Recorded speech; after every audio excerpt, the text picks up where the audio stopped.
Well, they say everything's bigger in Texas. Will that mean drama in round 3 of the 24-hour Series Esports Championship here in 2026? We'll hit the halfway mark after 6 hours of racing, at least in terms of how far the clock winds through the rest of the calendar year. And glad to have your company on RaceSpotTV. Arjuna Kankipati joined alongside by Lorenzo Bonder.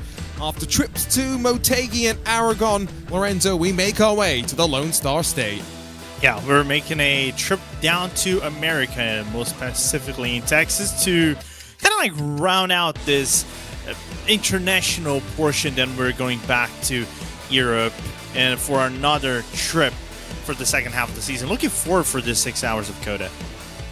Portimao, Adelaide, and Silverstone yet to come. 2 races in the month of October, all on our championship run across of our 3 classes. GT3 made up of a whole bevy of choices, but as ever in competition as close as this, the teams have aligned on a couple of specific manufacturers.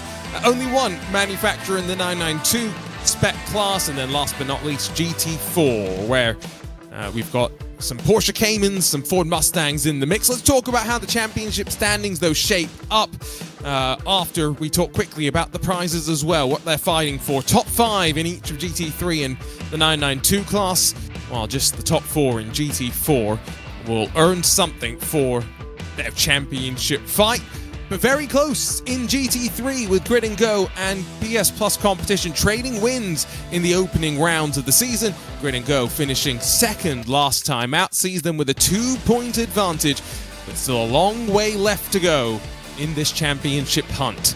In 992, just 2 points again split Blue Mercure and Carlar Esports, but only Blue Mercure have grabbed a win. The other team with the win, Grid and Go, all the way down in 5th after scoring no points last round of the championship. They've got some work to do, while in GT4, the ever-present Team 75 Bernard by SimRC, ever dominant, with 2 wins to kick off the season, 6 points clear of the tied Mono Competition and Bike Colino Max. Let's see how they can continue to try and chase down the team at the top. Let's talk BOP as well, Lorenzo. In particular, look at GT4, where whole raft of weight changes, in addition, of course, to our normal fuel reduction capacities.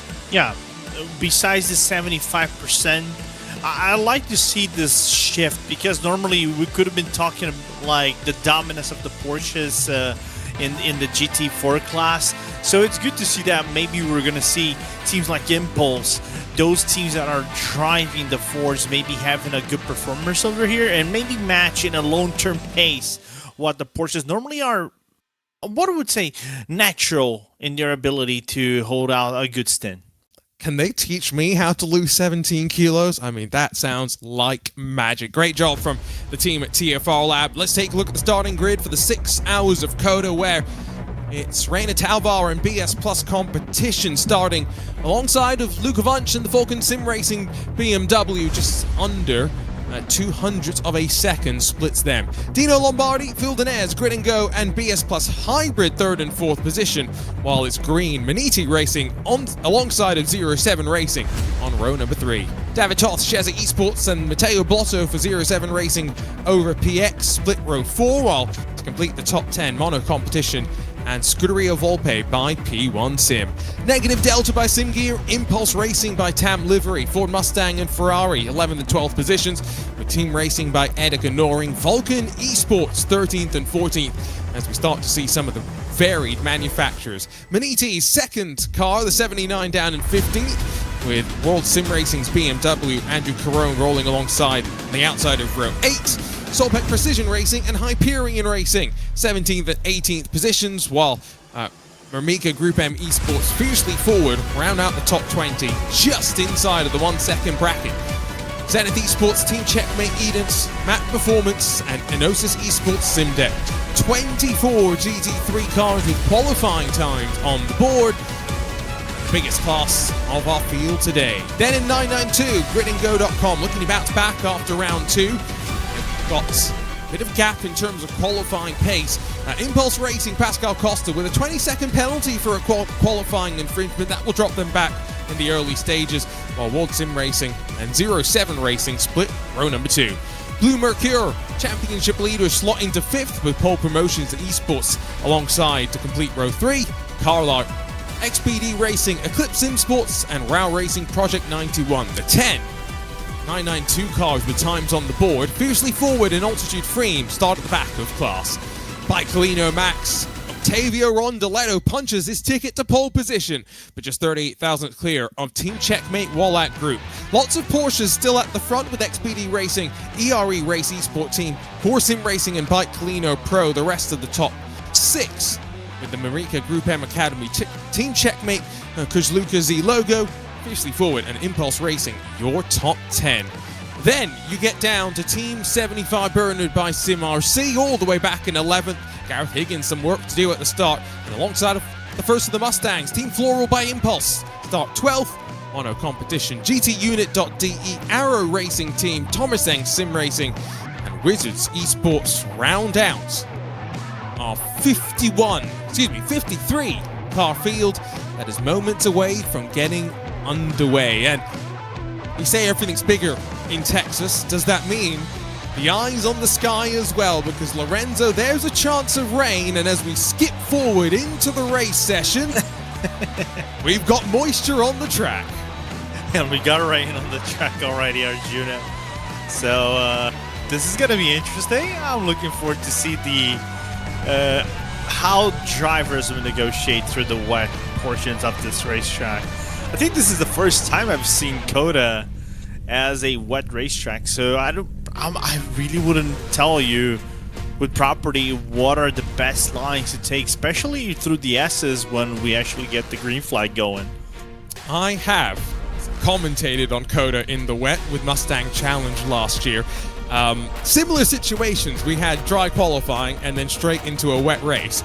Not as wet as what these drivers seemingly are going to be dealing with. The windshield wipers hard at work there for Hyperion Racing as we sit and wait. The one thing that we know is the teams were aware of the possibility of rain, Lorenzo, so they will have some setups that are dialed in for the wet. The question now is how much wet running, how much balance do you still leave on the dry side if you expect the sunshine to arrive? So I'm curious as well, because normally when we think about wet, especially on a racetrack that kind of demands downforce, you'd say, okay, wets, let's pick up a little bit more downforce so the car has a little bit of a natural grip around it. Maybe go max downforce, but if you take more wing when the track gets a little bit drier, it's about 10-16 seconds of setup changes, and that affects on the pit box. So you have to be mindful about maybe the risk versus reward thing that we're going to probably see down in this race. I'm looking forward to see how much commitment on those maybe medium to high downforce setups we're going to have for the majority of the team, especially those that are at the front who like to risk a little bit more. We roll with still some sunshine in the sky, but wet tires on the entire field. And I'm just trying to take a look if there's anybody who has elected to start from pit lane. Don't think so. They've all decided to risk the biscuit on this initial race start. 2x2 will file up towards turn 1. It's a big climb as well, and we'll be leaving some big rooster tails. I'm a little hesitant on race starts like this, Lorenzo. I wonder what the mindset will be for the drivers, how aggressive they'll be on the climb through Big Red.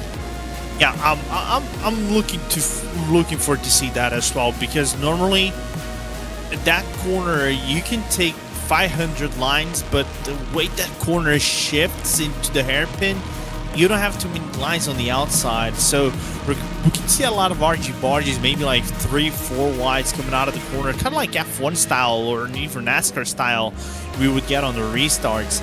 So especially with wet conditions, I would try to be as careful, as cautious as that could be, to try to get around to turn 1 and then through the S's as well, which are just as critical as I would say in comparison to turn 1. So 3 races left to go after this. However, final race, of course, being 12 hours. Still plenty of time left on the clock. Our pace car will peel off and away.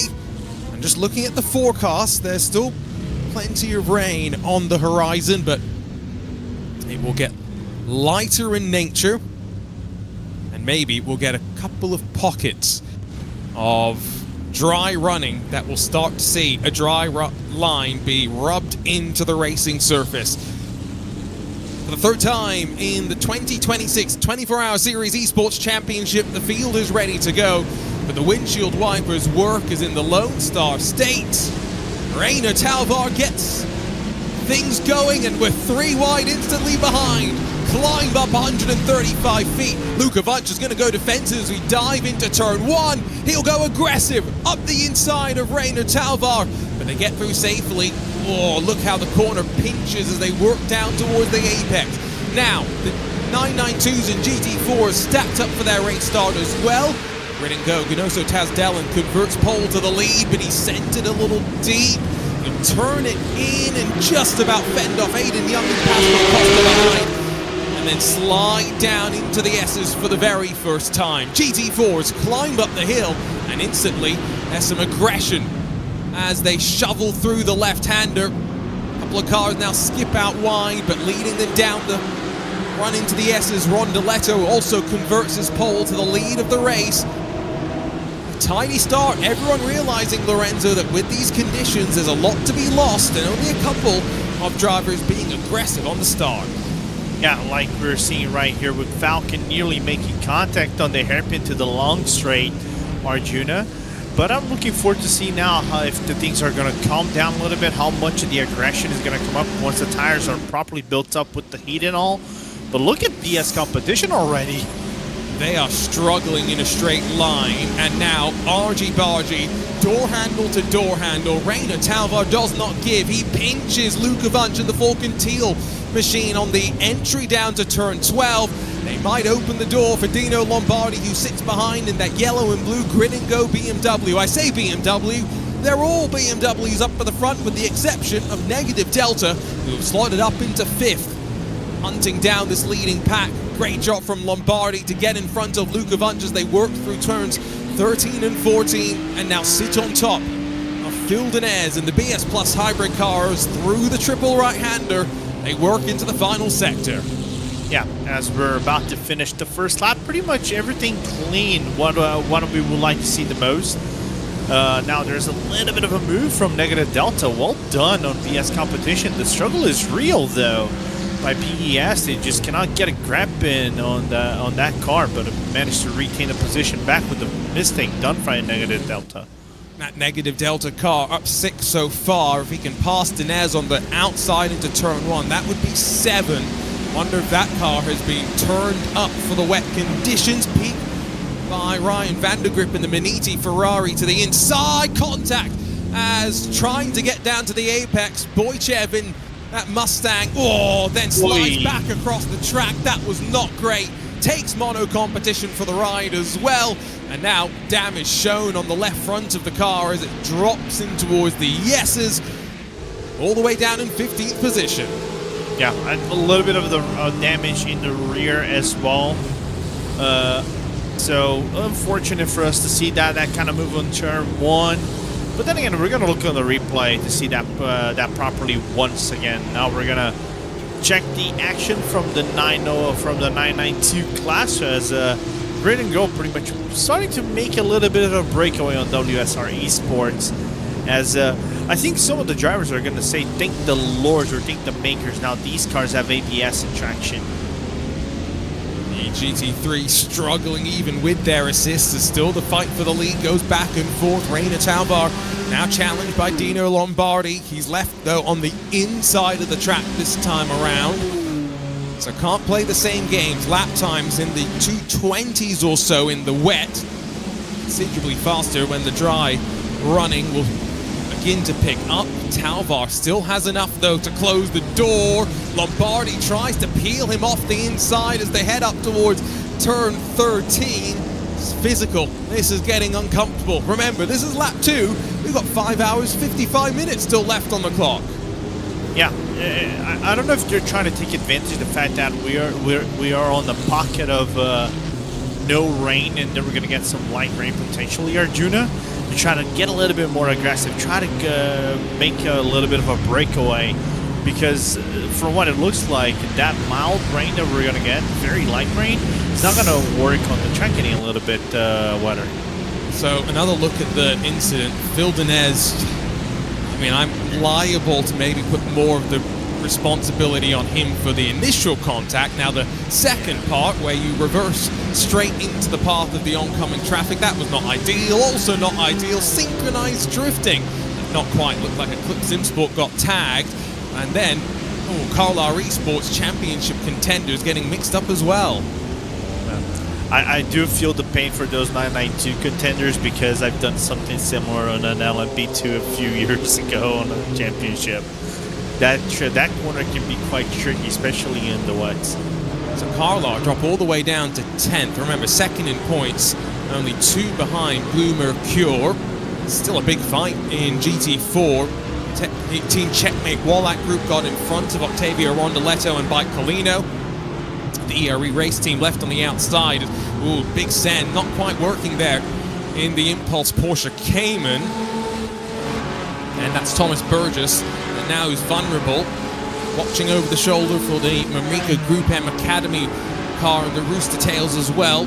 Doesn't want to leave the door open and let 2 go. A little bit of a wiggle from the Impulse car as he tried to turn in. Maybe sliding on some of the pools building up at the bottom of the track. Burgess able to hold on, slot back into 5th position, and not losing too much time to Core Sim Racing and to Pascal Sticks in front. Now, crucially, in GT4, there is a 2-car breakaway here being aided by a 992 car, Pole Promotions, that has been involved in some of the issues. Mamrika Group M Academy around the outside, surely not going to work. No, especially in the section of corners. And there you go, Arjuna. Contact the 1 car spun around. It was the ERE 423. Jeremy Lafille, unfortunately, tag covers himself. And now let's see where he'll go from here. Hoping this race will start to settle down slightly. It does look as though that dry line starting to build, like I mentioned. Not much rain in the sky, but this is a momentary respite. Team Floral by Impulse having to go around the outside of that little bit of contact. The weather forecast, Lorenzo, does indicate there's more rain coming soon. Yeah, I've been looking through that, but we're going to get like light blue to light greenish rain. If we get that, it might not be enough to... Lorenzo? Go on, Arjuna, yes. The GT3 cars are being swarmed by the 992s with their ABS, with their traction control. You mentioned it. The leading 992 car is already past 3 GT3s. Yeah, man, that's insane. I'm just looking over here. He's speed 25 overall. I think there's 3 cars already, like you said, back. It's insane, man. It's like how this level, like the playing field with now everybody with ABS and TC being kind of like equal with rain. It's awkward for us to say that. Remember, these are now just called Porsche Cup cars. No reference to GT3 anymore. Ganoso Tazdelen has a great view as Nicholas Laubish and Pedro Fernandez map performance fiercely forward, juking it out back and forth through this opening sector. Bit more contact as the Mustang tries to pinch the BMW, and look at the doors open like Moses. Ganoso Tazdelen drops down in towards turn 11. Oi! Oh, and that's big contact. Andrew Carone, one of those involved in the World Sim Racing car. It's Vulcan Esports and their Corvette. Cesar Plogue unfortunately getting tangled up, and I've got to assume lines converging just under the mixed conditions. Yeah, unfortunate for us to see that. I'm looking forward to see that replay. Yeah. I think that was Hyperion that made the contact on Vulcan and sent both Vulcan and also WSR around. Yes, I agree with your reading. That's going to be, I think, one of the easier penalties that Race Control has, and they're having to be busy. And look at the rain already now picking up once again, just as soon as we talked about a dry line.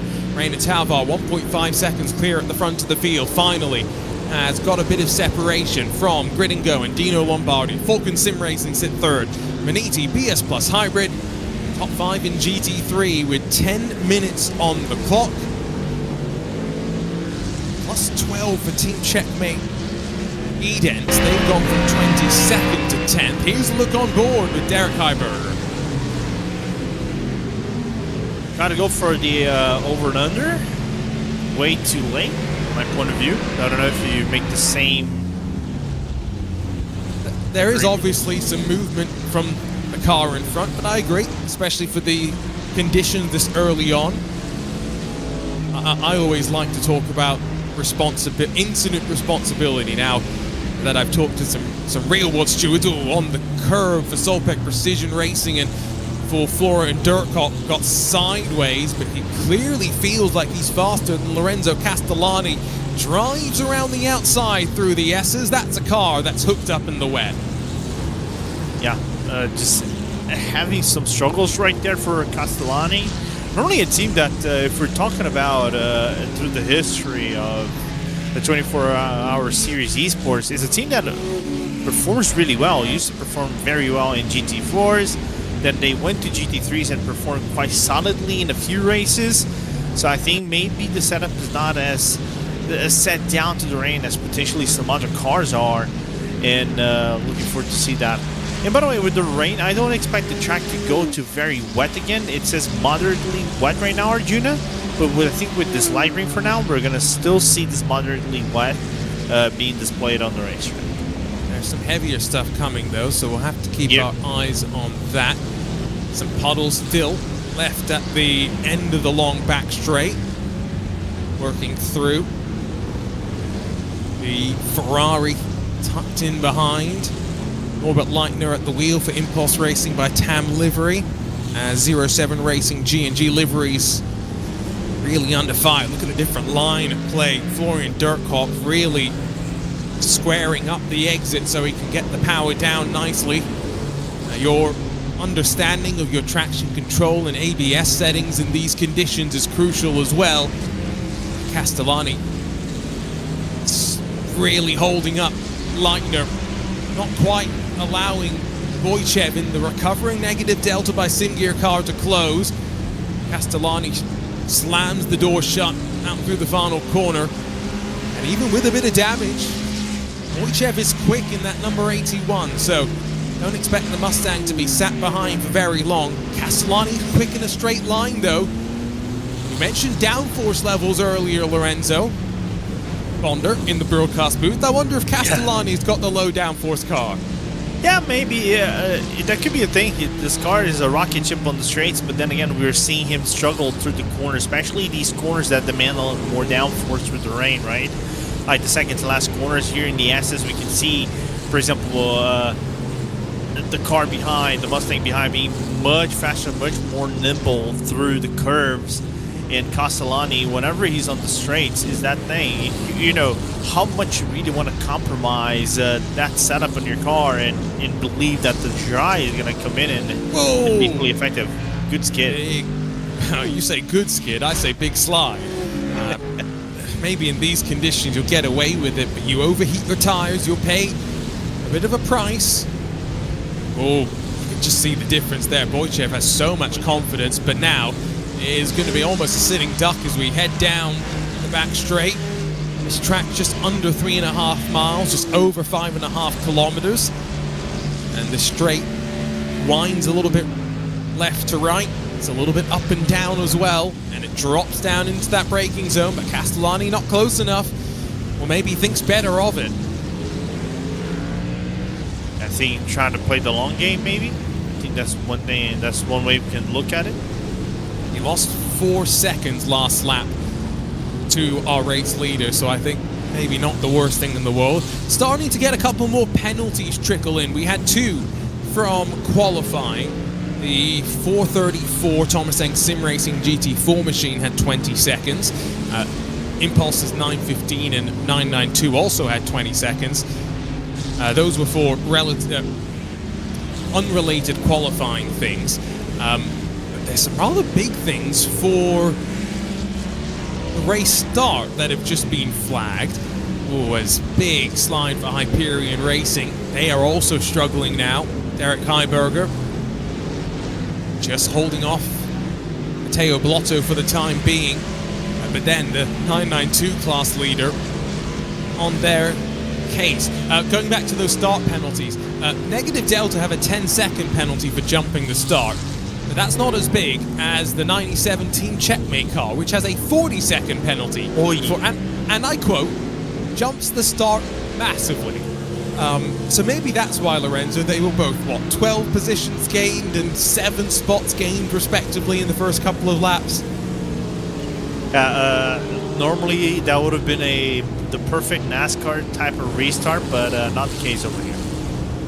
Yeah, now, for jumping the start, 40 seconds does clearly indicate something quite egregious. Also, 15 seconds for contact. That is for the number 9, Enosis Esports Porsche GT3. That's already a lap down after heading down onto pit lane. So that car somewhat out of contention as GT3 fight continues. Rooster Tail continues to be kicked up. Ruben Paulino in the Scuderia Volpe by P1 Sim. White, blue and purplish Ferrari. Defends from the white BMW Sheza Esports David Toff. And then it's not quite a big green machine anymore. We used to call it that because they were particularly fond of the BMW M8 GTE. But the slim green feisty machine for Maniti Racing tucked in behind. I was gonna say, now since you personally watched these cars doing them, so can you still call the M4 GT3 a big boy? Yeah, no, it's big. Yeah, I was gonna say maybe the big boy nowadays is the Mustang, but anyway, it's still a big car nevertheless. But it's good for us to see, you know, 2 cars battling each out from different brands. Mustang's big as well. Don't get me wrong. This M4, especially when you put it next to something like that Ferrari, you can tell the difference in stature. Augustin Bernier has driven up to 2nd in 992. That's good for their championship discussion as they look to try and build a points buffer into the back half of the season. And in GT4, Team 75, well, if Gareth Higgins didn't get everything from qualifying, he's gone from, 11th up to 3rd. And yes, he sits about 9 seconds back from the race leader. Make that 10.5 seconds. But are you really discounting Team 75 Bernard by SimRC from making it 3 wins in a row? Nope. The way they drive this GT4, I only say there are a few teams in the world that I think can do as well as Team 75 Bernhard by SimRC. It's kind of like, if you think about it, it's in their pedigree. Just seem to have a way in, what did we call it, the Frozone livery last time? Something along those lines. It's no longer Spider-Man as much as, we've had spectacular Spider-Man brand new date livery on some BMWs, but SimRC in their partnership with Team 75, carrying one of the cars racing in the real world. Fight behind as Mika Group M Academy and Core Sim Racing duking out.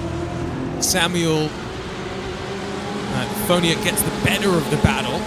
Ashgar Sticks, the wily veteran that he is, though, going to try and fight back up to turn 1. The best of the Mustangs, Team Floral by Impulse. Leandro Dragotta tries to now shove his rather big nose into the fight. Hey, it's good that this is what I like about the rain. I think the rain is that factor that makes drivers, even though you get the best of the best in the world doing it, they get humbled by the rain. It's something that, let's just say, Arjuna, you might be the fastest guy to, like, in your 11, 10, 12 KI rating, but you're gonna struggle in the rain like everybody else is. You might be as fast, but it's just one mistake, you just get humbled, and that's why I think we're seeing more fights than usual in all classes, because I think the rain kind of like makes them all together just because of the potential failure of maybe running a curb way too wide or something like that. And as much as this track will have its critics, I am one of the fans. It's a great track to challenge yourself to lap around. It's got a mix of medium, high-speed corners and, of course, these lower-speed corners that we work out of now riding on board. Driver's eye perspective in the Porsche 718 Cayman. Let's look at the weather forecast. Shout out to producer Hugo for getting that hooked up after we asked him about 15 minutes ago. Can you show that? The reason why I'm glad he's brought it up, Lorenzo, is look at the yellow. That's starting to show on the horizon as we're deep into turn 11. Fight in front.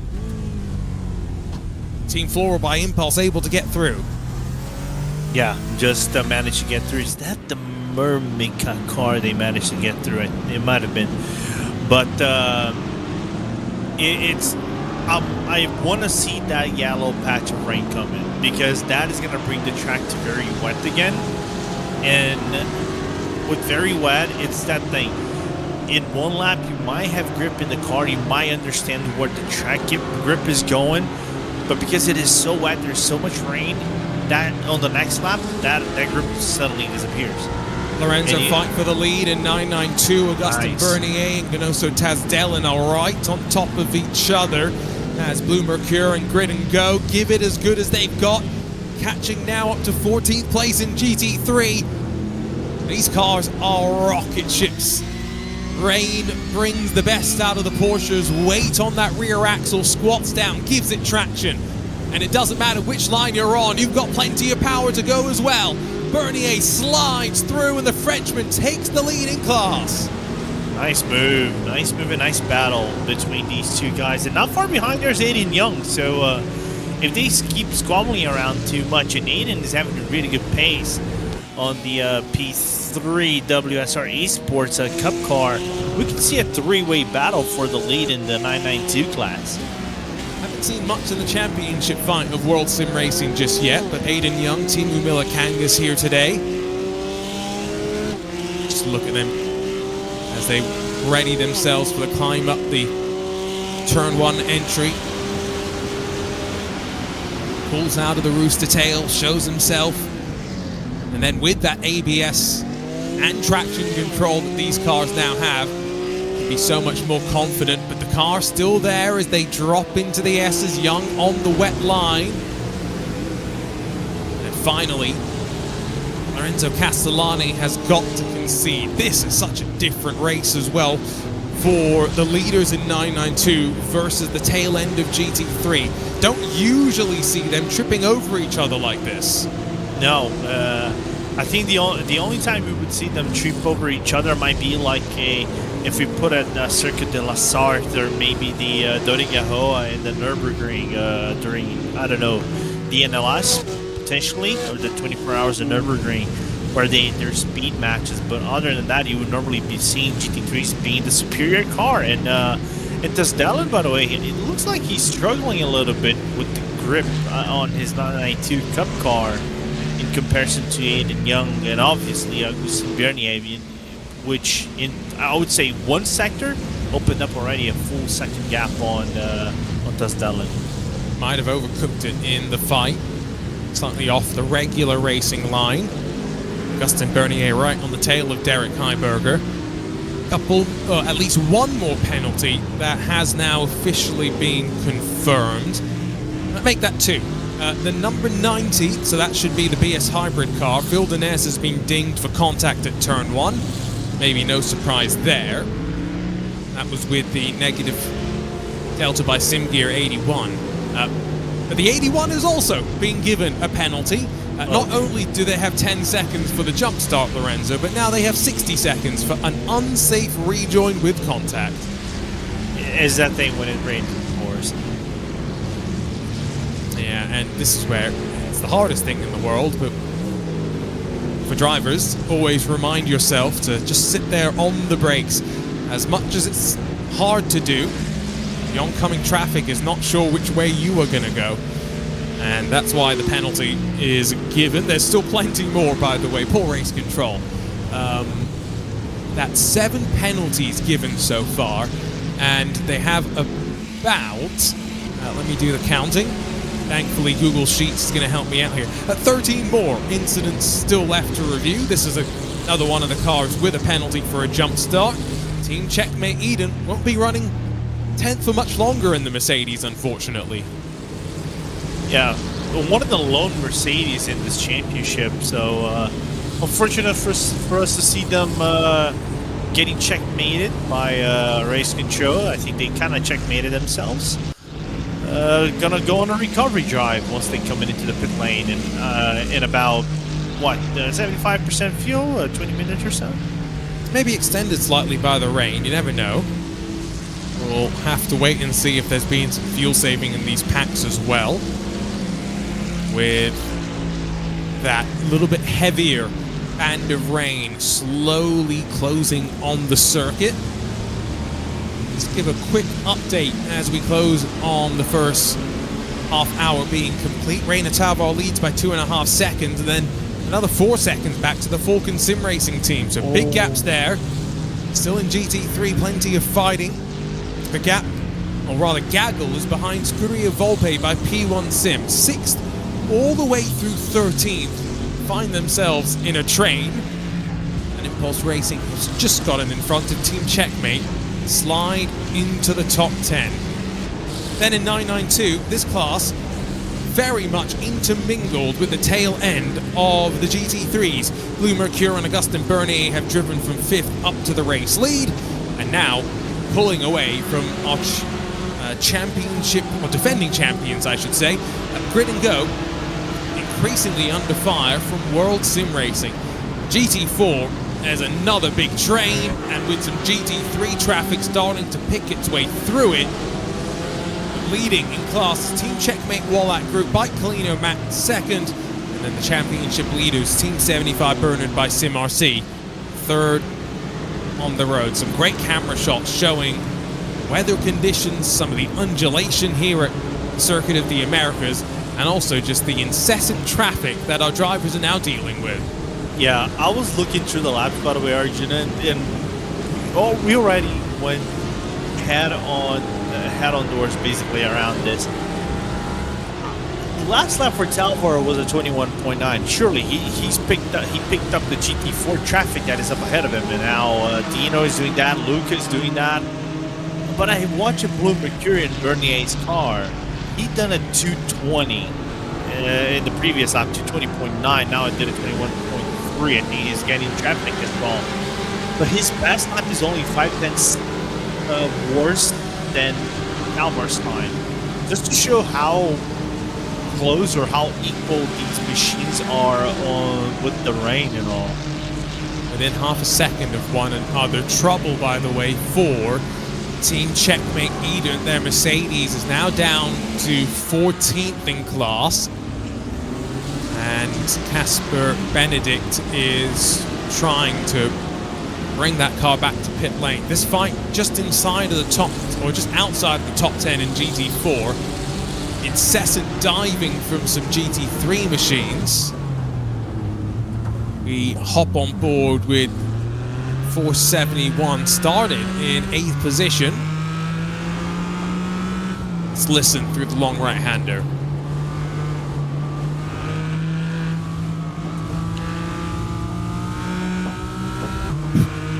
Having to be so patient there. Yeah. It's kind of like how mild in the throttle they are, so the car doesn't activate the stability control and also the traction control. Our 992 leader, by the way, in a very interesting spot, sandwiched between two GT3s, and now losing a bit of time to both Grid and Go and the World Sim Racing. Cup cars hunting him down. It's negative delta by Sim Gear. Remember, really struggling in a straight line with the damage that it's picked up, but also clearly running a higher downforce setup. And Wojciech, a long way around through turn one, has got to concede, does not want to interfere with a class leader by any means. Team Racing by Edeka Noring in their black Ferrari that hunts down. A great camera shot following the drivers as they run in towards the S's.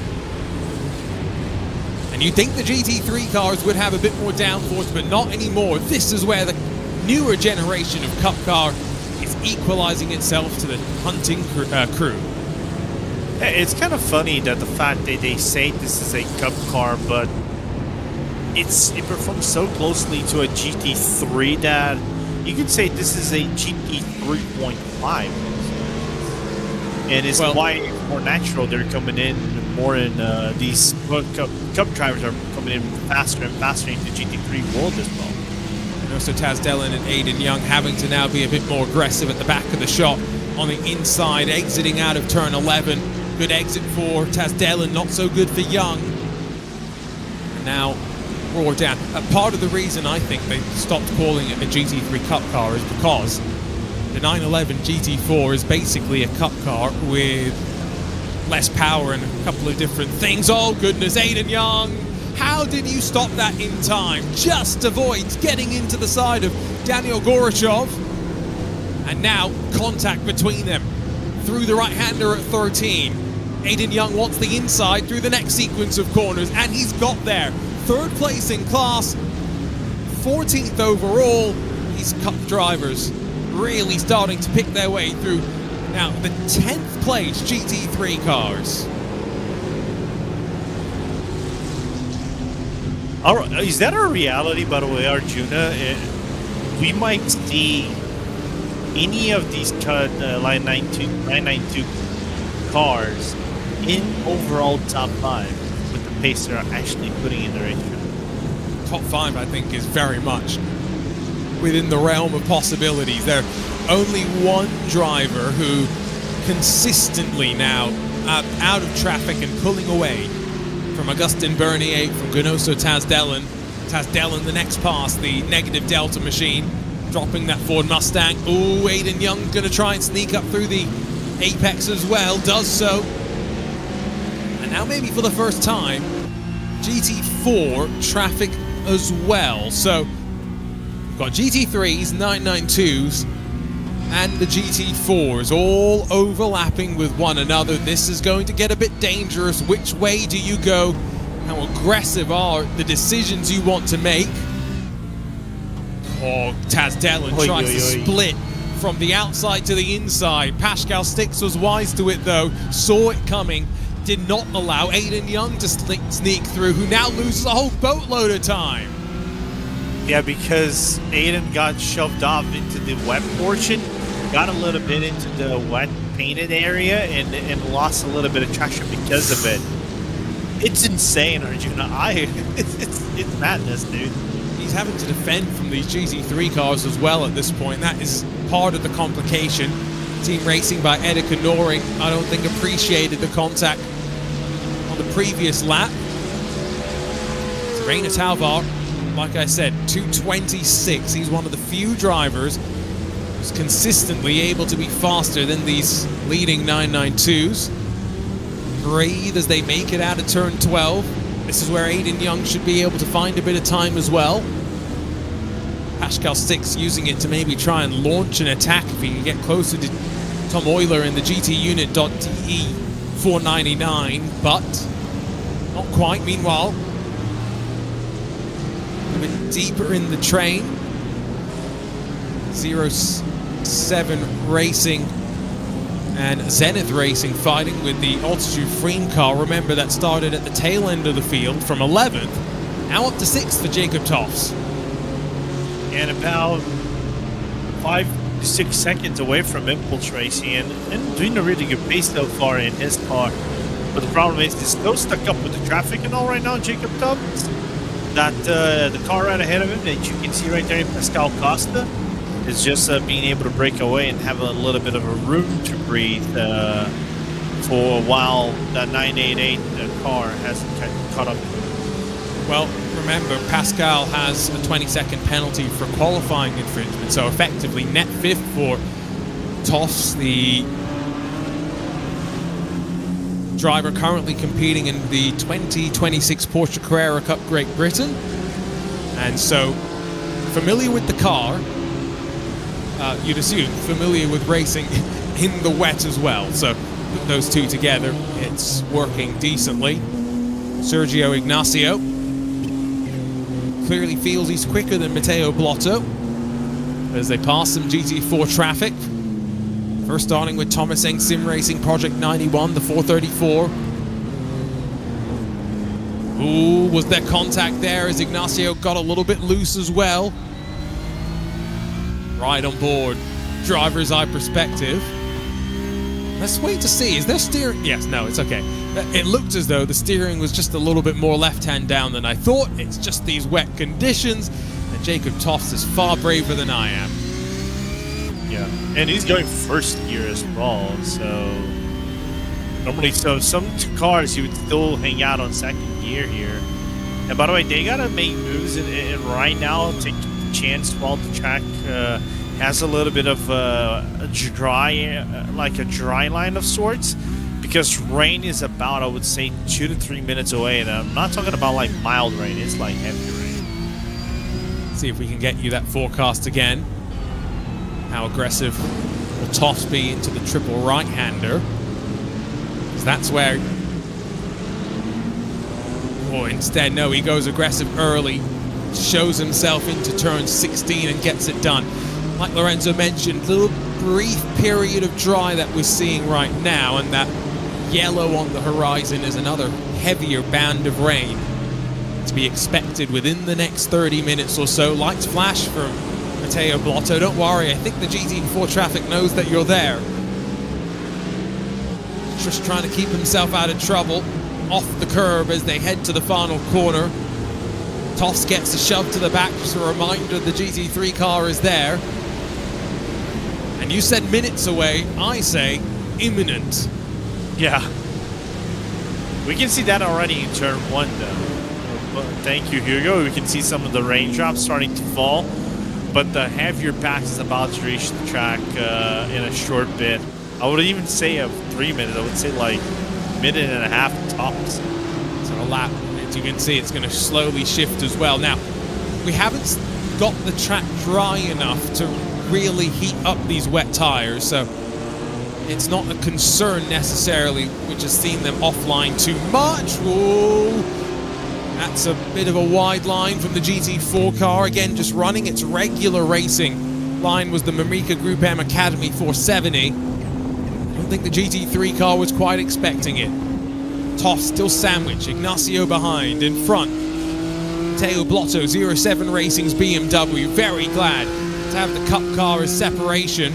Maybe not so glad when he realizes that Toft wants to try and make his way through.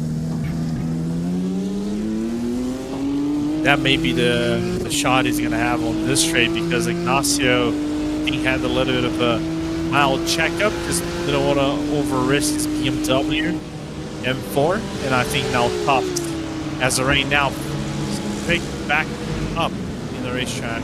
This might be the chance for Toft. Shows himself on the inside, gets down to the apex, and puts Matteo Blotto back on the defense as Sergio Ignacio reattaches himself to the gearbox of Prey in front. These drivers not too far clear of another couple of Cup cars. 07 Racing, Rhino Power, fiercely forward in Eclipse Sim Sports. So they could be vulnerable once again. The next handful of laps, especially if this rain intensifies like we expect. And Porsches with the weight on the rear axle squat down, put the traction down just a little bit better. Speaking of GT4s, I haven't really looked at them outside of them being trafficked recently. Team Checkmate Wallach Group are now almost 10 seconds clear of Bike Colino, and in turn another 9 seconds clear of Team 75 Bernard by SimRC. I wonder what kind of setup do they have for rain in that Porsche Cayman car, because it looks glued to the ground. Also, I don't know if they're also getting lucky with some of the traffic there being faced up front, because it's not like a full group. I think this might be one of the biggest ones they might be facing at right now. But other than that, they're doing a fantastic race. I was going to say, Mike Polino, this championship as a whole is doing fantastically. Because it seemed that, in my point of view, in seasons prior, especially in the Cup class, had a few promising results, but in GT4s is where they actually come up and done so well. I don't know if also they're making the fact that Rondo Lando, being more of a NASCAR driver, very well with good prowess in NASCAR, already maybe driven the track quite well, and maybe the handling as well might be helping him with having to setting up a good pace early on. Well, they've always started races decently, struggle a bit more the deeper we get in. Let's see how that trend continues as just in front of them, swap around, Hyperion Negative Delta, 12th and 13th, changing hands there. Not just the left side of the Negative Delta car now with a little bit of damage. The right side as well, from maybe a bit more argy-bargy for Boychev. In contrast, Derek Heiberger's car still looking almost factory fresh, just like it rolled off the floor from Ford.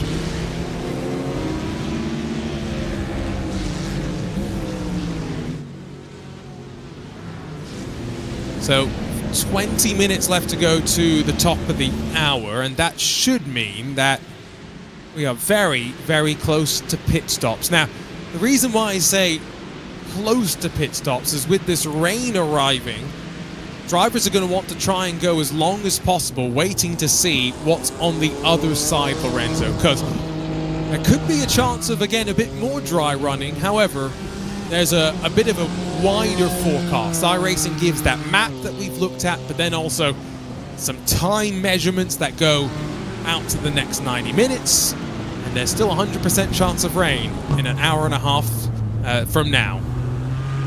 Yeah, I think only one of those time slots will be, they say it's going to be sunny enough for the humidity to pick up back down, and there will be like full dryness, but everything else other than that is going to be proper rain. So I think they're taking that into effect, as well as we're looking to Jose Manuel Monteagudo in the Thomas Enga versus Project 91 car, just trying to dap a little bit on the braking to avoid a full lockup air quotes. But I like what we're having so far. This first hour has been very dynamic on how the race has kind of like shifted and everything, and how many of these drivers are struggling with finding the right grip and finding maybe the right balance of the car early on. And plus, the track is not warm either. It's very mild, sitting at the same ambient temperature right now. It's still only 28 degrees. That's not terrible, especially compared to what it would be if there was no rain and we were baking the track with the Texas sun at performance. 19th in class. I say that because they're 29th overall. They have the Mamica Group M Ferrari behind, the Vulcan Corvette. It's tangled up slightly earlier. The white and blue Corvette now struggling to get around.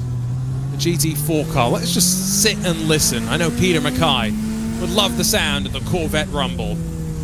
Me too.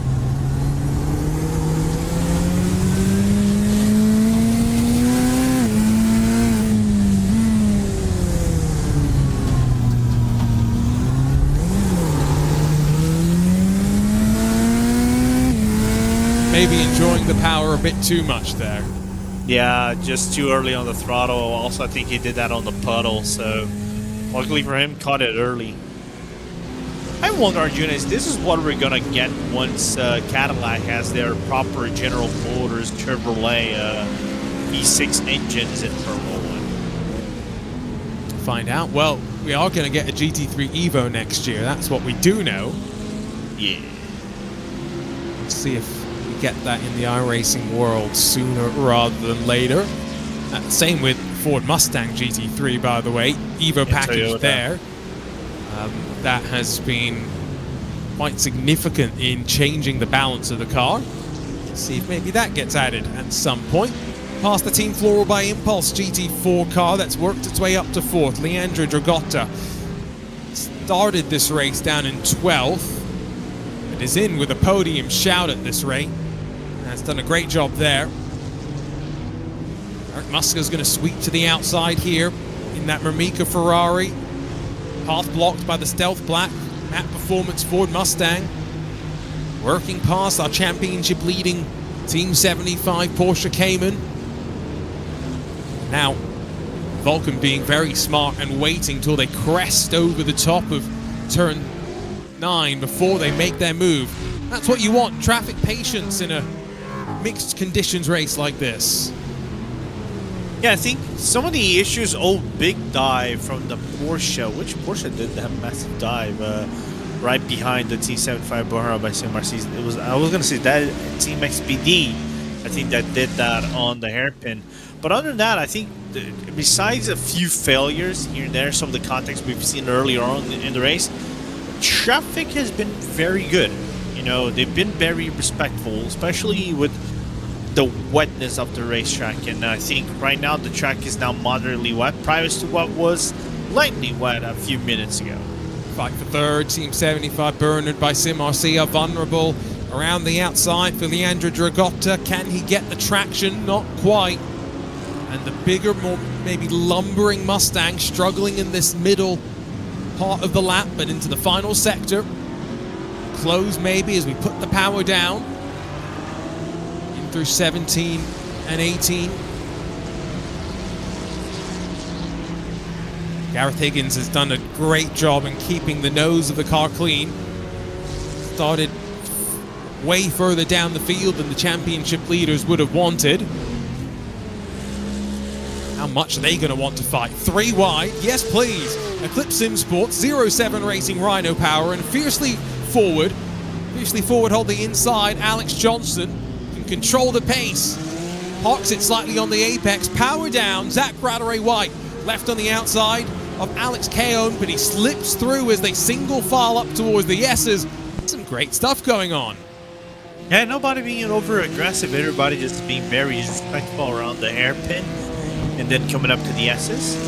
Despite Keon's team being the driver that is struggling more to find the grip on that Porsche. But other than that, great racing between those three. Tries to shove it back up the inside. Meanwhile, fight for third in GT3 is on because Ryan Vandergrip has caught up to Luca Vunch in the Falcon Sim Racing BMW. Is looking a bit wetter at this part of the track, and any vestiges of a dry line that we'd been carving in suddenly have gone. Around the outside, Vandergrip finds himself run out of room, but keeps his foot buried into the floor.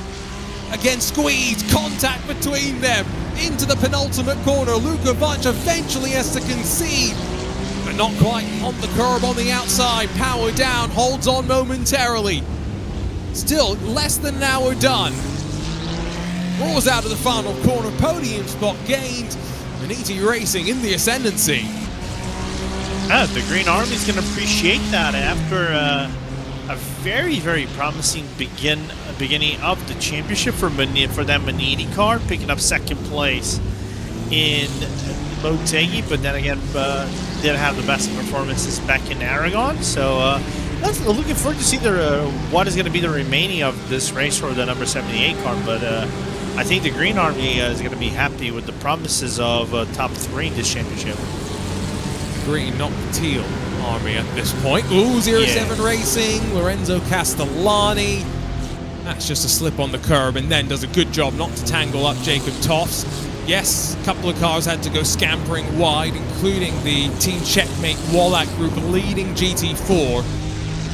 But that's about as good as you can do in that situation. Maybe, yes, a little more patience would have been asked for by the GT4 leader, but everyone else able to scamper through safely. Maniti not quite clear though. Here comes Luca Vunch back on the attack.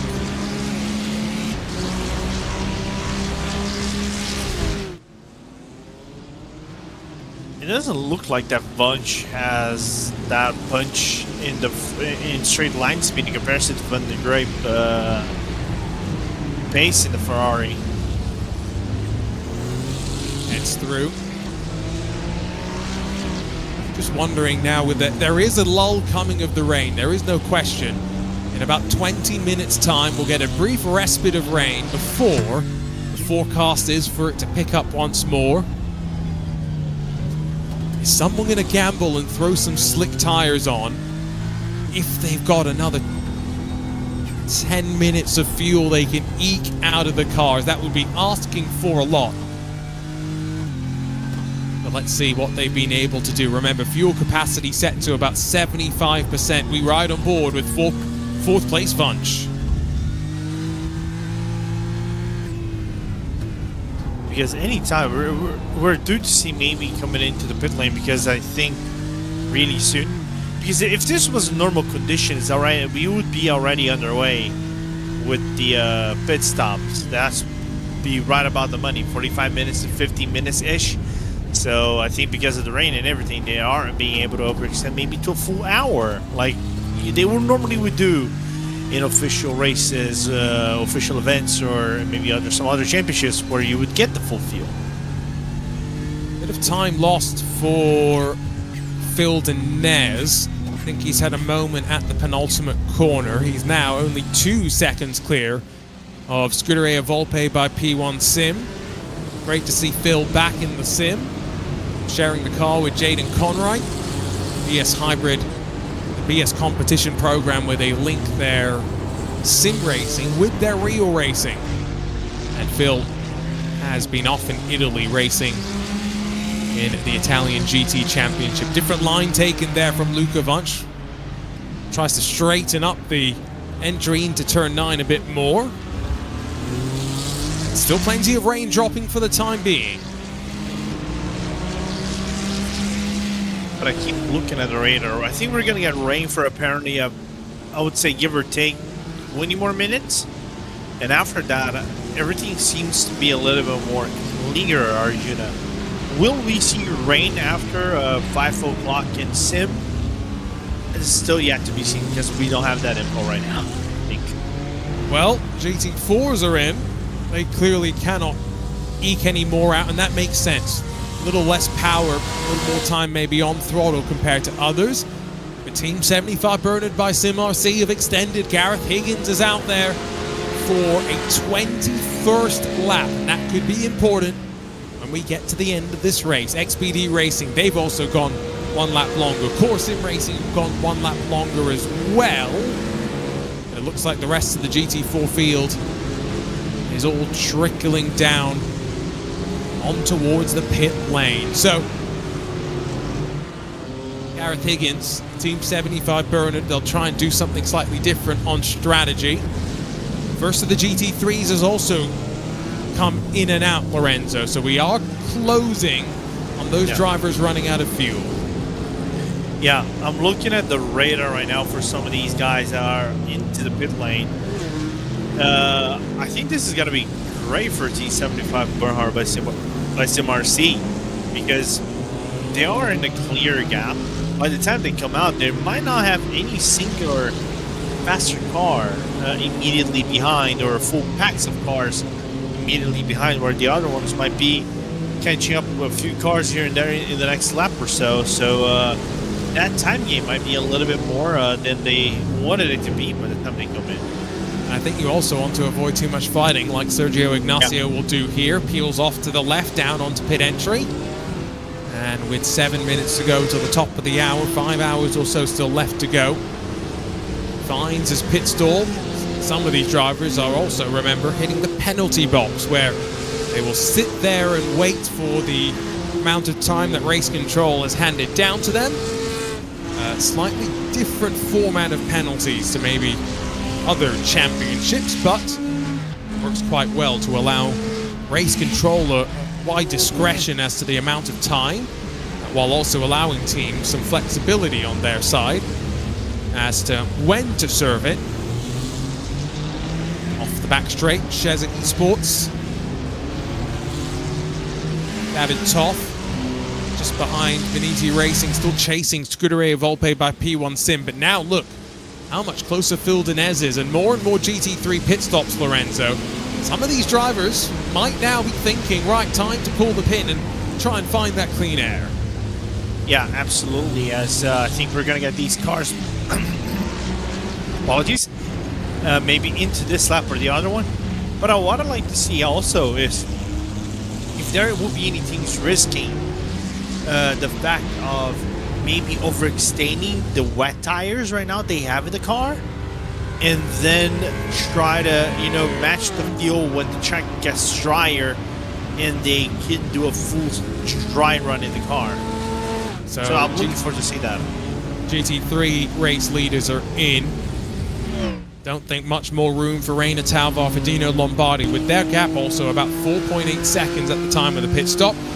Luka extends onto lap 24 for the Falcon Sim Racing machine. Behind him, blending back onto track is Gareth Higgins in the Team 75 Bernard by SimRC 475. So, no one going to get to the top of the hour, it would seem, and nobody going to be able to pull a blinder and throw a set of slick tires on. Stay on the wets in this first gambit down pit lane. Arrow Racing, Adrian DaCosta, their Ford Mustang, by the way, still yet to come to pit lane in the GT4s. They've got a magic fuel tank in there. Do they have a plug-in, like electric engine that can run lots of laps still in that car? Clearly, something magic there. Now, up on the jacks for the ES Hybrid. Now, I believe that they have taken their penalty here. You are also seeing one of the changes in the world of iRacing, where now with configurable pit stop rules, GT3s are doing fuel and tires separately. So 51 seconds of full service for Phil Denez. Not everybody has done a full service though. And ET Racing are going to inherit the lead of this race, it would seem, after taking fuel only. ES Plus competition, and Reina Talvar dropped that to net second. And we wait to see what what Luca Wunsch will do with Ryan Vandergrip sitting now net lead. Yeah, I think it's going to be the fight to get to the state where the rain stops, or stops in a way that the dry line picks itself back up naturally, right, Arjuna? And then we're going to be thinking about, okay, this is going to be dry running from here on out, where you would get that hybrid of dry run with the wet lines, and you can risk it all as Luka Wunsch comes into the pit lane for his service. So let's not wait any longer. Let's get our answer to that question. Heads down towards the end of pit lane. You can see, I think, still some of the rain dropping in the pit lane. Only other car currently in the box getting service is Adrian DaCosta in the Arrow Racing Team GT4. Now, there's a look at the BS competition car, excuse me, BS hybrid on the bottom of your screen. Phil Denez being hunted down by Florian Durkhoff. There's Reina Talvar. But really, for Luka Wunsch, is he thinking Talvar? Is he thinking Ryan Vandergrip? No tires, so he's thinking the big green machine for Maniti Racing. Where will he blend as off the limiter he goes? Still waiting for the Ferrari to head up to turn one. And Luka Wunsch, Falcon Sim Racing, hold on to the lead. With some, with the nade from one of the GT4 cars that just came out of the pit lane as well. So that timing was perfect for Luka Wunsch right there, Arjuna. So now, let's find out how much quicker they will be per lap than the likes of Reina Talvar.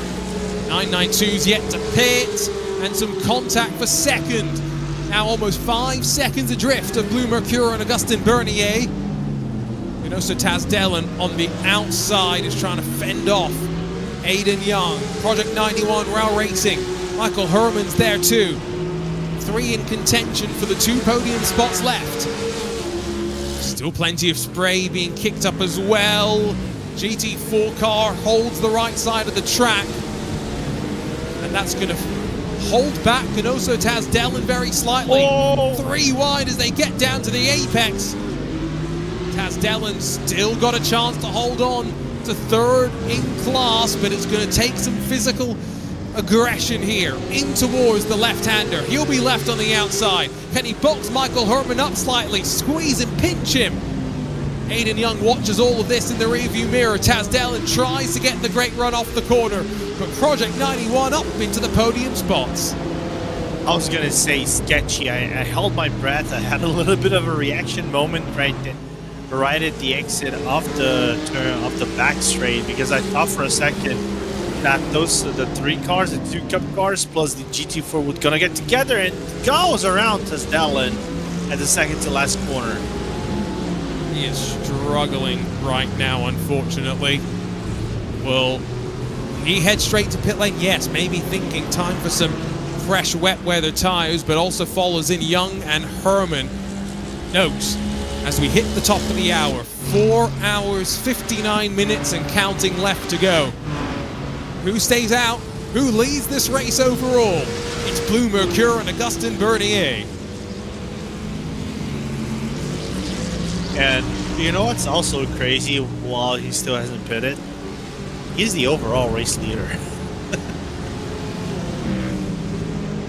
Andrew Carone with a long pit stop in the World Sim Racing BMW M4 GT3 Evo. There's a look left side at the overall running order right now. Yes, slightly skewed, but I assume we'll see Augustin Bernier and maybe Impulse Racing and Pascal Costa into the pit lane in the next couple of moments.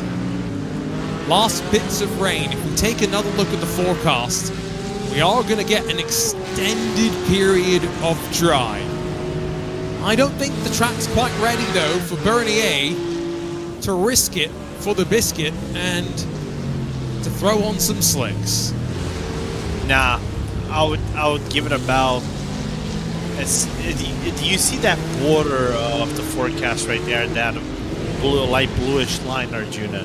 I think this is where we're gonna start to maybe say, okay, the track is gonna maybe build up to a dry line where drivers maybe feel content of saying, okay, this is now dry racing, because after that it's just nothing. It's just gonna be clear blue skies, and then the question lingers, will we get rain again? Because I was looking at the time slot for the forecast. The 5:15 hour was where first it said rain.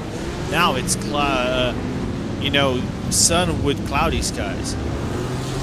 We are getting more rain, though, I feel, starting at 5:30. So it's just a waiting game. I don't think we're waiting much longer for our race leader. Yes, I said it. Race leader to hit pit lane. Augustin Bernier in the 992s. Hits his marks. Starts with the fuel getting packed into the car, and then he will wait to see if tires are really worth it. Impulse Racing following in. Wait to see if Jacob Toffs stays out for one more lap. He won't lead the race, he'll lead the class, and indeed he does stay out, as extended 1 lap beyond the rest. Now for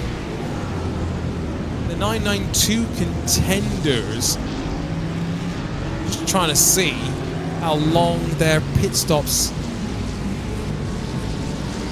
ended up being. But the timing screen is so mixed up right now that I'm struggling to try and pick them all apart. Yeah. Augustin Bernier, though, 34.1 seconds. That seems fuel only to me.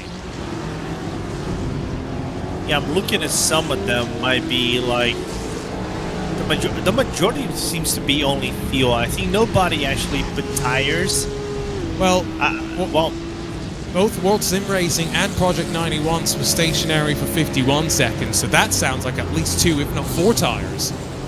Yeah, maybe putting the tires on the left-hand side, or probably this would have taken them more beating. But then again, I could be totally wrong. I'm just like given the nature state of the track being clockwise and all. On board with David Toth, he definitely did not take tires in the most recent pit stop. And ET Racing, 2 cars in the top 5 right now. 79 the second of them. Clearly a decent amount of speed in a straight line. How good is the BMW on the brakes? Pops out momentarily and then tucks back in. This is where the track really has started to slick up with the amount of rain that's pooled around. Careful about hitting some of these apexes and attacking these curves, but that's where the drivers use their experience now of the previous hour and 5 minutes of racing conditions, where the track's a little bit worse than others. Very different lines being taken in this final sector. And a good look at those different lines from up above.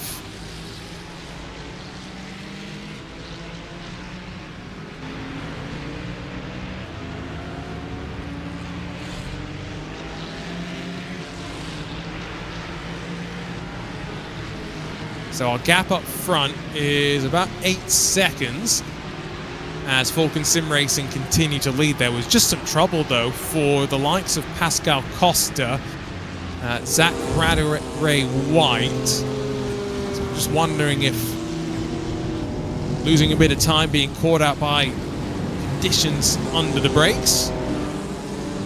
Junior Kenkapati, Lorenzo Bonda in the broadcast booth. We'll have our own little change coming up in about 54 minutes time, and then be back for the sprint to the end, those final 2 hours of racing.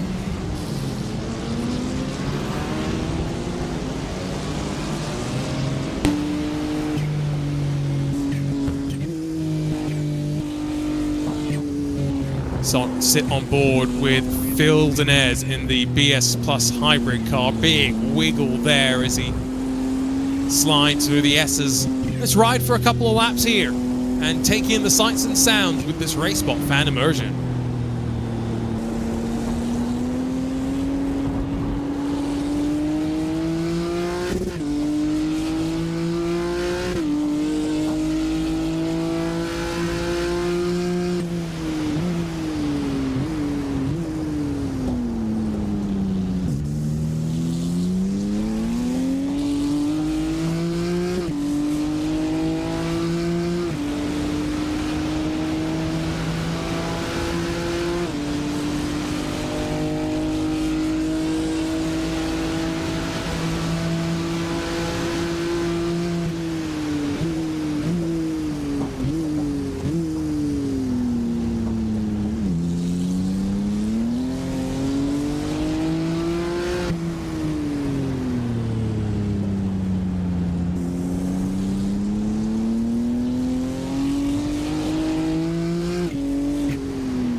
couple of laps with Phil Denez here on RaceSpotTV. Arjuna Kenkipati alongside of Lorenzo Bonder. Let's check in though with the fight for second, where fresh tyres paying dividends for the other BS car.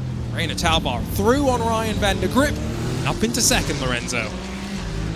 Doing good progress, Mr. Denez, as we normally expect. I was going to say Denez, but it's actually Reiner. You just anyway.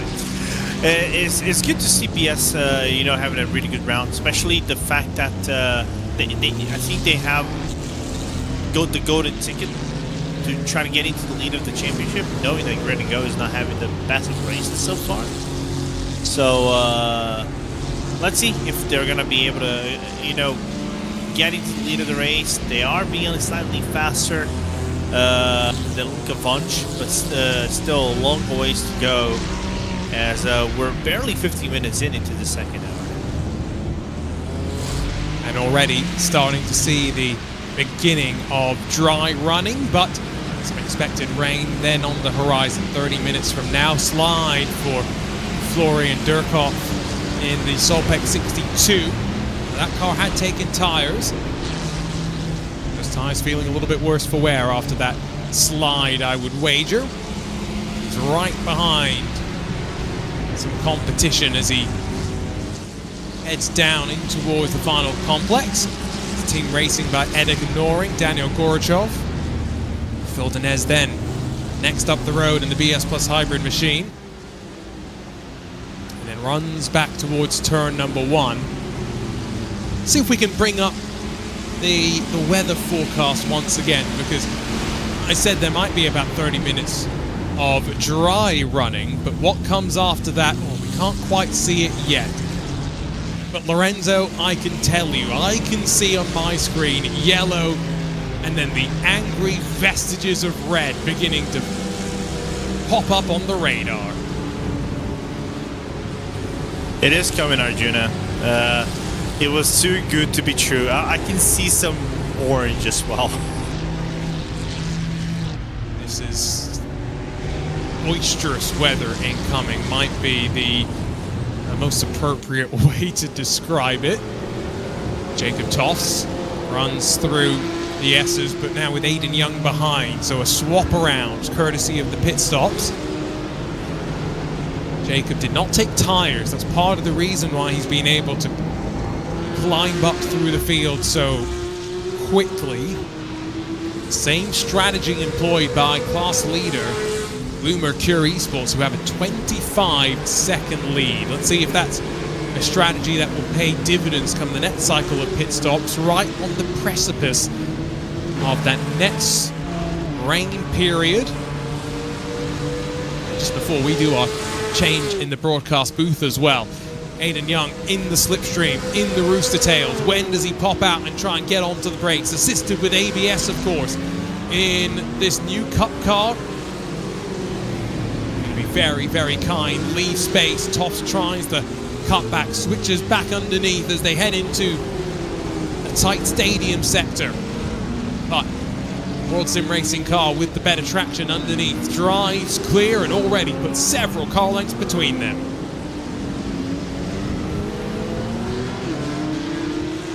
He did a good job. I like the fact that Rick is still getting very interesting race in the 992 Cup car. So looking forward to see that, as WSR with one of the better performances in the whole championship, given the fact that they weren't that great if we're talking about the first 2 races of the season so far. You say first few, but we've had 2 races, still with 4 to go, including this one. It's a short season. Memories linger long, to say the least. Up to turn 1 again, 135 odd feet. Aiden Young uses that to his advantage, helps slow the car down. You can brake that bit deeper. And no question, no rain. The windshield wiper is now just being used to move the moisture away that is kicked up from the cars circulating on track. We finally got a somewhat dry circuit of the Americas.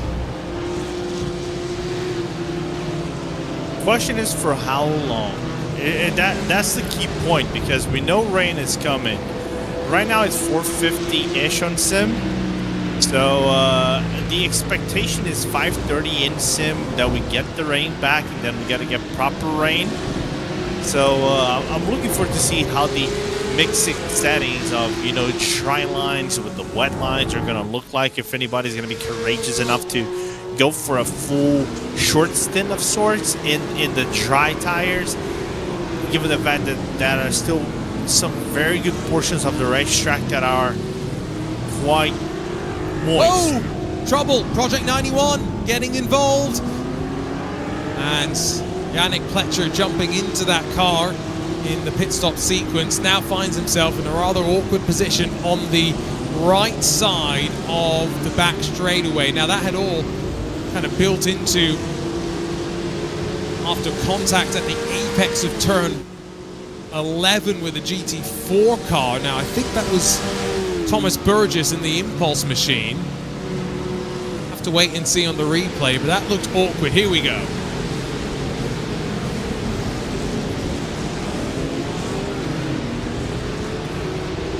Had been lucky in it. And that was lucky, but also unlucky at the same time. Goes back to what we've said previously, which is you don't need to take too much risk when passing traffic. That's cost Project 91 a lot of time, and now checked up behind a couple more GT3 cars and has got to do the work to pass them all over again. Matteo Blotto, Lorenzo Castellani staring at the 911 in the rearview mirror. And not only that, Alex Gaillon is right behind in the 07 Cup car, so there's a good chance. Not only he has to claw all the places he lost back up again, but now he has to fend off the 07 Racing, which looks to be a little bit faster in this lap. And looking to see if the Italian is going to go full, you know, attack on the Swiss driver. See if we can pull that weather forecast back up again, because I think we will. Now see, not just orange, which indicates medium to intense levels of rain. We'll see red, which is about the heaviest that you can get on iRacing. And in many cases would warrant a red flag, if not a safety car at the very least. So drivers are now in survival mode. 15 or 20 minutes from now, we will see the beginning of a deluge. And all this time that we're starting to drive the track, we're starting to make it better, it's not going to count. We're going to go straight back to those changing conditions we've been dealing with so far. Oh, big defense. Alex Kao gets a great run, dropping down to turn 11, using the traffic to his advantage. And Project 911 down another spot. With a little bit of, you know, block on the exit out of the corner, but there you go. Rao Racing getting very, very pacey once again on the back stretch, as now they're going to push the corner side by side. In towards the braking zone. Be careful, the Arrow Racing Mustang GT4 is just in front. There's contact as they head out of the apex. Contact again as they slip into the braking zone of turn 13, but the positions reversed. Some ground lost in the hunt to try and pass the 07 Racing GT3s in front. Meanwhile, after Reina Taubar got past the Maniti Racing car for second in GT3, he's pulled 2 seconds clear and is now only 5 seconds away from Luca Vunch in the Falcon Sim Racing machine. Call to take tires has worked out, I think, so far for BS. Yeah, getting faster and faster by lap on Luca Vunch. There's a still around possibility we might see the battle for the lead, Arjuna. But looking so far, boy, Vunch's pace has been very good as well so far. It's just like a few laps here and there, they're trading at best, like faster laps against each other. So it's going to come down to driver skill, maybe a little bit of luck for the Estonian driver to be properly in the back bumper of the German driver of the Falcon Sim Racing team. One thing just to keep an eye on is for some of these teams that have 2 drivers or 2 entries in a class, you may have the opportunity here to figure out what the crossover point is if we get to one by putting someone out there. Oh, we'll split the traffic either side. Team Floral by Impulse, very nervous. And once again, the Route Racing Project 91 Cup car loses out to 07 Racing and Alex Caon. Slips through quite nicely. And will now hopefully settle that battle for the next little bit. Track is looking pretty decent right now. There's a lot less spray being kicked up. We're definitely carving a dry line into the racing surface for however long that it will last. Quick update on GT4 as well. Still Team Checkmate Wallach Group leading by 10 seconds from Bike Colino Max. Team 75 Bernard by SimRC sitting third. Why did I bring that up, Lorenzo? Because Bike Colino may have sent one of their drivers out on dry tires to see how it was going. Let's do an experiment. I think that's what the Argentinian said. And Gaston Zabalegi is is with the dry tires. So, is this experiment working though? I think we can put a very big no in the current moment. There's a struggle. The struggle is real, Arjuna. And he's going to head straight back to pit lane and say, nope, thank you very much. Give me the wet tires back, it would seem. Solpic Precision Racing, Florian Durkhoff back on the hunt. Very close to Daniel Gorachov, but still unable to find a way through. This traffic not presenting an opportunity. Closer and closer. This is where the BMW seems to be good. Maybe lost a little bit of momentum as they got to the top of the hill. And cost himself a little bit of time.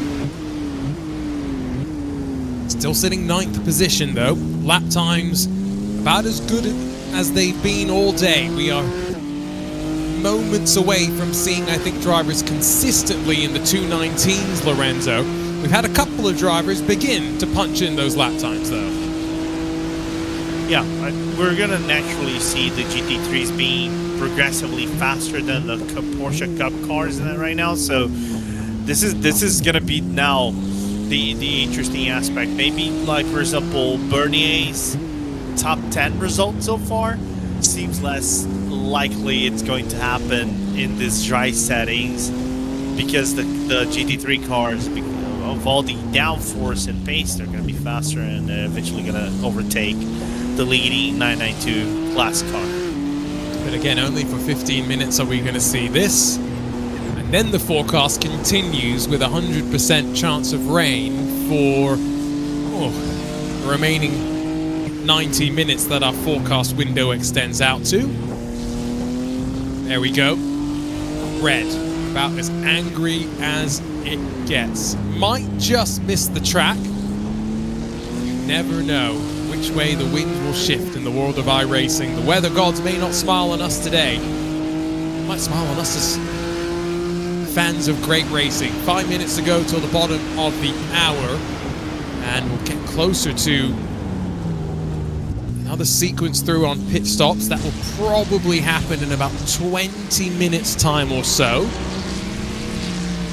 And at that point, they will all be begging, I would think, Lorenzo, for the wet tires to be put back on the car.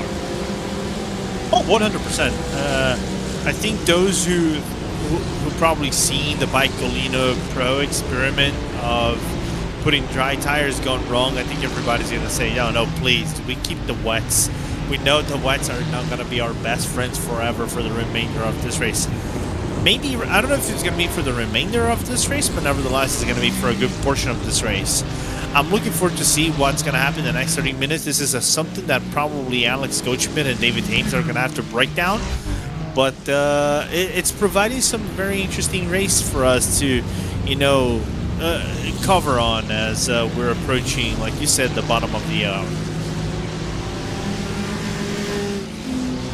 This is the sound of the engines heading down that back straightaway. One of the few times where they have been unrestricted no matter the conditions today. Full song as they've headed down into turn 12. lot less spray being kicked up. Still going to be some puddles here and there. As it caught out the 912, fiercely forward, pendulums one way then the other for Alex Johnson. Fortunately, good thing about the Circuit of the Americas, no walls either side of you. There's plenty of runoff to go and have an incident of. It's this is one of the things I've always been bedazzled of sorts by COTA. It's kind of like unlike some of the American racetracks where you would see lots of grass or maybe some walls here and there. You would be more knit and tight than some of the other tracks, namely said Road Atlanta. But it's a track that I hated early on, but it grew me over the years. It's got lots of challenges for drivers. The one thing that they all seem to complain about is track limits, but the reality is it's the same for everybody. So that's not really an excuse. Mike Colino's car stays well out of the way. That's the one that was being experimenting maybe on some different tire compounds. Wager now we are closer to the dry tire being viable, but with rain again imminent, not for very long. That Solpec Precision BMW, it's so good through the opening sector. Ferrari just good enough though to hold on when it matters. Impulse Racing, another car caught out inside curb through the S's. World Sim Racing squeaks through. Heart and mouth moment right there for World Sim Racing, but other than that, everybody getting away unscathed. And I was starting to think, because now we're getting drier lines despite the rain, still a true factor in a few minutes. Are we going to see some of these medium-high downforce cars that has less wing angle than some of these cars starting to have better consistent performance? The Sopec's down on the inside. Big slide as well, and that was seen a mile coming from Team Racing. Straight back through in the Ferrari 296. All this, says Ruben Paulino in the Scuderia Volpe by P1 Sim, the number 19 Ferrari GT3 car. It's a little bit closer as well. It's getting ominously dark though now, Lorenzo. No rain just yet, but a sign of what's to come. It sounds like the scenes from Odyssey with Matt Damon going into the ship. And plus, I haven't seen the movie, so I won't give any spoilers. That's the only bits I've seen from the movie before he gets tortured in the middle of the sea. Because we're gonna get basically sea level like rain in a little bit. See if anyone will hear the Song of the Sirens. I guess as well, for anyone who elected not to take tires, the drier the track gets now, the more painful it is going to be, because you will have theoretically worn away the sipes in the wet tire. That helped to move let's just say move, that's the wrong word, but just carve a bit of a contact patch through the wet conditions. Now, once those have been burned off, your wet tire effectively is a slick, but with a very different compound, softer. It's going to move around underneath you a bit more. So who in GT3 is on a fresh set of tires? Reina Talvar and BS Plus is 89. Grid and Go as well, they sit fourth. BS Hybrid, Team Racing are not, but Solpec Precision are. So maybe that explains a bit of what we're seeing, the back and forth. Behind them, Ruben Paulino goes out to try and find a bit of moisture. I was looking at some of the cars, trying to pick up a little bit more moisture in the cars. There's Solpec again. Team braking one more time, just struggling to have grip on the rear of the car to make that properly turn in and then get properly out of the corner. you don't want to undercut, I would say, really here, Lorenzo. You want to time your pit stop basically right as the rain begins to arrive. Pretty much. It's not going to be a strategy. It's going to be a scramble to get down in towards pit lane. Now, the races coming up after this, Portimao, Adelaide, Silverstone, I'd expect a bit of rain. Are we going to see the amount of rain that seemingly is getting closer and closer? And the latest forecasts do have a band of that red rain ready to drop directly onto the track. I know ESPORTS already a lap down. You'd think a Porsche GT3 car would be good in the rain. Doesn't matter if you touch a wet curb. Yeah, wet curbs are your worst enemy here, and the white paint as well. Overall, haven't seen as much drama from the rain as maybe we've expected. These drivers have all prepared for it a little bit more. Paulino down a gear, slows the car a bit more.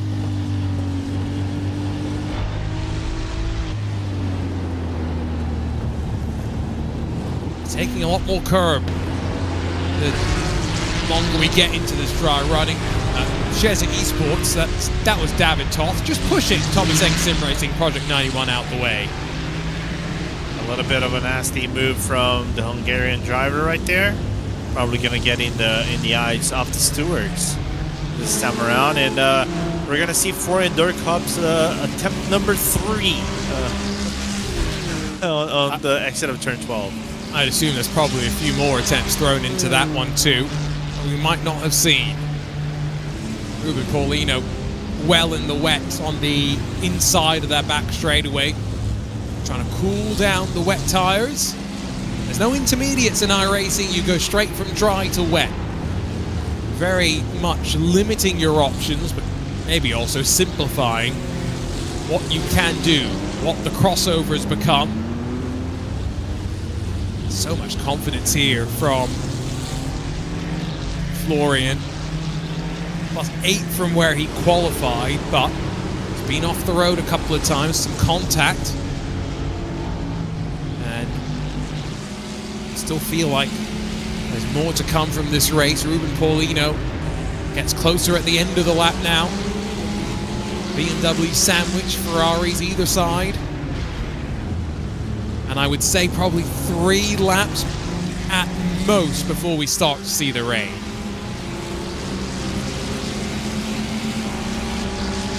Give or take. And by the way, Arjuna, I was looking through the gaps between Wunsch and Talvar. It dipped quite hard in the past lap, into the past 2 laps. I think it might dip a little bit more because Wunsch just caught up some traffic in some of the wrong spots, and I think Talvar is about to catch some traffic on the back straight. So maybe that gap goes up to about 2.5 seconds to 2 seconds by the end of the lap. Keep an eye on it, but Reina Talvar with the fresher tires, doing his best to be on the hunt. It's fascinating watching the pressure being applied. And again, remember, this is just inside of the top 10. Minimal points, yes, up for grabs, but these drivers knowing it's a long race and the presence of rain, there's time still to be made up. Once again, gets alongside, but a bit more contact made. Ruben Paulino, Florian Durkop battle down the back straightaway. Paulino once again sits in the wet part of the track, and this time given some draft by Daniel Gorachov. Long way around for the BMW, but so good on the brakes as Durkop been. Wise to the deep attempt from Scuderia Volpe by P1 Sim, and unfortunately running out of ways to fight back. Florian Durkop, long way around, tucks back into line. Didn't the back tires seem to move a little bit as well from the BMW's perspective? Maybe. Paulino not done, by the way, wants a second place on this lap. Gorachov on the tight line will be pinched to the apex as we sweep through. And I wonder if that's maybe fuel saving done for Ruben Paulino for a handful of laps. See how quickly he's going to build an advantage now. Already a couple of car lengths clear. Great move from Paulino right there to go on through. You know, just bite it this time, getting these wetter areas, trying to cool down maybe the tires a little bit more in comparison to Durkop and also Gorachov, and swiftly made the move and made it stick. I think also the fact that he had newer tires made the also full effect of getting that overtake easier said than done. It's a lot of penalties, by the way, that Race Control has handed down. How many?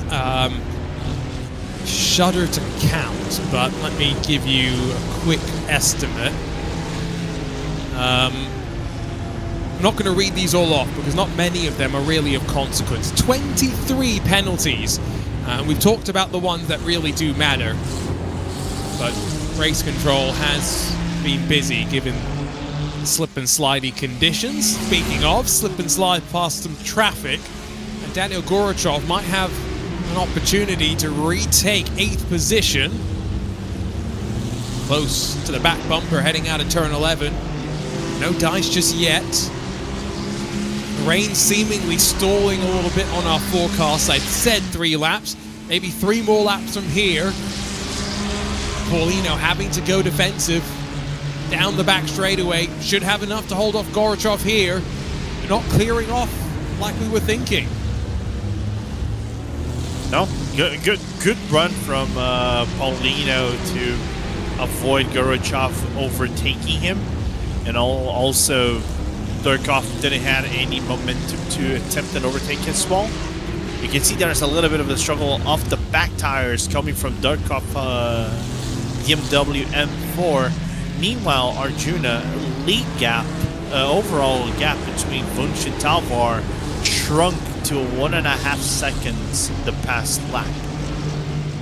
So might have to switch our focus up there. In fact, gap down to 1.2 seconds now as the fresh tires really coming to life. Is there some damage on the right front for Luka Wunsch? Wait till the shot brings it back into perspective. That looks okay. Might have just been the way the light reflected there, and that's a good sign as he heads back up to some more traffic. I think it's just traffic, unfortunately, that's really cost Luka Wunsch the last couple of laps. I don't necessarily think his tires have been costing him too much time.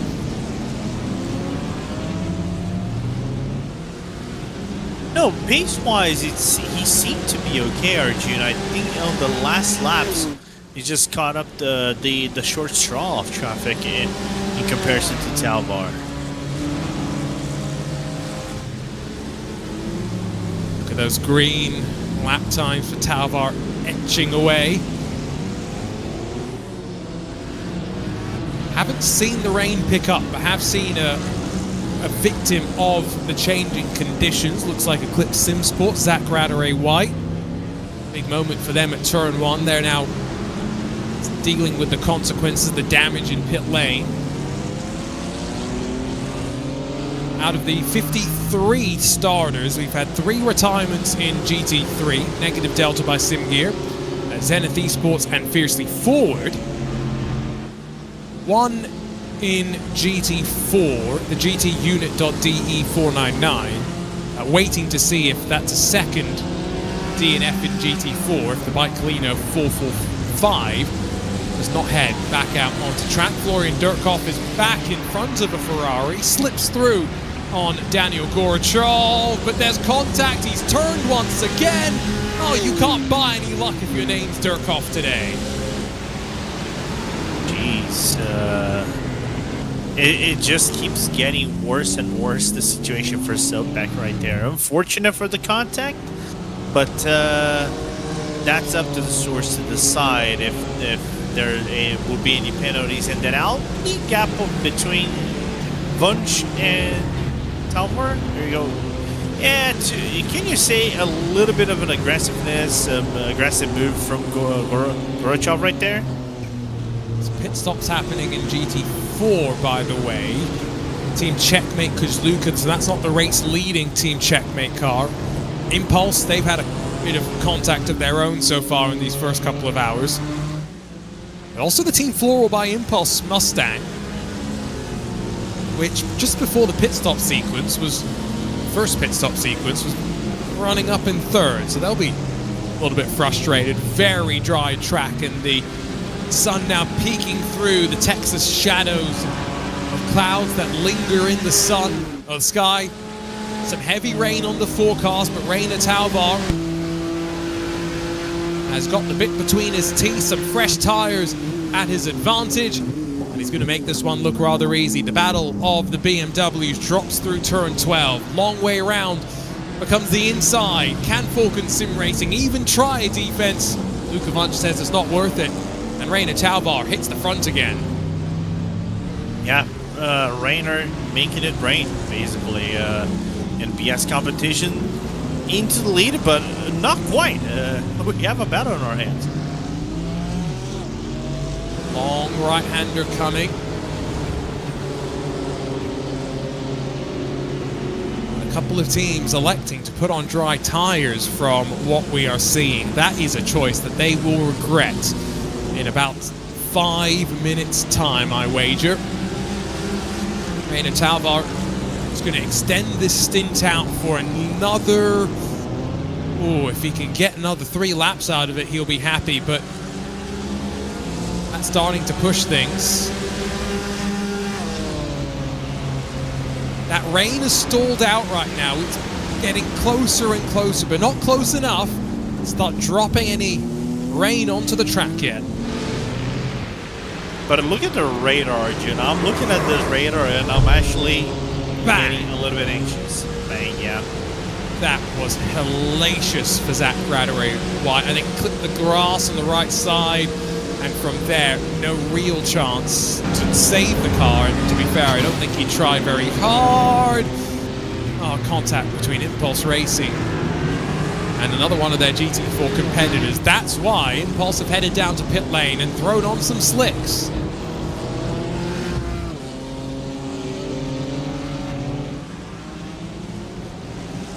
Right, 16 minutes to go to the top of the hour, and we're still waiting for the second pit stop cycle. If this had been a completely dry race, we would have seen 2 pit stop visits already for all 3 of our classes. Rainer Talvar leads in the GT3 class. Remember, BS Plus competition and Grid and Go trading wins back and forth so far in the first 2 rounds of the season. BS Plus 2 points behind the #1 machine, but Grid and Go sitting 4th right now on track. Championship advantage halfway through the season might sit with the BS Plus crew. In 992, Blue Mercure won last time out. They lead by 15 seconds. Their call to take no tires has worked, at least in this stint. Their main championship rivals, Carlar Esports, all the way down in 8th position. This is exactly what they wanted to see in terms of points. And last but not least in GT4, like Kalino Max, leading class, but only because Team Checkmate Wallach Group have been in and out of pit lane. They have a dominant lead due to the 488 Porsche crew. Team 75 Bernard by Sim RC have run 3rd for most of this race after winning the first 2 rounds of the championship, but look on course to extend their championship lead once again. 15 minutes left to go. And one by one, they're trickling into pit lane, including Octavio Rondoletto. I'm trying to figure it out. If I think Rondoletto is still... Luka Vunch has gone around Lorenzo. That was the spin noise that I listened to the background. Unfortunate for us to see that. But Vunch's tires are pretty much starting to die properly. His look on board.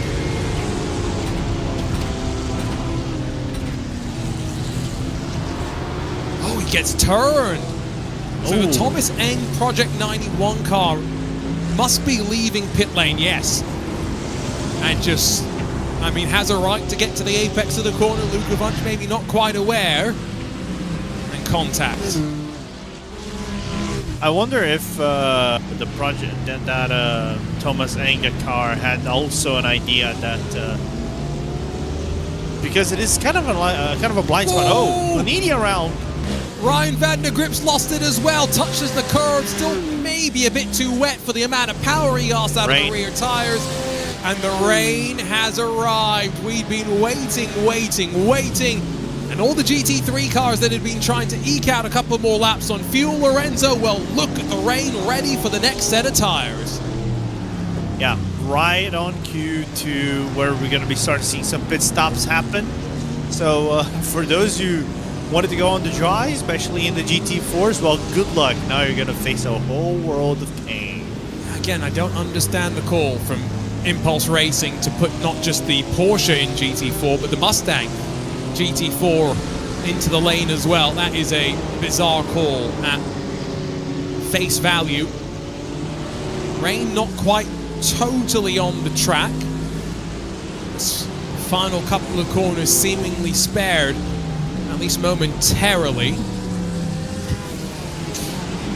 And here we go. Finally, it's arrived at the tail end. Now, one thing that our friends that are going to take over in the broadcast booth, Alex and David, may have to now think about, Lorenzo, is if the rain is so heavy that it's not safe to drive in, there is a possibility that the iRacing safety car may be called into action.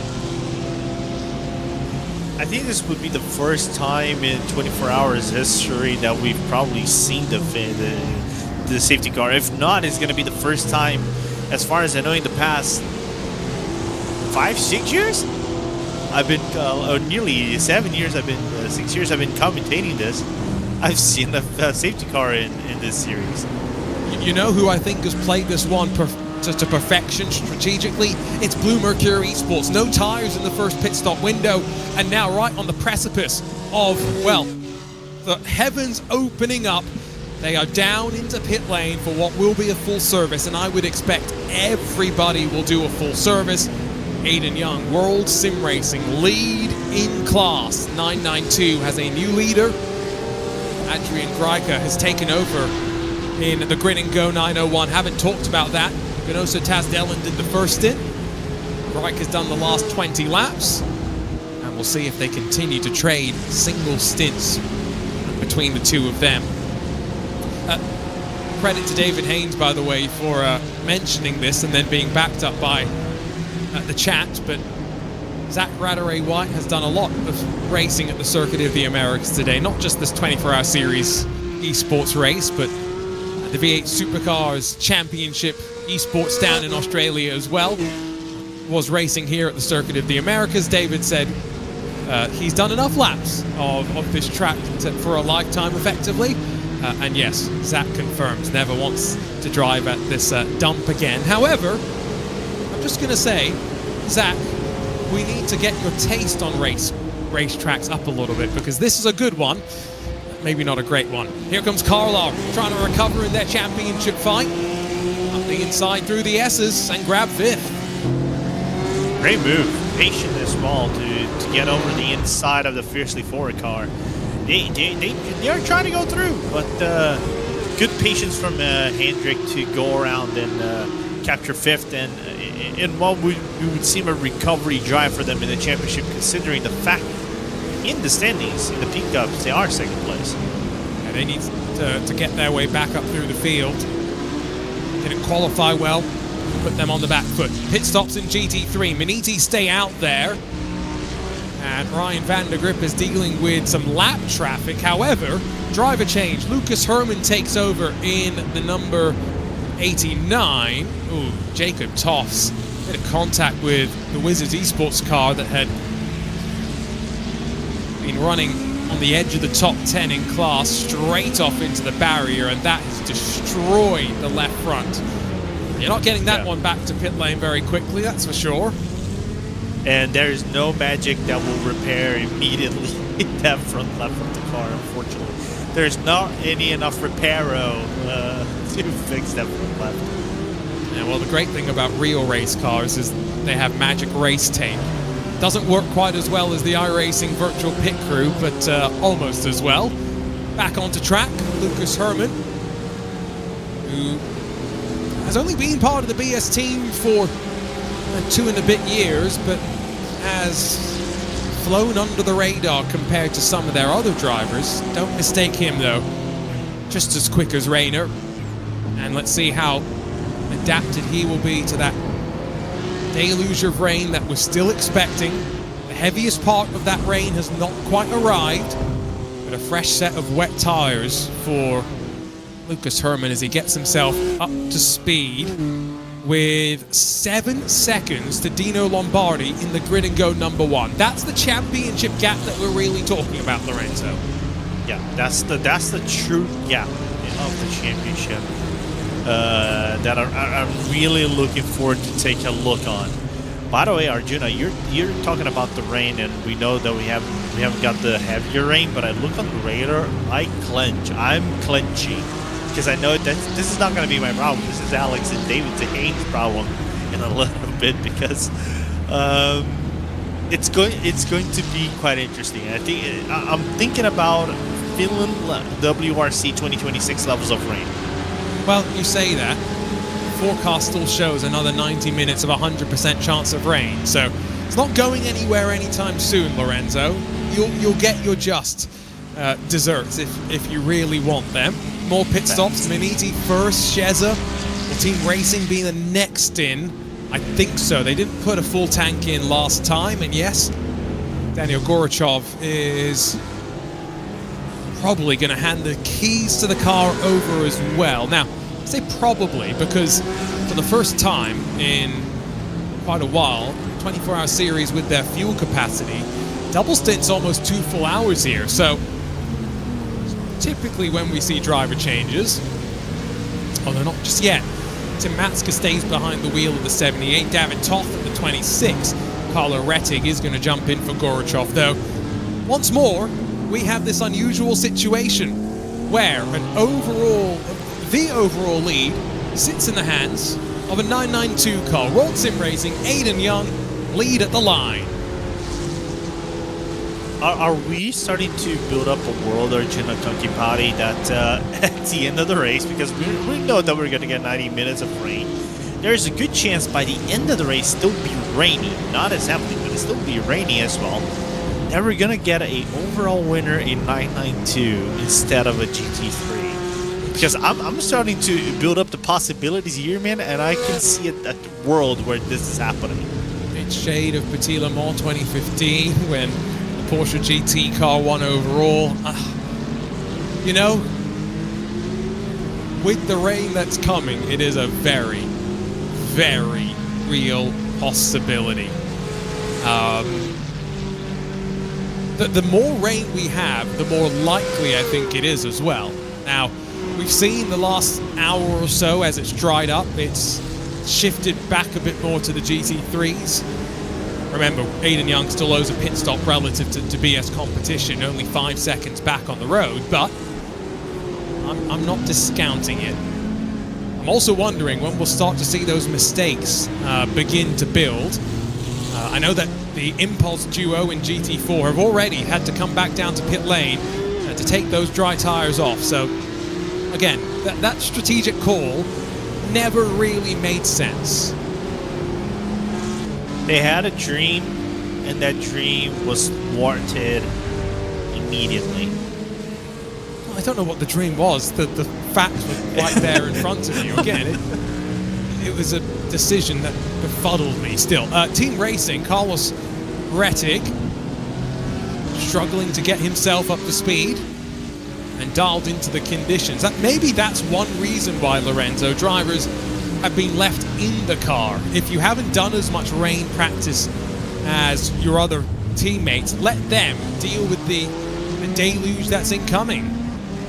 Yeah, and maybe put your teammate into the test drive conditions, or or try drive as a ghost, because whenever you are doing teammates and you're doing some traffic moments right here, but whenever you are actually watching someone, you can try to drive as a ghost and have an idea how the server is kind of like behaving, the track is behaving, so you have a mild idea of what is happening on the racetrack.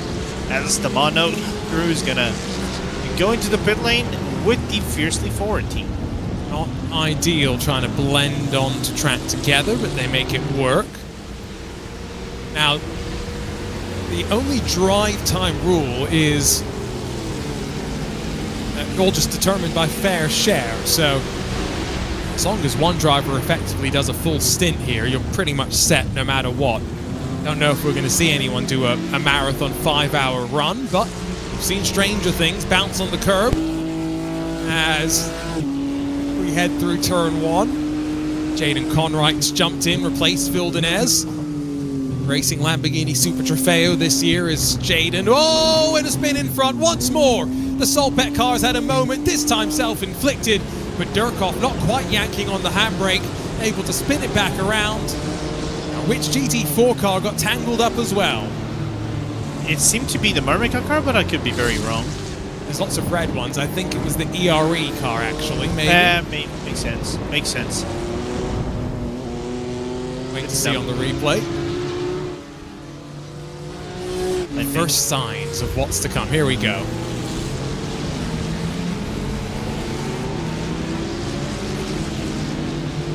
You know all those TikToks and social videos where they make, where they pause the video here and they say, which way do you go? Well, that's exactly what that was. The ERE car picked left and unfortunately didn't work out. Content for the Gen Z folks. We're just finding ways to appeal. Stop it here. Which way do you go? There we go. Producer Hugo. Here you go. Thank you, Hugo. What a move. We made the memes for you. Like, if anyone wants to go clip that and post it to TikTok and get the hundreds of views that you may get, there you go. Just credit RaceSpotTV. The Stealth Black Mustang, that performance behind Alessio Bonino and 07 Racing. The green G&G liveries, number 77. And down the back straightaway. We're about to have our driver change here in the comms booth, but Lorenzo and myself will be back for the final 2 hours of the race, and now we're just waiting to see how many will be left for us to see in 2 hours' time. Yeah, looking forward to see. I like the fact that we have this heavy rain, Arjuna, now pouring over the track, and the track is getting wetter and wetter. So we're gonna look like to see who's gonna come out on top if there will be any mistakes done by drivers now. Justin Rems just had a hardware failure and unfortunately had an incident at turn 1 in the Impulse Racing 457. Hope to avoid too many more moments than like that. Map performance sweep through. Great job from them. Also, great job from Bike Kalino Max. Not quite sure when this has happened, but they've taken over the lead in GT4 and now 4 seconds in front of Team Checkmate Wallach Group, Lorenzo. Yeah, like I said, the Argentinian crew, doing spectacular. Looking forward to see if they can hold it out for the remainder of these 4 hours. Well, lots to look forward to. Arjuna, Kanki Padi, Lorenzo Bondo taking you through the first 2 hours. Time for us to go and grab a break. Back for the end. But first, David Haynes alongside of Alex Goldschmidt. Thank you very much to Arjuna and Lorenzo there as a very heavily saturated Circuit of the Americas for round 3 of the 24-hour series eSports live here on RaceSpotTV. And David, the rain continues to saturate the circuit here in the Lone Star State. Yeah, on my timing screen there's a number I always look for in these conditions. It's rain intensity, and it's a percentage between 0 and 100%. If it's, say, 2 or 3%, there's spitting rain, but you'll absolutely stay on slick tyres. Once it gets up to about 7 or 8, you're starting to think, okay, a couple minutes of this rain and we might be switching over to wet tyres. Well, right now the rain intensity is at 77%. You can think of that as pretty close to sort of 77 millimeters per hour of a rain intensity. It's absolute thunderstorm, chucking it down conditions. Even if it doesn't quite look it because it's still a very bright day, the rate that the rain is coming down is an expensive shower head. Well, especially as we saw some of the GT4 teams decide to chance it on slicks before the weather changed within a matter of minutes. But, the first 2 hours have pretty much flown by. But nevertheless, with regards to the strategies that the teams are going to have to run on the fly here for the next couple of hours, before we hit the business end of round 3, what's going to be the biggest keys to gauging that strategy correctly? The radar makes it look pretty simple right now. It's just wet tyres, wet tyres, wet tyres. There's no in-between. There's no decision-making to be made. The difference all happens on the track, i.e. staying on it, staying between the lines. And then in situations like we've just seen, when someone else makes a mistake, you've got to make sure that their incident doesn't also become your incident. Yeah, like we saw with Florian Dürkop for Solpec Precision Racing. Currently 9th in the GT3 side of things, but Aidan Young for WSR Esports in the 920 992 division is leading overall. Now that's something you wouldn't normally see, but the weather has been a bit of an equaliser here on that front. Yeah, bizarre in a way. You're seeing the second outright, which is BS Competition leading GT3 and Grid and Go second place in 992 at the moment. GT3 just getting around as the traffic didn't help out Adrian Gareka, but this latest specification of Porsche Cup car having ABS is making all the difference in these conditions. Yep, a spin there for the 988 altitude free esports. Jacob Toss behind the wheel. That car currently sitting 8th at the moment. That car was running up at the sharp end as high as the bottom part of the top 3, but still, BS Competition, with Lucas Herrmann having taken over from Rainer Talvar, still leads. Dino Lombardi for gridandgo.com esports in the number 1 car. James Bomey in the Falcon Sim Racing Team Blue 44 rounds out the top 3. Tim Matska for Manizzi Racing Green taking over from Ryan van der Rijp. And then David Toff for Shezha Esports round out the top 5 in the GT3 side of things, as we're seeing a little bit of 992 pit lane activity. So WSR Esports, Timu Milikangas gets behind the wheel for the 07 Racing by Rhino Power 907. Fabio Ponta, Carla Esports now in, along with 901. So a lot of activity, but judging by the pit stops under the initial hour that we saw, David, seeing GT3s get to as high as around 26 laps per stint, and then with the Porsche 992 Cup cars, they're going like a lap or two longer. But like you say, the ABS is really making a difference on the Cup cars in this race. Yeah, so having had 992s leading outright for a little moment, we go back to the top 6 GT3s are the top 6 on track. That's a look at the weather. Red, it's very intense rain, and there is a lot of it. Rain arrived from turn 1 first, coming from south by southeast. Oh, that little whelp from me was giving me PTSD reminders of being a spectator at the source during Q3 at the 2023 CrowdStrike 24 Hours of Spa.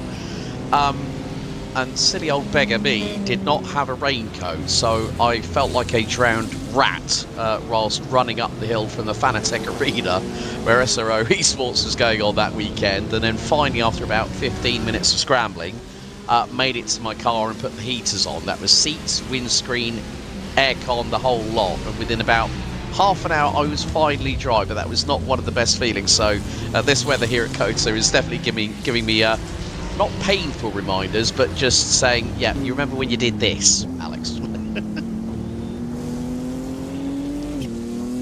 Scuderia Volpa, Solpec, much spun Solpec Precision Racing, and BS Hybrid. It's a complete mirror finish. The track is saturated. There's a film on top of it. Ridiculous. I know, and going up to the 135 feet incline up to Big Red at turn 1, I mean, you can see the standing water, David. And this is where the drivers are really going to be put under the kibosh as the tyres degrade over time and as the fuel level drops. It's basically like skating on an ice rink today. Yeah, I'm seeing sort of which direction the lap times are going, because just 10 minutes ago, our GT3 leaders were doing sort of 2:19s, 2:20s. Carver on board with Jaden Conright's just done a 2:31, so the track's lost 10 seconds a lap just in the last 10 laps or so.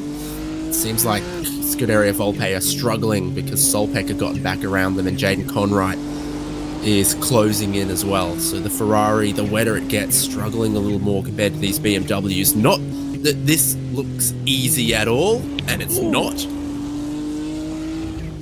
I was getting a bit worried for Jaden Conright there because he nearly clattered into the sausage curbs, and that could have sent the BS Hybrid number 90 a little bit skywards on the left-hand side.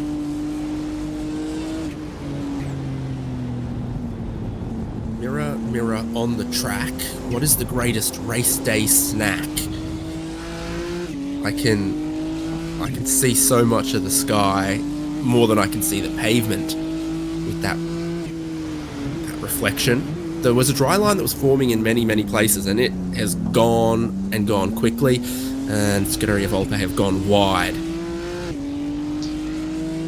So, Keanu Leotold exiting stage right ever so slightly going wide. Jaden Conright now up into 8th in the number 90 car as they head down the back stretch, and look at the spray, absolutely biblical. It's like waiting for Moses to part the seas here in Circuit of the Americas, but again, Leotold just gathering himself back up in the number 19 car.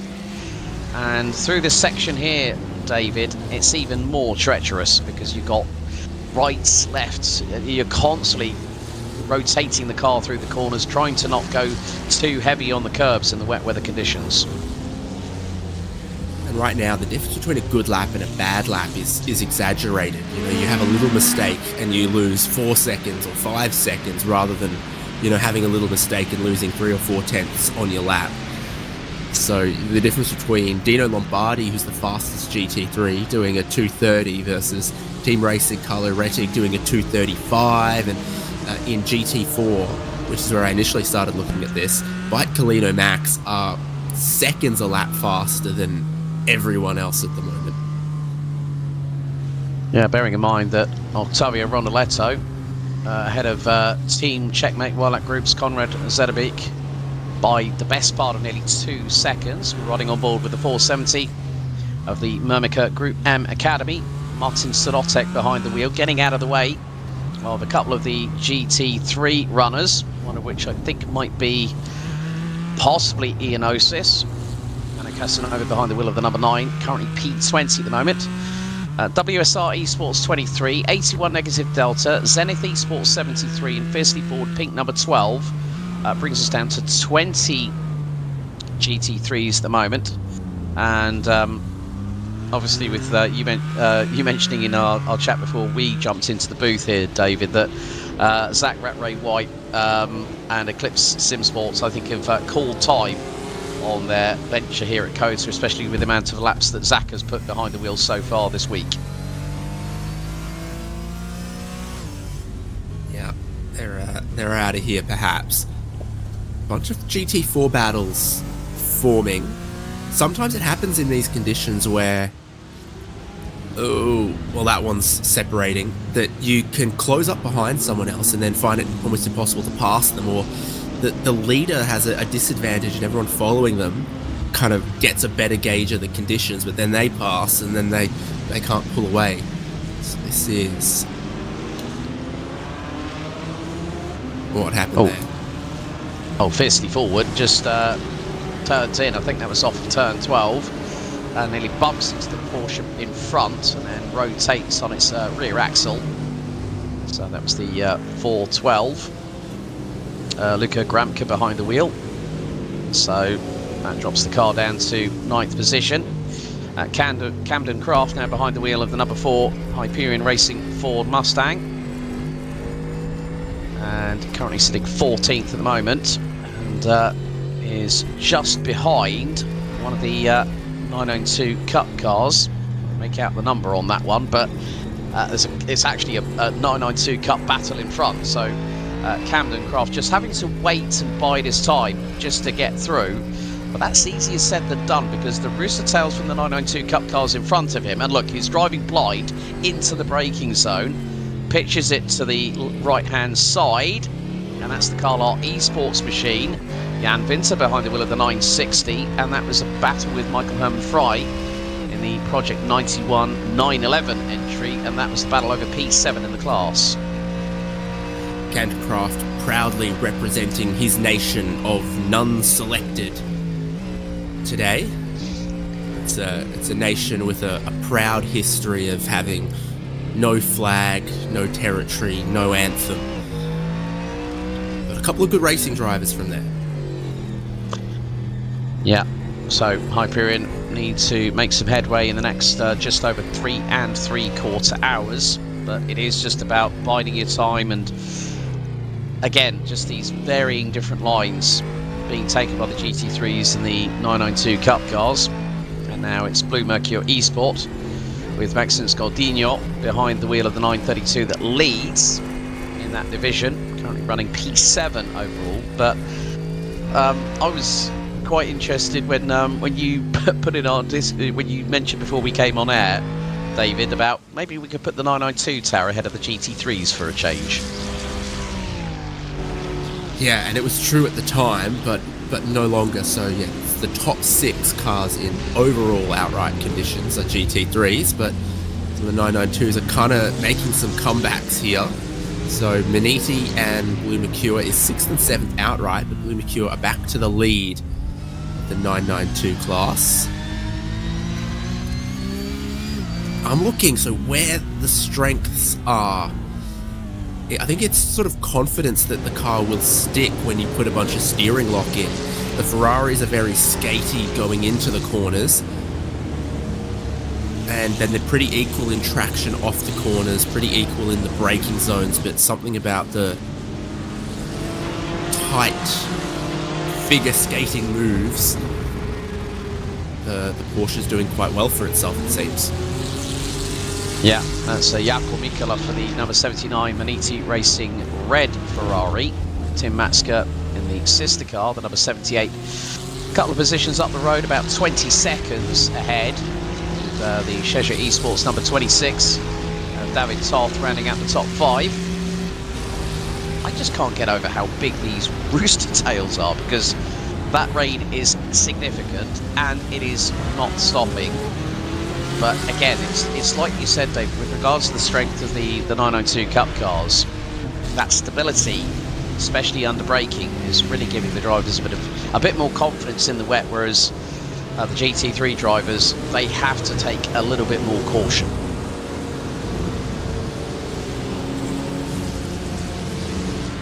Yeah, very interesting to see, and it's not just in one place, but a little bit more confidence in a few types of corners, and that's making the difference at the moment. Fastest 992 on tracks, Impulse Racing 231.7. 231.7 is also the fastest GT3, so they are very, very similar, but what we've got is the leader of 992 being just a little bit quicker than 6th place in GT3. And slowly but surely they are catching up to some of the GT4 backmarker traffic up ahead. And track declared extremely wet, heavy precipitation. Track temperature currently 24 degrees centigrade, 75 Fahrenheit, and that is slightly lower than the air temp, 28 degrees centigrade, 83% Fahrenheit. As again, it's just about surviving this middle part of the race, and when we had the mid part of Aragon just a few weeks ago, a very different set of circumstances, and it is about that, just getting that car to the checker flag and just seeing if you can maximise your opportunities here at this particular circuit, because especially coming down out of turn 1 and then going all the way through to 9, there's a lot of lateral sideways momentum and force going through the tyres, and the drivers, like we're seeing with the 2 BMWs coming into shot now, it's just it's like treading on eggshells, and if you hit the brakes too hard, you're going to rotate the car backwards 180, and if you go a bit too heavy on the power, like we saw with Florian Durkhoff, who's had 3 moments so far, and here's Grid and Go Esports, the 901, and that's on the heavy braking zone into turn 12, gets a tag on the left rear, and then has to gather it back up again, and I'm wondering if that might have been car 912 that was involved, possibly, but no, that might not have been. It could have been Impulse. 915 and 901, I think. So that would be Ross O'Connor from Impulse Racing and Gononso Tadman for Grid and Go. But you could just see how Tasdelin was trying to really slow that car down and then rotated through the corner, and then Ross O'Connor came in with a big head of steam. Yeah, it's such a car park at the apex of that tight corner as well in these conditions, because the check-up effect in the dry is big, but it's so much more in these conditions right here. And Lombardi looks like he is, made some big strides in cutting down the race lead. There he goes up the inside, and a hip check between Lombardi and Herman. At that point, Lombardi had taken second out of the previous lap on Lucas Herman in the number 89 BS competition machine. So now this might give the opportunity for Lombardi to pull away in the number 1 car. But with this rain being set in for the long haul here, David, it is just about, our team's going to potentially, on the next round of pit stops, maybe have to adjust their setup to correlate to get some better handling, get some better performance in the wet weather that we've got here. Certainly for 992, we had a series of pit stops just recently where everyone saw what the intensity of rain was and was going to be, and whatever you got to do to, and whatever you can adjust for the wet conditions will have been done. Around the outside into the S's, my goodness, and no sign of this rain stopping. A chance that it becomes slightly less intense, but if it doesn't stop, I don't see how the track really dries out much of any.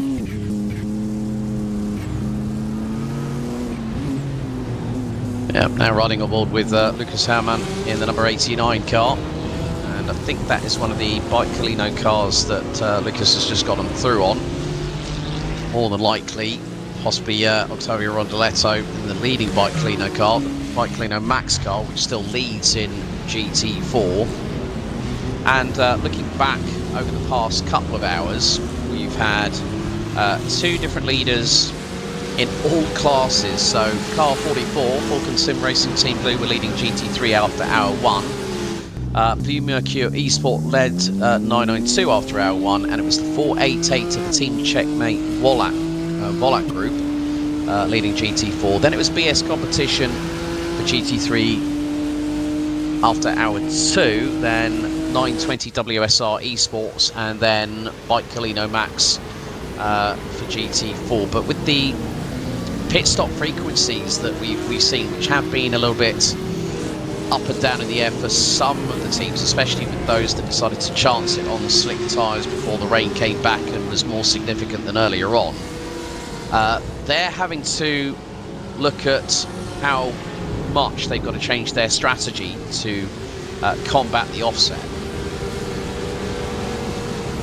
In changeable weather conditions, it is simply never too late to readjust onto the correct tyre. So everyone who went to slicks then went to wets very quickly, and that's just what you got to do. Gononso Tadman, who got hit by Ross O'Connor earlier, is now kind of closing back in on him. So that could get interesting if you want some ringside seats to this one for 3rd place. Yeah, the biggest advantage that Tastelin had over O'Connor was in the final sector, taking over 6/10. So that's where the strength lies for the 901 grinandgo.com esports car. Look at that braking distance. It's like 300 meters. It's wild. That's nearly treble what it would normally be in the drive at that particular corner. But again, it's just about being so careful, especially with these, this river of a circuit we've got here at COTA.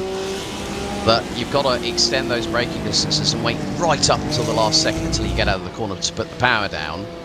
A little bit of a wobble for Tastelin there, but that is still not stopping him for trying to get on through. You can just see the windscreen wiper on the car going like the clappers.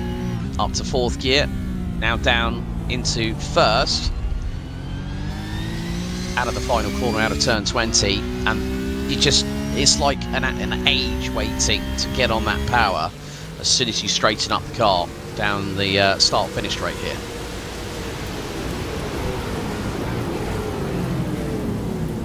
Saw the spec sheet for a race car windscreen wiper motor, and they've got to be extra powerful to still be able to move the wiper blade when there's 300 kilometers an hour of aerodynamic forces going across the screen. Fascinating stuff. Got to mind your track limits so carefully in these conditions as well. Even when we're not racing, wheel to wheel or any of that, it's another thing that everyone's really got to mind.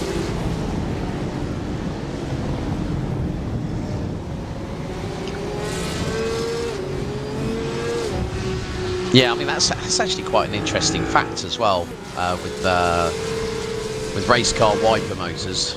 I mean, I've driven at about 260 kilometers now down the autobahn, but not in the wet, so I wouldn't be able to compare it. But just the amount of racecraft that we've got in this stacked field here for 24 Hour Series Esports Round 3, just to have the confidence to go all guns blazing, full hammer down, but still have to be so careful, especially like going here into turn 12. How early was Gonzalo Tastelin on the brakes into that corner, probably braking from around about maybe 250, 260 kph at full throttle at 6th gear, and then all the way down the box, maybe to around 2nd, maybe 1st at a push. But in terms of keeping the traction down in the wet, for a car where some drivers might think, I'll stick it down in 1st gear, and then they find that the wheels over-rotate whilst trying to apply the power and shifting up out of corners. Maybe by selecting a higher gear would help with that purchase on the tarmac, despite how slick it really is under these wet weather conditions. But a dive and a half here. That's Michael Herman Fry diving through, and that was on Fabio Ponta in the 907 for P6.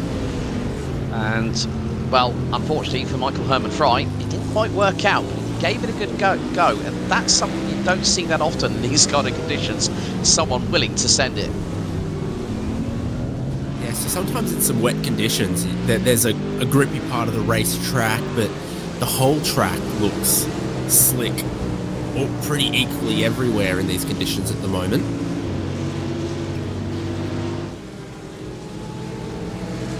But a bold manoeuvre there by Michael Herman Fry, and that now secures 6th position. The Project 91 Rao Racing 911 up to P6 in the 992 class.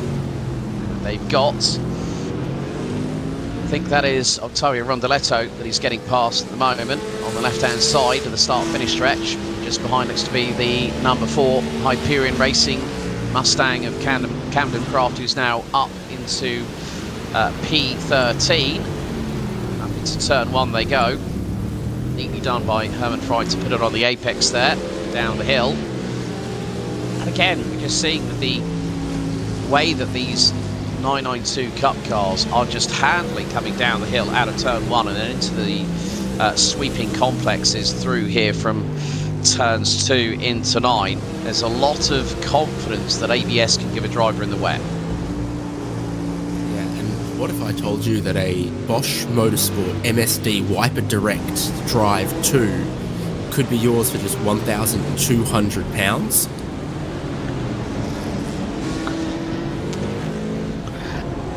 Probably sounds about the same price as a full service and a cam belt change with water pump on my daily driver. But just when you think about it, I mean, with the amount of technological advances that Bosch have done in the world of motorsport over the decades, that was a bit close there. Ottavio Rondeletto nearly clattering into the back of one of the BMW M4 GT3s that's just up ahead. And look at this, Fabio Ponta running blind in the 907, going by sheer feel alone. To the outside he goes on Ottavio Rondeletto in the 444 Bike Colino Max car. And is still keeping Michael Herman Fry in the 911 Project 91 RAW Racing entry. Very honest in the battle here for P6 in the 902 Cup class. But just the sheer confidence, as we're going to see a replay here. Fiercely forward, 4-1-2, Luca Kampka, gets tagged, bang, straight into the barriers, and that is going to have to take a trip down pit lane. Big damage to the 718 Cayman.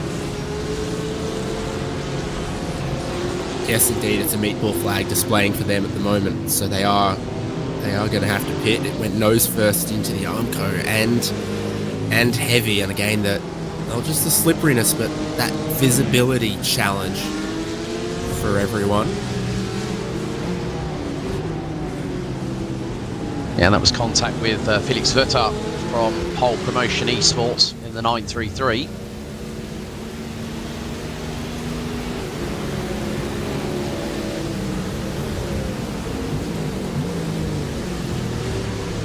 But still, Michael Herman Fry getting away at minutes from he's gotten away from Fabio Ponta, who has now actually been passed by Jan Winter for Carlisle Esports in the 960, so a change again for 7th position. And Michael Herman Fry now 5.8 seconds up the road from the 960. Meantime, though, Dino Lombardi, David, has really started upping the ante. He was 1.1 seconds quicker after lap 62 in comparison with Lucas Herman. So Lombardi has got some real pace here in the wet. And looking at the deltas, well, Herman has taken half a second back in the opening sector, but Lombardi in the final sector of lap 62 actually got that half second back. So it seems like with Grid and Go, BS competition, with both respective drivers, they have strengths in different sectors of the circuit. And while the rain hasn't let up, everyone has gotten a little bit quicker. They were doing sort of 2-minute 30s. Now we've got the quickest drivers in GT3 and 992 doing 2-minute 27s. So they've either worked it out or built a little bit more temperature into their tyres. But it's not on account of the rain easing, because it simply hasn't. There is a window of time, 20 minutes in the future, where the rain might ease but not stop. And a drama for the number 19 Scuderia Volpe by P1 Sim Ferrari. Keanu Leotold exiting stage left on the circuit. And let's have a look at the replay. Yeah, it's the inside line, hits the curb with the left front wheel, and it spins the Ferrari around. That, I think, allowed Jaakko Mikkola to get through. Jane Conwright also in front of Keanu Leotold. And we're back on board with gridandgo.com esports. Gononso Tazlan, the man from Turkey. 1.2 seconds now behind Ross O'Connor. So the battle for P3 still very much alive here, David. And again, Tazlan on the opening sector lost a second to O'Connor, but on the previous tour took 8/10 out of him. Yeah, Hasdalen, by the numbers, the fastest driver on track of any class at the moment. But does it become more difficult once you start to get this close? Massive braking distance, but of course it is. It's the fastest part of the racetrack into a very tight corner, and it's sopping wet, so you've got to brake very early to get it all done.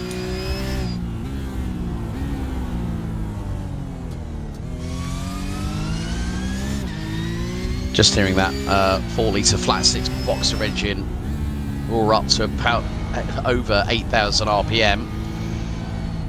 You can just see how gingerly Hasdalen is being on the throttle here through turns 16 to 18.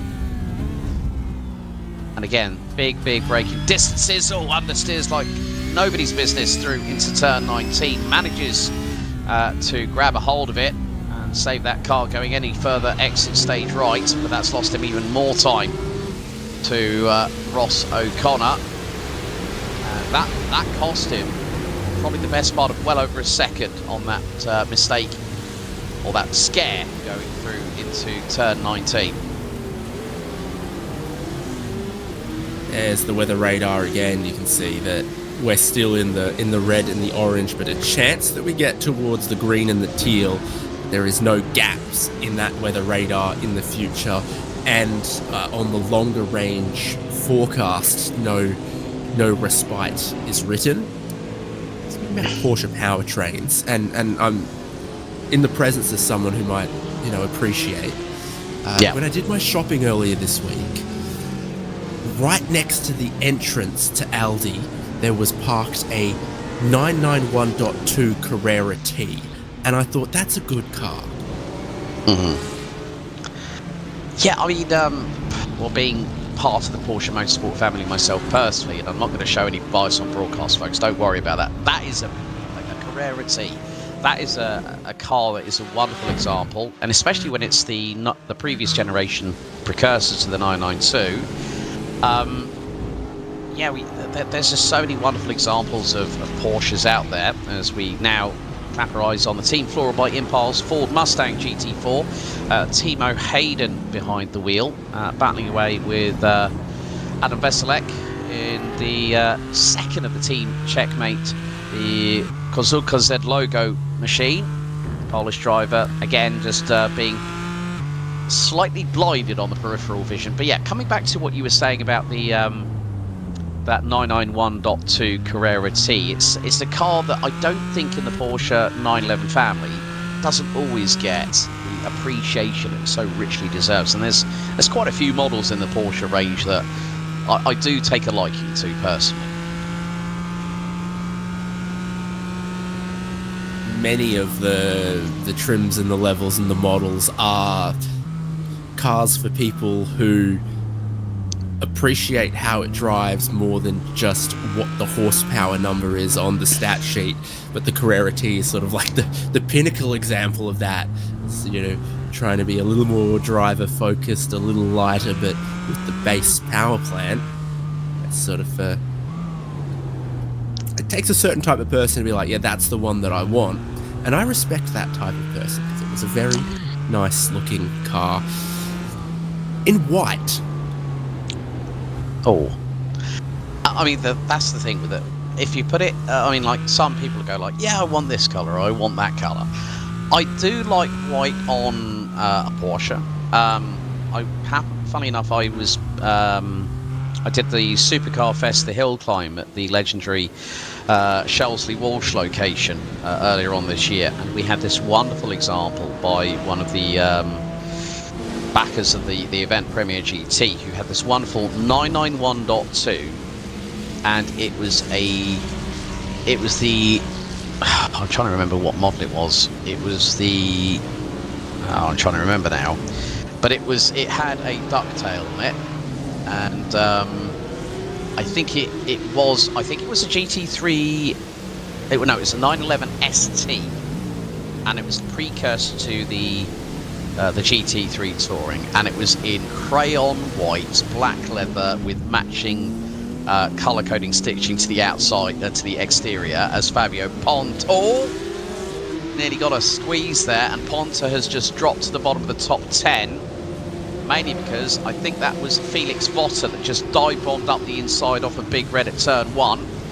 Alvaro Sanguino has also factored into this in the XPD Racing 935. So 07 Racing having a little bit of drama as Fabio Ponta is losing and hemorrhaging time at the moment, whereas Vota and Sanguino are pulling away significantly here. Yeah, very similar last pit stops, very similar last pit stop times. Ponta just does not have the pace these other two have got. Into 8th and 9th in class. Conditions must feel different every single lap because, as I was saying, you know, some lap times in 2:27s, but we're back to 2:30s again. It's even slipperier and slower once more. Yeah, and Felix Vutta has now got through on XPD Racing's Alvaro Sanguino for the position, but Sanguino showing his nose to the German pole promotion eSports down into turn 12. But at this point, Vutta has the advantage as they will head through into turns 13 and 14. And again, you know, the amount of speed they carry into turn 12, that early braking point that they have to muster up, as we're just over 22 minutes to go before we head into the second half of this round of the 24-hour series eSports here live on Racespot TV. And a big thank you for everyone that's been joining along and also putting their comments in the chat. It's wonderful to have your company with us. But yeah, again, it's just, you see here, Felix Vota, even turning it right, going into a left-hander, you can see, and that was coming into turn 19, the back end, even with the ABS, in this wet weather, you can see there's a little bit of tail end drift, especially going out to when you're turning left, and the tail kicks out to the right-hand side.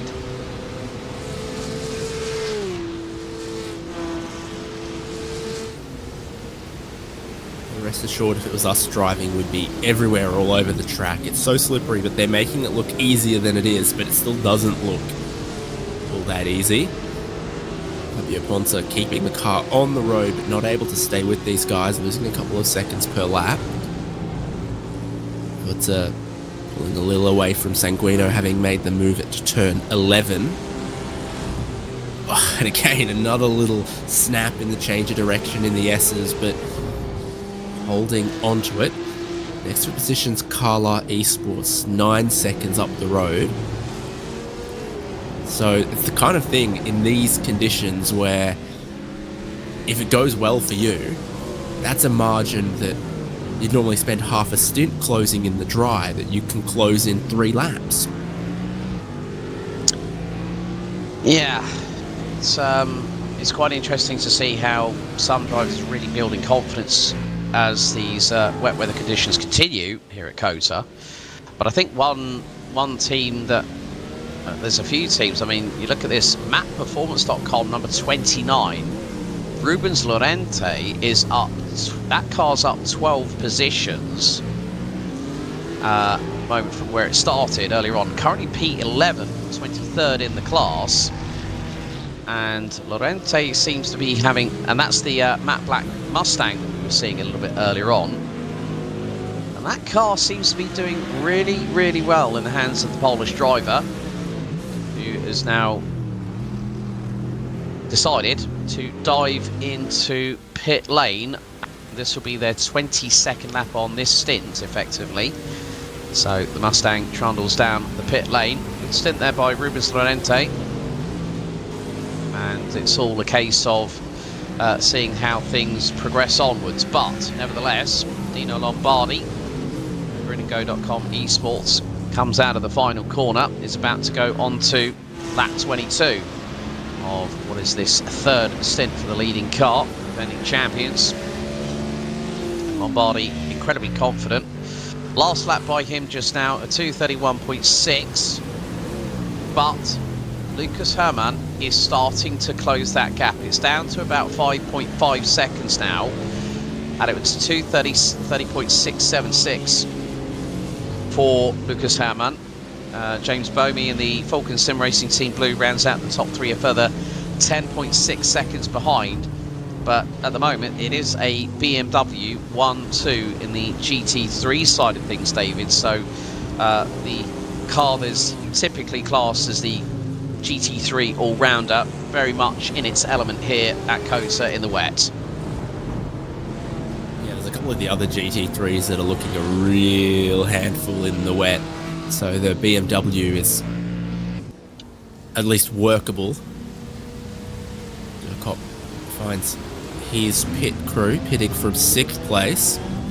23 laps since they last stopped.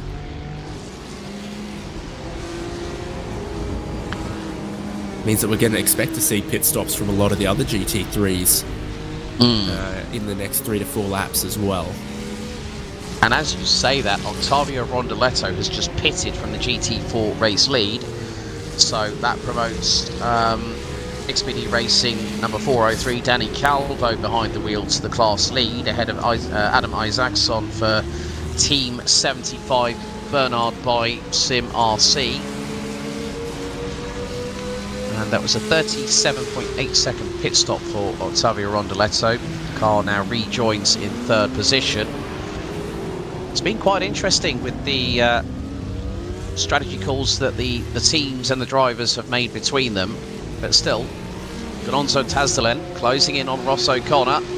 That gap is the closest it's been for probably the last 3 to 6 laps. As they were going through into T1, it was just under half a second.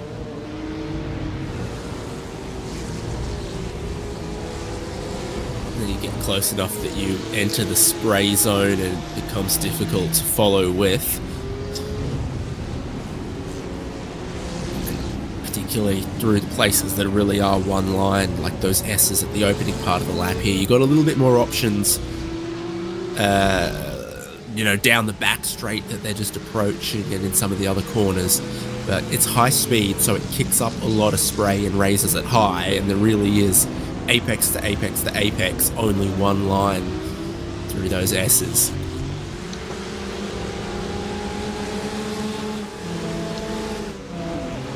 So at high speed, travel our 3rd and 4th place drivers, Ross O'Connor and Gonzalo Tazdelen for Impulse Racing and Grid and Go. As we are just over quarter of an hour away to being at the end of hour number 3 of this 6-hour adventure here in the Lone Star State. And well, the gap between Dino Lombardi and Lucas Herrmann has extended further still. It's now up by a further 2 seconds because Dino Lombardi, with the big plume of spray behind the number 1 Grid and Go BMW M4, has just put in a 2-minute 30.49. And Lucas Herrmann, nearly the best part of 1.1 second off. The gap now stretching as Dino Lombardi opens up the taps on the 3-litre inline 6 twin power turbo BMW power plant, but a spin! Oh no, Tazdelen has just lost it.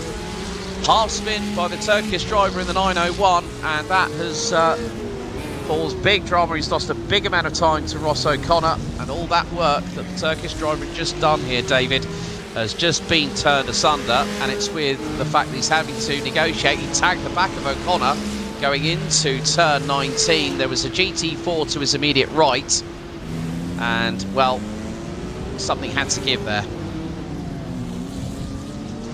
Yeah, exacerbated by the traffic in turn 19 as they try to set up to make that quick change of direction. Just been checked up a little bit, shifts the momentum, loops him around, saves it. Might be able to close that back pretty quickly in these conditions. But yeah, unfortunate. Lucky to keep it away from being a bigger incident. Yeah, a few more GT4 cars. Danny Calvo, I think, was the car that might have been on the outside of that incident that just happened. Has just been in for a pit stop. Tom Kunath for Core Sim Racing GT424 And Dominic Hurl from Mono Competition 410 are also in the pits after 21 laps of their previous stints. Piotr Kwaszinowski for the Thomas Enger Sim Racing and 434 car after 15 laps has also come into pit lane. So a lot of activity in GT4s at the moment. But, well, Dino Lombardi has now pitted the leading car, the number 1 Grid and Go eSports car, now in the hands of Alessandro Quintai. This is interesting. So they're going for more wets again, whereas who was it that took fuel only? Solpec took fuel only, kept the same set of wets on. That's brand new wets for Grid and Go. Well, hopefully, yeah, I mean, when the Grid and Go strategy for round 2, Aragon, I think completely took me by surprise. I think that now with gridandgo.com for round 3, I think nothing's going to surprise me anymore with this team, because they've pulled flankers before. They've tried to get the strategy to work their way, and it nearly worked for them at Aragon, but it was just they went completely off outside the box in comparison with everybody else. So when you get a new set of wet tyres, they start cold. So you can see Manidi Racing Red look like they're driving a different racetrack at the moment until those tyres get going. There's a few other cars where it's an even more noticeable effect. Different classes of racing where on a really wet track, new wet tyres are not immediately electrifying.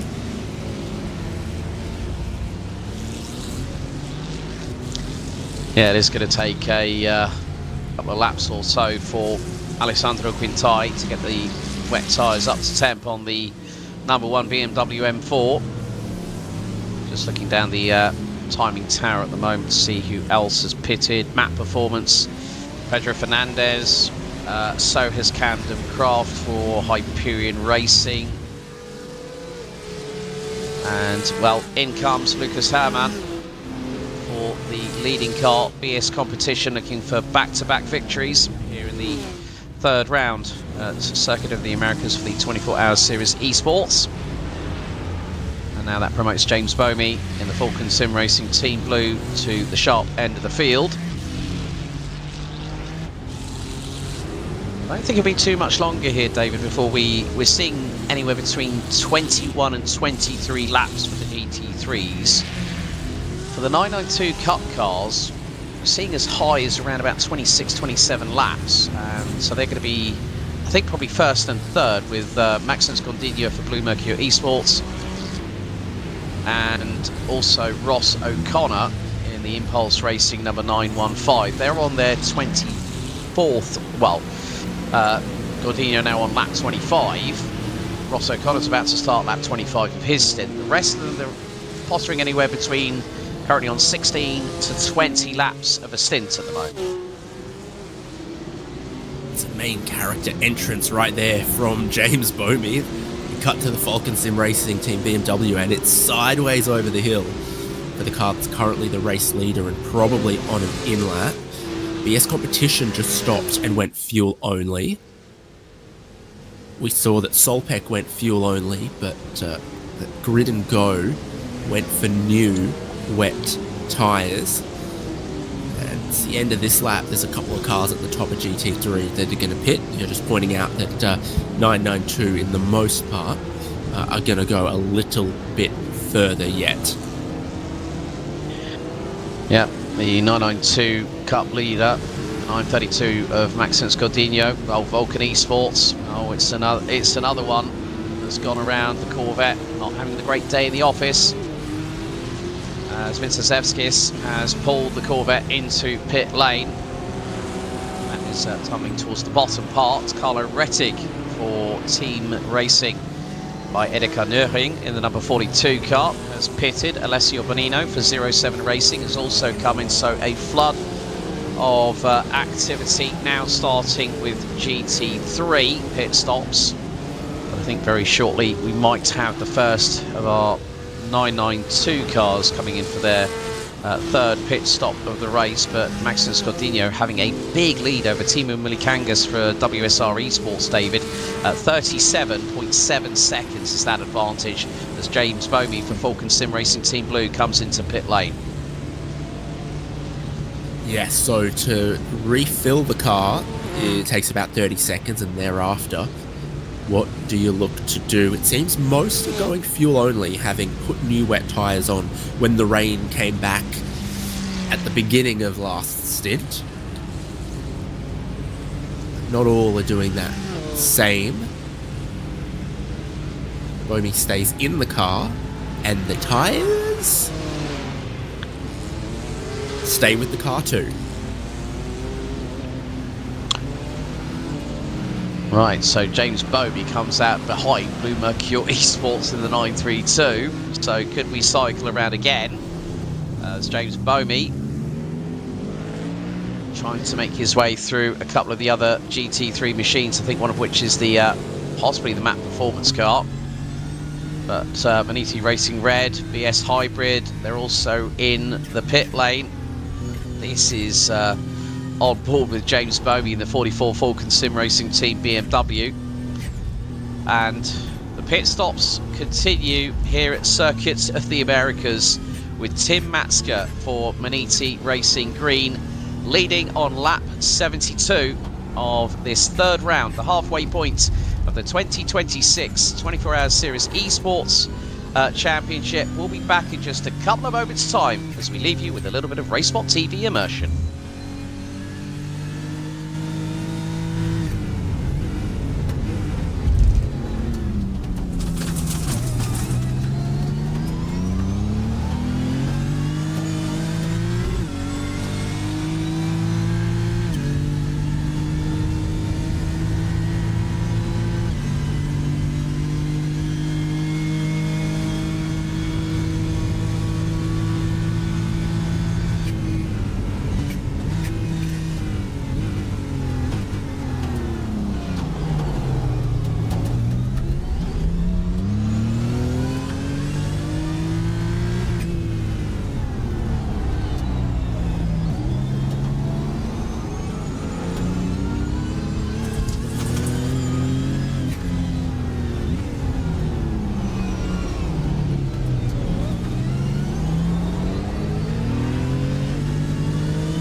Well, ladies and gentlemen, a nice little bit of RaceSpot TV ASMR fan immersion for you on board there with the number 44 of Falcon Sim Racing Team Blues, James Bomey, as we are just about to hit the 3-hour mark for round 3. The 24-hour Series Esports Championship live here on RaceSpot TV. You're in the company for the next just over an hour with Alex Goldschmidt and David Haynes, and looking at the leaders so far after what has been a very, very heavily saturated great weather for ducks layout here at Circuit of the Americas. It is the number 89 of BS Competitions, Lucas Herman, that leads the way overall after 74 laps of this circuit.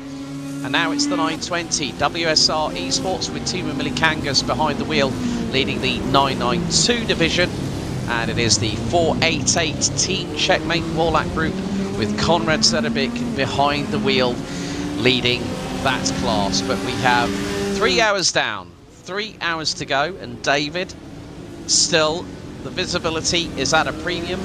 Braking distances are a mile a minute, and drivers still getting more confident as these conditions continue to evolve here in Texas. I think a tube train stops in a shorter distance than the Porsche Cup cars on the back straight at the moment. And with the pit cycle completed for GT3, as you say, BS Competition hold the lead. Grid and Go, who went to that new set of tyres, are not seeing any lap time advantage from it just yet. And then we're soon to get pit stops from 992.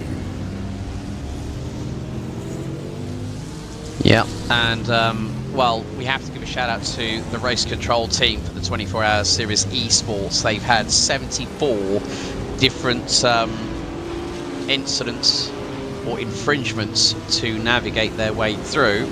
And on the recent pit stops, there have been 3 5-second rule violation time penalties being given out. First one to Team Checkmate Edent, car 97, currently sitting 17th in GT3. Car 79, that is Maniti Racing Red, currently sitting in P7. And car 27, 07 Racing over PX, currently sitting 18th in there. Still quite a few incidents to have to look at, as we've on our spreadsheet that we see here, David. Incident number 65 has just been posted, so the stewards having a lot of information, a lot of different camera angles to analyse and then make the correct call. I thought Aragon was going to be a busy time, but with the wet weather conditions, you mentioned about track limits, you mentioned about the braking distances, and so many other nuances that the drivers are having to cope with. It is not getting any easier out there for the north of, I think we are at 44 teams still running out of the 53 that started. Not getting easier at all. One of the quirks of this track is that on the Grand Prix layout, there's 32 pit stalls and a pit lane speed of 80 kilometers an hour. In the NASCAR configuration, the pit lane speed limit is 64 kilometers an hour, and there are 40 pit stalls. So I think they bunch them in a little tighter there. As it pertains to the 5-second rule, you've got to be in the fast lane and then move across into your pit stall within 5 seconds. So there's no driving down the working area. Yeah, and now car 26, Pleasure Esport. Oh, well, the car that's just been handed over to Nobby Kiss by David Toth, currently running P6. That has now been hit with the 5-second time penalty for the 5-second rule variation that David was just explaining. But Rail Racing, Project 91 911 versus Carlart Esports 960. Battle for the top 5 in the 992 class, as we are starting to see a few more pit stops. Jeffrey Ross for Fiercely Forward Red is in the pit lane, and that car has only taken on board fuel with a pit stop stationary time of 34.25 seconds. I mean, if it was dry conditions, you'd be looking to double stint tyres if you could. In these wet conditions, I think it's probably even easier. Cornering speeds are lower, and new tyres have a difficult warm-up phase in the wet, so there's quite an advantage to leaving warm tyres on a super slick, saturated mirror finish racing circuit. Rain intensity has taken that little bit of a drop from 80% down a sort of 50-60%, where 100% is the heaviest it could possibly rain, you know, Noah's Ark stuff. So we're only at sort of 60% of flooding the whole Earth for 40 days. Well, I mean, you mentioning Noah's Ark there, David, I was just waiting for the animals to line up by two, ready to board, just in case that severity did happen. But again, you can just see, oh, Jan Vince are getting very deep under brakes. I think might have just gotten through on possibly Octavio Rondoletto, whilst chasing down Michael Herman Fry. And Herman Fry has really done a good couple of stints so far. He's currently on lap 23 of his stint at the moment, but still, Milikangas leading in the 920 WSR Esports. That car has just completed its 24th lap. Gononzo Tazdalan for Grid and Go in the 901 has also started lap 25 of that stint. Felix Verta for Pole Promotion Esports, currently down in P7, is on lap 26 of that stint now. So again, we're seeing, like with the opening stints for the 992 Cup cars, they were topping out at around 27-28 laps, but Felix Verta has just pulled the 933 into pit lane. Yes, 26 laps completed. Car that we are on board with has done 24, so maybe 1 or 2 laps of fuel left, if that's the margin in these conditions. Just in behind Project 91 Rail Racing, and you're right to say that there were times in the last stint where Michael Herman Fry was the fastest car on track. Right now, Carla just looking slightly quicker, or at least even and matching.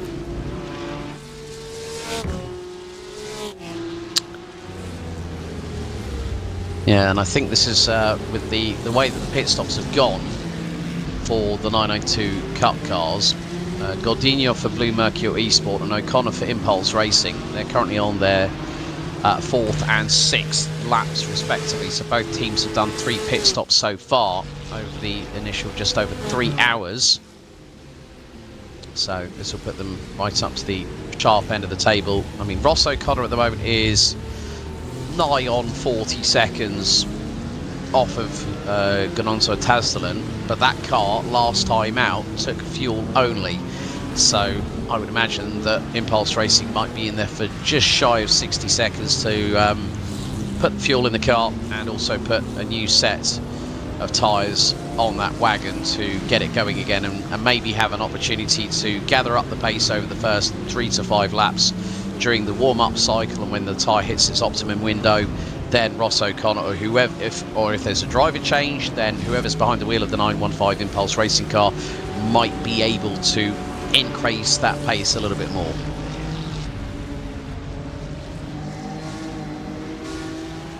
And on the forecast for the next 90 minutes, no relief from the rain. Good battles in GT4 because it's just getting within a second for the lead, and they're close to each other for 3rd and 4th place as well, so all the points up top and places up top being contested at the moment.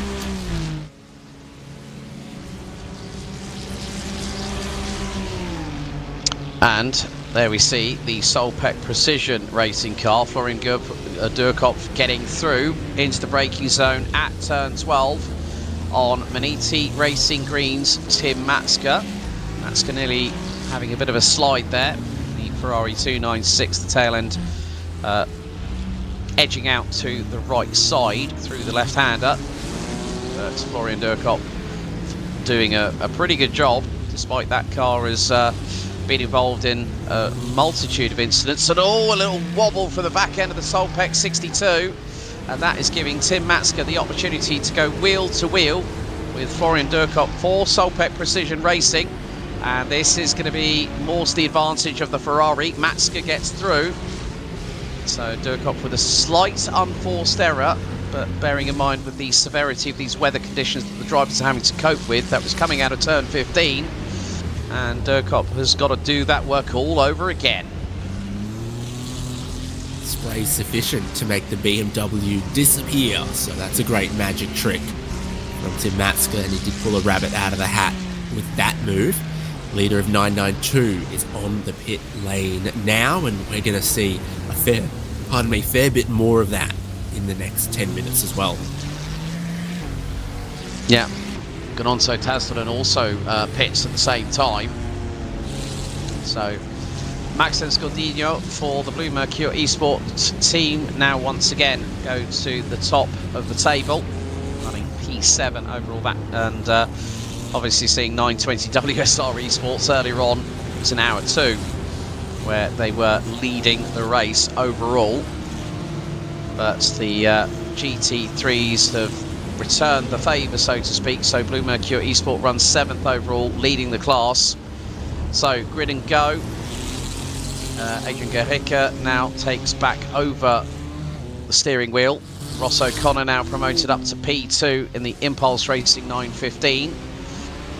So WSR Esports, they hit, right, 55 seconds stationary in pit lanes to new tyres for the number 920, and grid and go in the 901, David, opting to not go with new tyres. They have put fuel only, and there you see the weather front coming in to Circuit of the Americas. Plenty of red, a little bit of yellow, and a little bit of green thrown in for the mix, but mainly red. So as you rightly said, for the next hour and a half, timing nicely for our handover at the turn of the hour. So we'll have Arjuna Kankapati and Lorenzo Bonda back in for the anchor leg here on RaceSpotTV for the final 2 hours.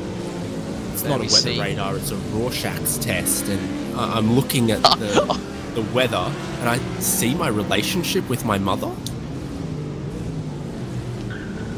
Oh, I can't. Oh, the Rorschach's test. My goodness me. I thought I'd heard it all on a broadcast, and I knew exactly who you were talking about as well. So well played there, David. Well played. Oh no. That is another spin for Solpec Precision Racing. What does Florian Durkop need to have some luck here at COTA? Because at the moment, it is not going the Germans' way whatsoever. No, and just as that happens, James Bomey gets a slowdown penalty as well, so he's been off the track somewhere. This counted as a corner cut as he rejoined for Durkop, so he also flagged on the timing screen in the same way.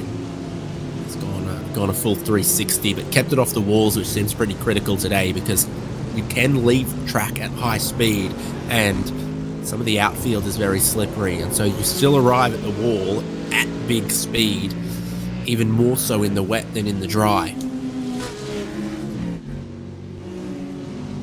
So coming up to nearly a quarter of an hour of hour 4 being completed, as that is the Corvette of Vulcan Esports just in shot, the number 16. Currently 19th in class, 30th overall out of the 44 cars that we have still running. So Ionosis Esports number 9, WSR Esports number 23, Negative Delta 81, Zenith Esports 73, and number 12 Fiercely Forward Pink out on GT3. Drama for the GT4 lead right there. Team Checkmate Wallach Group have been off the road. Oh no, right, so they've lost a big amount of time. Oh dear, right, let's see. On the curb, right rear, spins the car around right in front of Octavio Rondoletto. And Conrad Zerebic gathering it back up, but that is a lot of time to lose, nearly. That's over 8+ seconds that the 488 has just lost through that slight contact, that slight touch of the curb in these severe wet weather conditions. Track wetness now declared extremely wet as Ignace Vincesevskis right in front of Alessio Bonino for 07 Racing. And you've also got Camden Craft, the man of no nation, in the Hyperion Racing number 4 car, trying to dive up the inside through at turn 20. Looks like we've got the fiercely forward 412 just behind, with Friedrich Schwarz behind the wheel. And that is the last of the GT4s that are circulating. Impulse Racing 457, Wizard Esports 498, Bicolino Pro, who decided to chance it on the slicks earlier on, they've decided to call time. And then GT Unit.de 499, that's 4 of the GT4s. And then, of course, Eclipse Sim Sports 992, the only retiree from the 992 division, as Fabio Ponta has just pitted after hemorrhaging a lot of time over the previous stint and a half here, David, and has dropped to 10th place as they've been demoted behind XPD Racing 935. But 07 Racing have opted to go for a brand new set of tyres, and along with WSR Esports are the only, well, one of the only 2 teams out of the 992s that have not gone for fuel only on this pit stop window. Yeah, they very often like to go fuel only, no tyres when it's dry, and in the wet I'm still seeing probably more reason to go fuel only. And I wonder exactly if they think that a new set of wets could have some advantages if you are wearing down the tread and losing the depth of grooves that you absolutely need in this yacht race. Well, I'm just waiting for the Cambridge and Oxford boat race to start happening and everyone pulls their oars out of the door panels and starts paddling away, paddling forwards rather than backwards. We're counting swans, or we're like...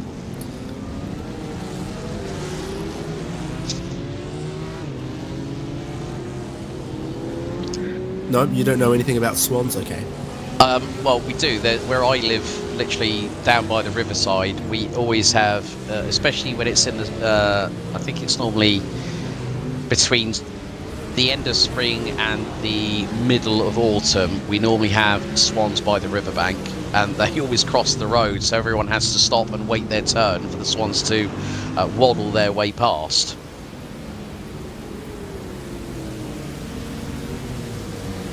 My river's got sharks.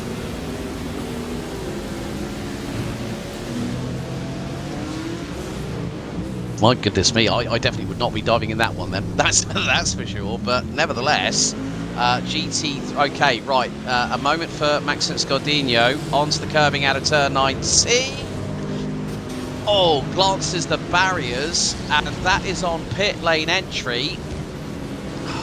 Just about got away with that one. That could have been even more significant damage if that car was not going at any higher speed coming out of turn 19 there, David.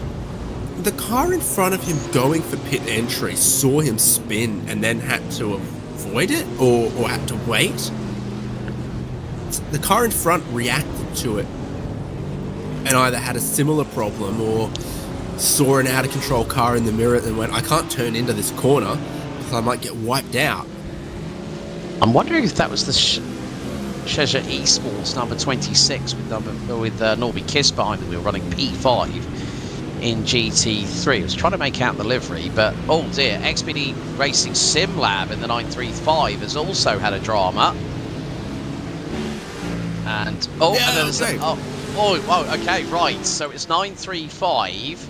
Arno Mas spinning. I think that was Norby Kiss coming onto the scene to the right-hand side, and then all of a sudden Maxence Gordino lost traction at exactly the same point.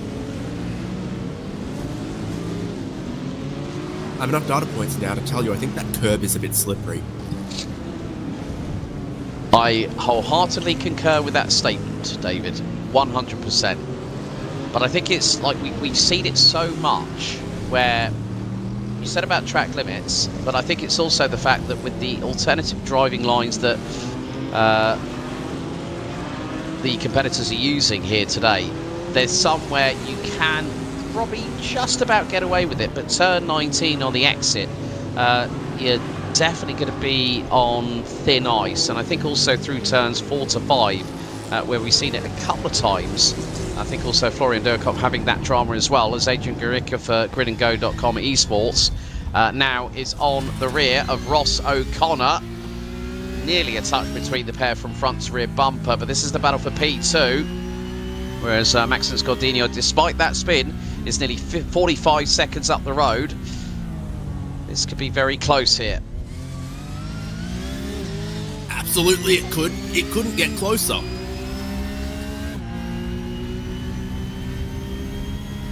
Well, props to Adrian Garica for trying to throw it to the inside, but they're coming down the back stretch now into turn 12. He hasn't got the draft that he needs here. And they've got, oh, that is, I think probably that's one of the Ferraris just behind, trying to make out which one that was. But again, down in picture, BS Competitions, Lucas Herrmann has got James Bomey from Falcon Sim Racing, Team Blue, battling for the race lead. And Bomey got a really, really good run down the back stretch, well, down that part of the circuit. Now it's the long run down the back stretch. Herrmann is trying to stretch that advantage, but I mean, looking at the opening sector, Lucas Herrmann, he's had a drama somewhere, David, because his first sector was a 1:08.5. James Bomey just shy of a 1:04. As, oh dear, it's the spinning Solpec top once again and right into traffic. Ah, Florian was so lucky he did not get collected. Team Racing Ferrari that was just behind the Porsche Cup battle we were watching. And they've also gone for a spin, so the rain's coming down even heavier. It's tough to tell visually because the track's been a mirror finish this whole time. But the rain has gone from 60% intensity to 90% intensity. Lap times have dropped from 230s to 233s to 234s. And they're finding that the curbs and parts of the track are even slicker than they were maybe just a lap or two ago. So it's now becoming a bit more treacherous. You can see, whilst applying the power, Lucas Herrmann and James Bomey finding the back axle of both their BMWs fishtailing a little bit as they try to apply the power coming out of turn 19. Now down the front stretch and across the line. The gap is about 0.6 of a second as they go up the 135 feet elevation change to Big Red here at turn 1. Lucas Herrmann sweeps the car in. Nice and neat, a little bit more curbing taken by Bomey at that point. As, oh, that was the moment through sector 1 when Lucas Herrmann nearly lost the lead, and it was down the hill through into turns 2 and 3. Lucas Herrmann must be counting his get out of jail free cards after that one, but he's got to watch it because now he's round the outside of Octavio Rondoletto to try and keep James Bomey at bay. Bomey going through into the spray, right to the wheel tracks, and down picture in picture. That's one of the Maniti Racing green, that's the Maniti Racing red car, I believe, possibly with Jaakko Mikkola getting through on Norby Kiss, and it's going to be a run down to the line, but Norby Kiss trying to look to the inside down the start-finish straight. No, it's Tim Matska, my apologies there, in the 78 car. So Tim Matska holding on for that 4th spot. You said about the severity of the rain, you weren't kidding, David, because now with just over 35 minutes to go in hour 4, the race has been turned upside down on its head again. Yeah, but we've still got so many close battles, it's awesome. For the leader GT3, for the leader 992, they're duking it out on track, cutting their way through the traffic. It's BMW's up front here, 1st and 2nd. That battle, Ferrari versus Mustang, 4th and 5th in this GT3 class. Very interesting to see the different dynamics there. And of course, it's all 992s in 992, but Impulse are feeling a little bit of that pressure from Grid and Go. WSR Esports, with the new wet tyres, are in fact the fastest car on track, and they are on track in 992 in 3rd, so they're only 6 or 7 seconds behind the battle playing out for the lead of the class there and taking a little bit of time out of it. So this is conditions that will reward good drivers. You can make so much of a difference right now. Well, they do say that smooth is fast. It's kind of the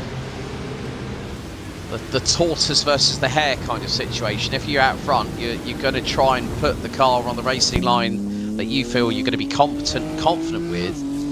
As we ride on board on the roof cam, as James Bomey with the big amount of spray coming from the rear diffuser of BS Competitions, Lucas Herrmann in the number 89. And there you see the battle for P2. That's gone off. So,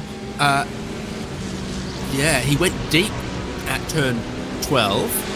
Sheza got past. And now Tim Matska's spun off, lost another spot. Manini Racing red to 5th in GT3. Battle for 992, bottom of the screen as well. Yeah, that's between Impulse Racing's Ross O'Connor and Adrien Guerrica for Grid and Go Esports.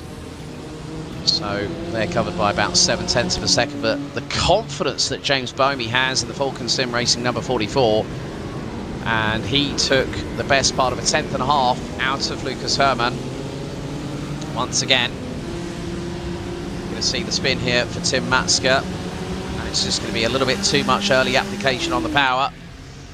Norby Kiss gets through, Jaakko Mikkola in the sister car, the number 79. Good avoidance, good spatial awareness there by Tim Matska, just to reverse the car, get it out of harm's way.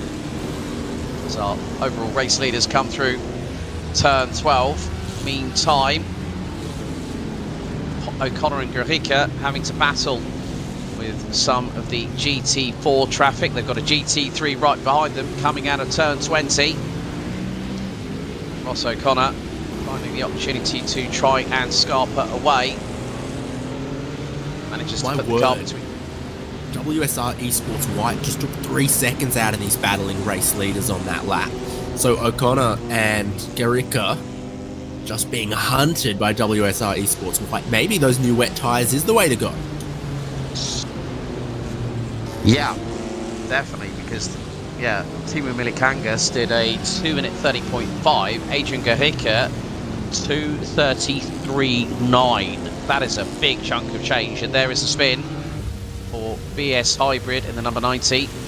Jaden Conwright unfortunately having a moment, and that has kept the number 90 car in 8th position in the GT3s, 9th overall. But again, this battle seems to be ebbing and flowing here at the sharp end of the field. Lucas Herrmann and James Bomey definitely exchanging sector times here at the moment, David, because looking at it from this perspective, James Bomey seems to be confident in sector 1, but then Lucas Herrmann is able to pull back a little bit more of that advantage through the second and final sectors. I wonder how much downforce different teams have gone for, knowing what the conditions were going to look like, what they were maybe expecting. Well, there's your top 3 in class. Oh, this is going to be elbows out right here. Guerrica trying to go around the outside of Ross O'Connor for P2, and he's going to try and make it work here. Adrian Guerrica lines it up, and with 2 wheels still in track limits, he just about makes the move. And that is P2, but oh no, on corner exit, Ross O'Connor loses the back of the Impulse Racing car, and Timu Milikangas for WSR Esports capitalises and now takes 3rd spot away from the 915. Perfect opportunistic manoeuvre by Milikangas when Ross O'Connor unfortunately over-rotated under power application. See if that speed can continue from WSR Esports up towards the lead of the race. Well, actually up to Adrian Guerrica, while Maxence Godinho's still serene, leading by almost half a lap. Ridiculous stuff, that.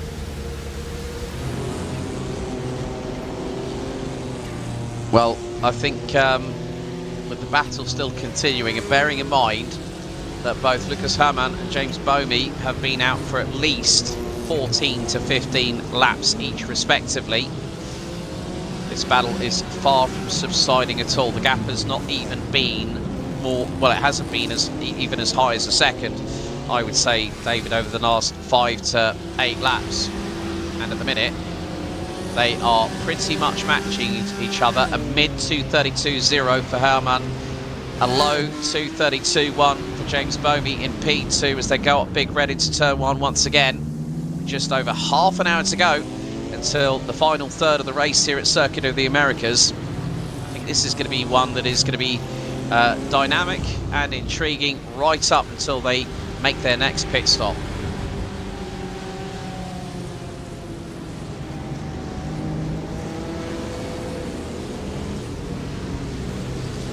Oh, Bowmey's just lost the back end, and that has given Lucas Herrmann an opportunity to sprint away. The gap was about 0.8 of a second.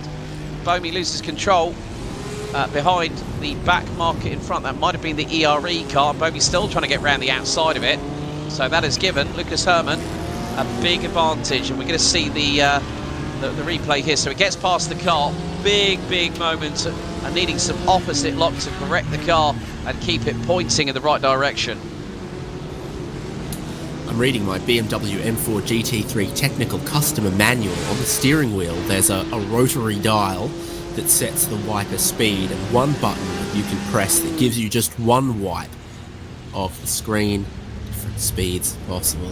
Those Ferraris that just can't trust the rear. Yeah, and that was Tim Matska again going for a 270 there in the number 78 Maniti Racing green Ferrari. And now we have had a change at Solpec Precision Racing. Tom Haya will now take the wheel of the number 62 BMW after Florian Durkop has been in the car for just over 3.5, well, pretty much all of the 3.5 hours. So it'll be down to Tom Haya to bring a bit of fresh injection of pace, maybe give the team a little bit more confidence and performance in the next 2 hours and 28 minutes. But at least the good thing is, I think really, David, James Bowmey was very lucky that step of oversteer, followed by a counter of opposite lock with the steering wheel, kept him out of any runoff and also any potential move into the barriers by accident. It's the kind of weather where the difference between good skill, good judgment and good luck becomes quite blurry, but you need a little bit of all to be successful, but also just to persevere.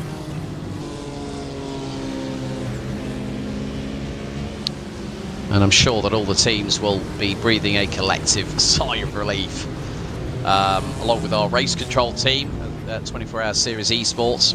And there's been a few more time penalties being issued. Car 471, the second of the team checkmate, the Kozulka Z logo car, has been given a 30-second time penalty for unsafe rejoin with car 412, Fiercely Forward Blue, unsafe rejoin with contact. And also car 97, team checkmate Eden with Jakub Neider behind the wheel. That car has been given a 15-second time penalty for contact at turn 20 with car 62, funnily enough, Florian Durkop.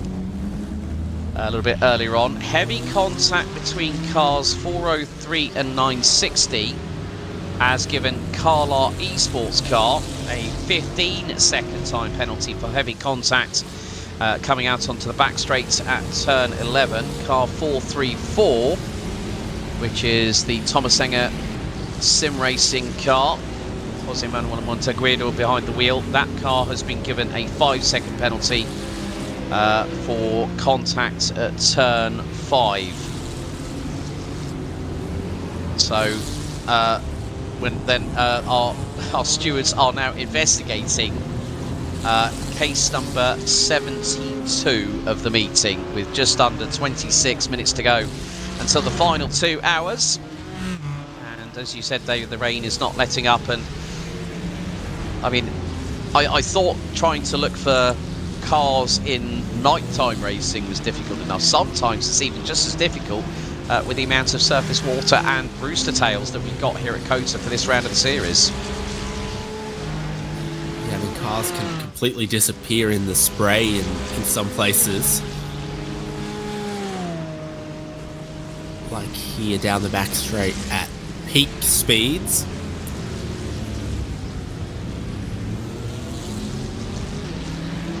Suddenly a bit more space between our class leaders.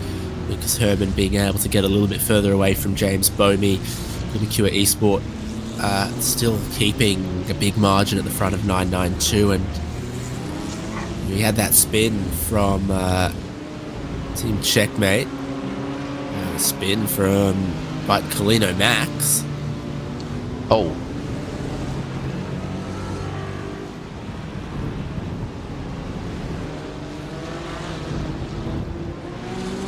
So Octavio Rondoletto having a drama there, whilst that was the Vulcan Esports Corvette number 16 going round it.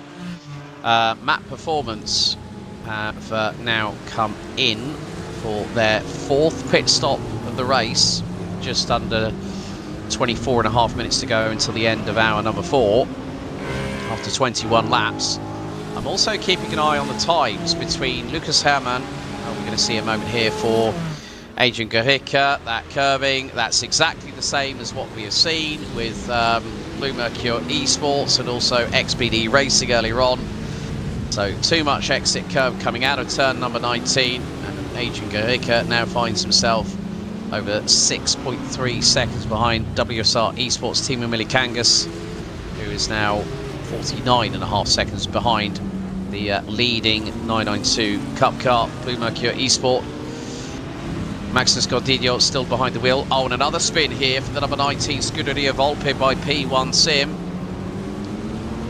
And that was lucky that the Mustang GT4 that was right behind it did not get caught out by that spinning 296. And again, Keanu Leotold not having the best of luck in these wet weather conditions. Meantime, we have got a little bit of a GT4 battle on our hands here. That is going to be the 424 for Sim Racing GT. Tom Kunath behind the wheel, being chased down by Sebastian Socha in the Team Checkmate Wallach Group car. At one point, funny enough, led class after the opening hour of this race. And this is the battle for P6 in GT4 at the moment. 2 Cayman 718 GT4s, BS competition. Right, dramas here for Lucas Herman, and he spins it right in front of James Bomey. The back end locks up under braking, and that has given the Falcon Sim Racing Team Blue number 44 BMW a commanding advantage at this point. Not what Lucas Herman wanted. The back end went out to the left hand side. Lucas Herman hard on the brakes, locking up the rears, and James Bomey says thank you very much. Big change for the lead, and you're seeing how wet the track is. One of the things I'm noticing that's evolving here, and we've seen it from some of the spins at turn 19, is that water is building up on the far side of the curb there. So while the whole track is this mirror finish, we don't have any giant splash puddles, while a few are beginning to form. Now, with regards to the weather itself, with this significant deluge of rainfall here, David, I mean, obviously, Lucas Herman, I don't know, did he clip a curb? And that's why the BMW went sideways like it did, because Lucas Herman, up until that point, was keeping it very, very calm and composed here on the track. I think out of turn 18, there's a little bit of a dip, so I think water's starting to pool there. You saw how many Ferraris that it's catching out, and so the water will pool in, you know, the lowest parts. Sometimes that's against a curb. You see that when you're going through turns 17 and 18, the track's going slightly downhill, and then it picks uphill again just before the turn in for 19. And I think, well, there might be sort of 3 millimeters of water on the road everywhere else. There's 4 or 5 there.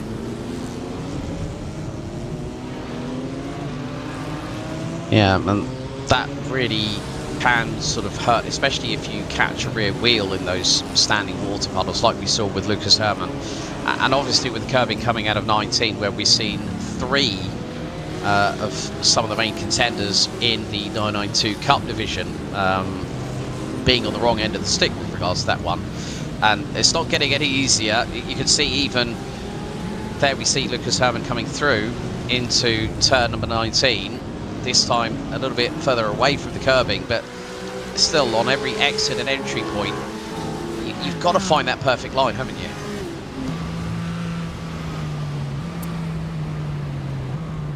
Yeah, it's challenging. Yep. Water pooling against the apex curb there. You got parts like here where you're going downhill, so the water doesn't want to pool deeply there. And there are some other little places where it's doing it more so. Ah, yes, I recognize that pattern. That's my need for approval from my father.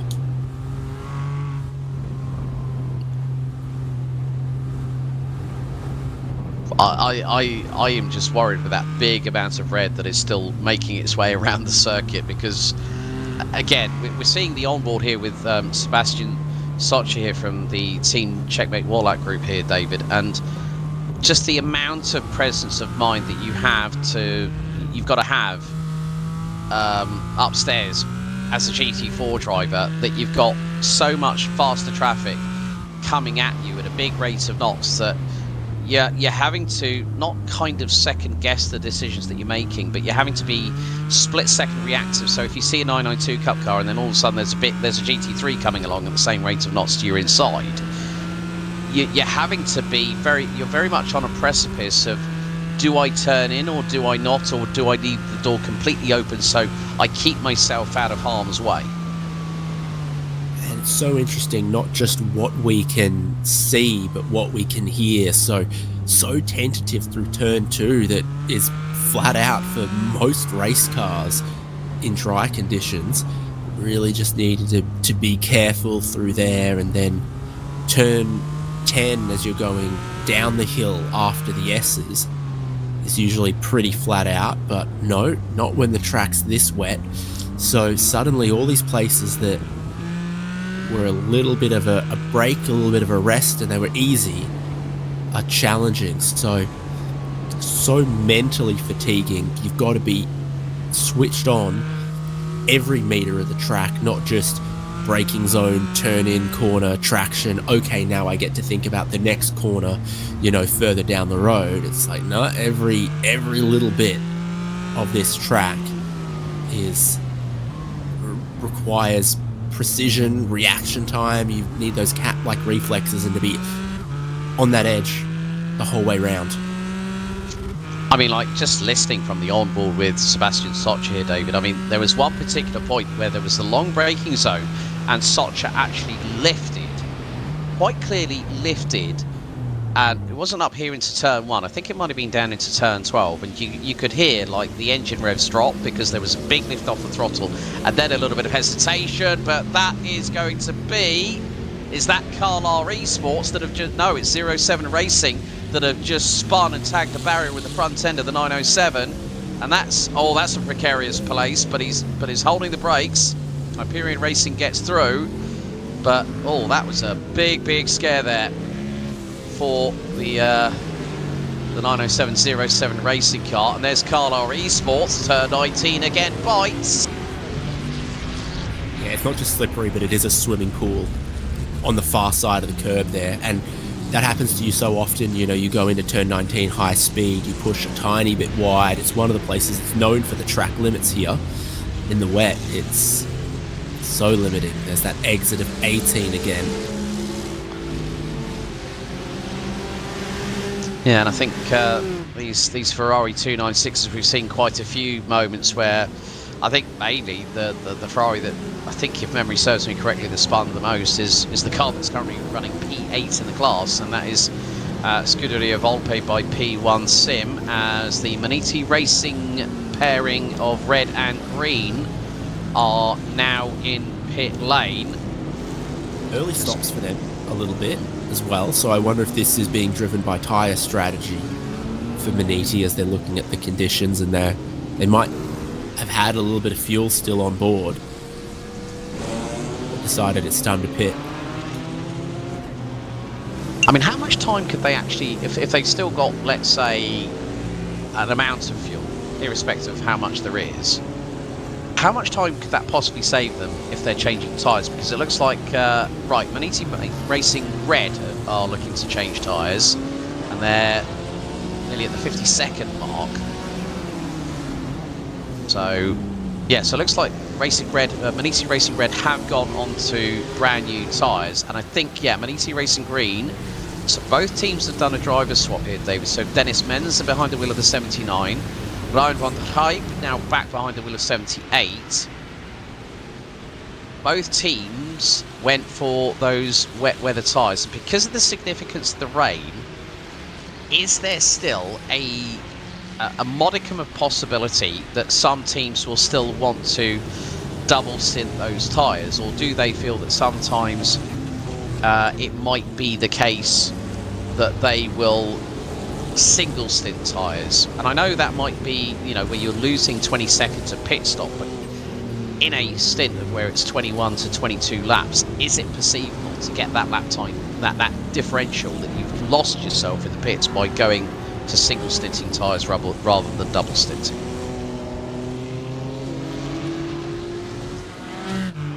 My crystal ball is very damp, so I'm not sure what the best way to do it is. I feel like double stinting's probably right, but then you see this sometimes. You get to the end of the double stint, your tyres have fallen off, and you look to come in just a couple of laps on the early side, and it's what Maniti have done. And we also had another car in, was it one of the BS? It was Solpec, I believe. They came in, and that car was on its marks, and they changed from Florian Durkhoff to Tom Heyer. That car was in the pits for 45 seconds. Grid Go is what I'm thinking of. Sorry, they've come back out in third, and having taken new tyres last stint, they've double stinted them this time. Traffic. Oh, big amount of spray. Oh, that's... And there's Tom Ryer, right in the middle of the thick of things there. Oh, and that is one of the Maniti cars going straight on. I think that was possibly Dennis Menzer. Yeah, because they were with Solpec, and Fiercely Forward Red have just gone off the road there, and that same for outright position with these GT3 cars. So there's no blue flags for them. No need to let these GT3 cars through, and that's part of what caught out Maniti as well. They were being given no space for free, and then they found that the painted runoff is icy. Yeah, and now, well, the ledger has been balanced between our leaders, as now James Bomey trying to get through on GT4 back marker traffic, but he's got oh, and Bomey's just lost it, and that is a carbon copy, a boot on the other foot, so to speak, not out of turn 18 but down through the S's. James Bomey has got to wait now, and this, I think, might give a little modicum of oh, he's got a mechanical black flag, so that I thought car... I saw smoke. It's to see with the spray, but I think smoke was coming out of that engine. Oh no. Oh, and that, I think, has more than likely caused that, yeah, mechanical black flag. I think you were right there, David, so let's have a look. So James Bomey. Oh, the car just rotates. And then, yeah, I think you were right. Yeah, smoke from the back, from the exhaust. And then he stops it. Mechanic, oh, big plume of smoke. Engine's gone, engine's expired. And Bomey has to tow it to the pit lane. And that, I think, has robbed Falcon Sim Racing Team Blue of a race victory and has put Lucas Herrmann back into effectively pole position at the sharp end of the field. A great battle with them for the last 30 plus minutes, and that's a real shame there, David. You don't want to see that kind of thing happen to such a team as Falcon Sim Racing Team Blue. I've never seen an engine fail that way before. He hasn't hit the wall. It seemed like it was all okay, and then he's looking to pull back onto the track. It's like it jumps out of gear or over revs or something, or the clutch didn't. It's possible to destroy an engine spinning backwards if the clutch doesn't go in. Yeah, there are many ways I've seen engines destroyed, from over revving, from radiators failing, from contact with the wall, but never a spin like that in the wet. Yeah, it's highly, highly unusual, but still, your heart has to go out to the incredible work that James Bomey had done behind the wheel. But it now becomes a BMW meritocracy at the top four at the moment, because Lucas Herrmann, BS competition, with just under 10 minutes to go before we hit the final 2 hours.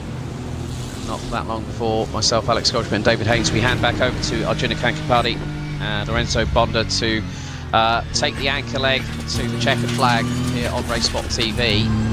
So we're going to have a look on the onboard here. So he's...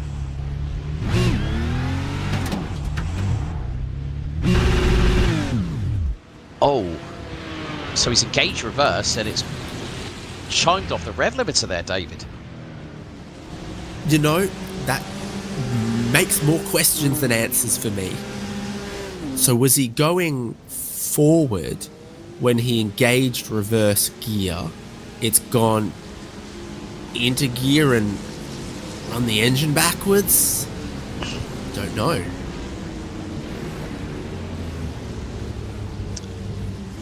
Yeah, I think that makes two of us, to be honest with you. And yeah, just chimed off the rev limiter for a second and a half. And yeah, it's just so weird for that to happen, like you said.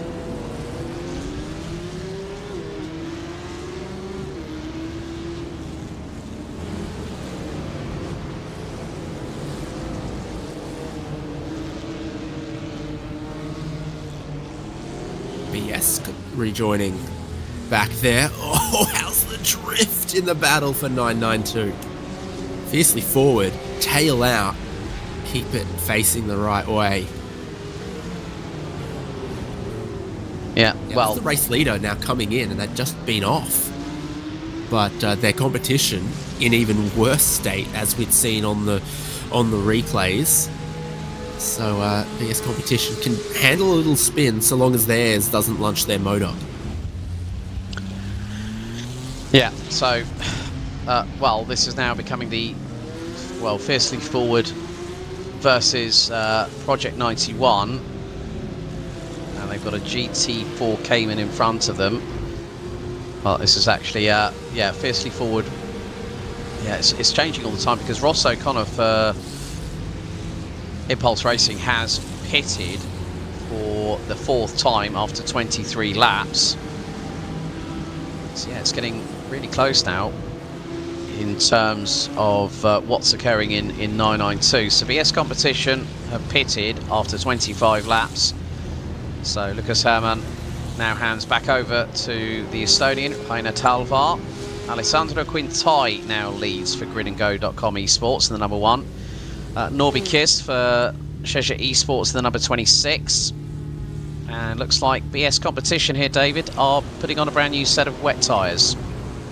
Yes, to go with their driver change, matching that they left the same driver in and took no tyres last stop. So now it's time for the swap. Reina Talvar gets a new set of wet tyres.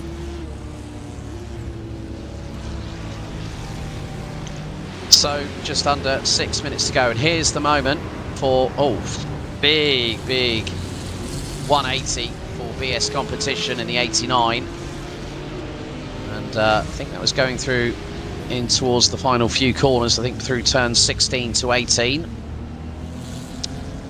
And well, there's the 911 entry, Project 91, trying to get through. Just so much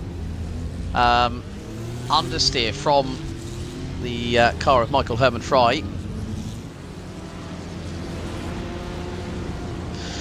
But still, I can't believe how much drama we've had in the last 15 minutes here, David.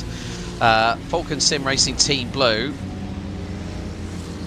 6.5 minutes, well, over 7 minutes ago, having that engine go in such a strange set of circumstances, and that's going to be an interesting one for, I think, for us both to decipher at some point. But still, we've got at the minute 43 cars out of 53.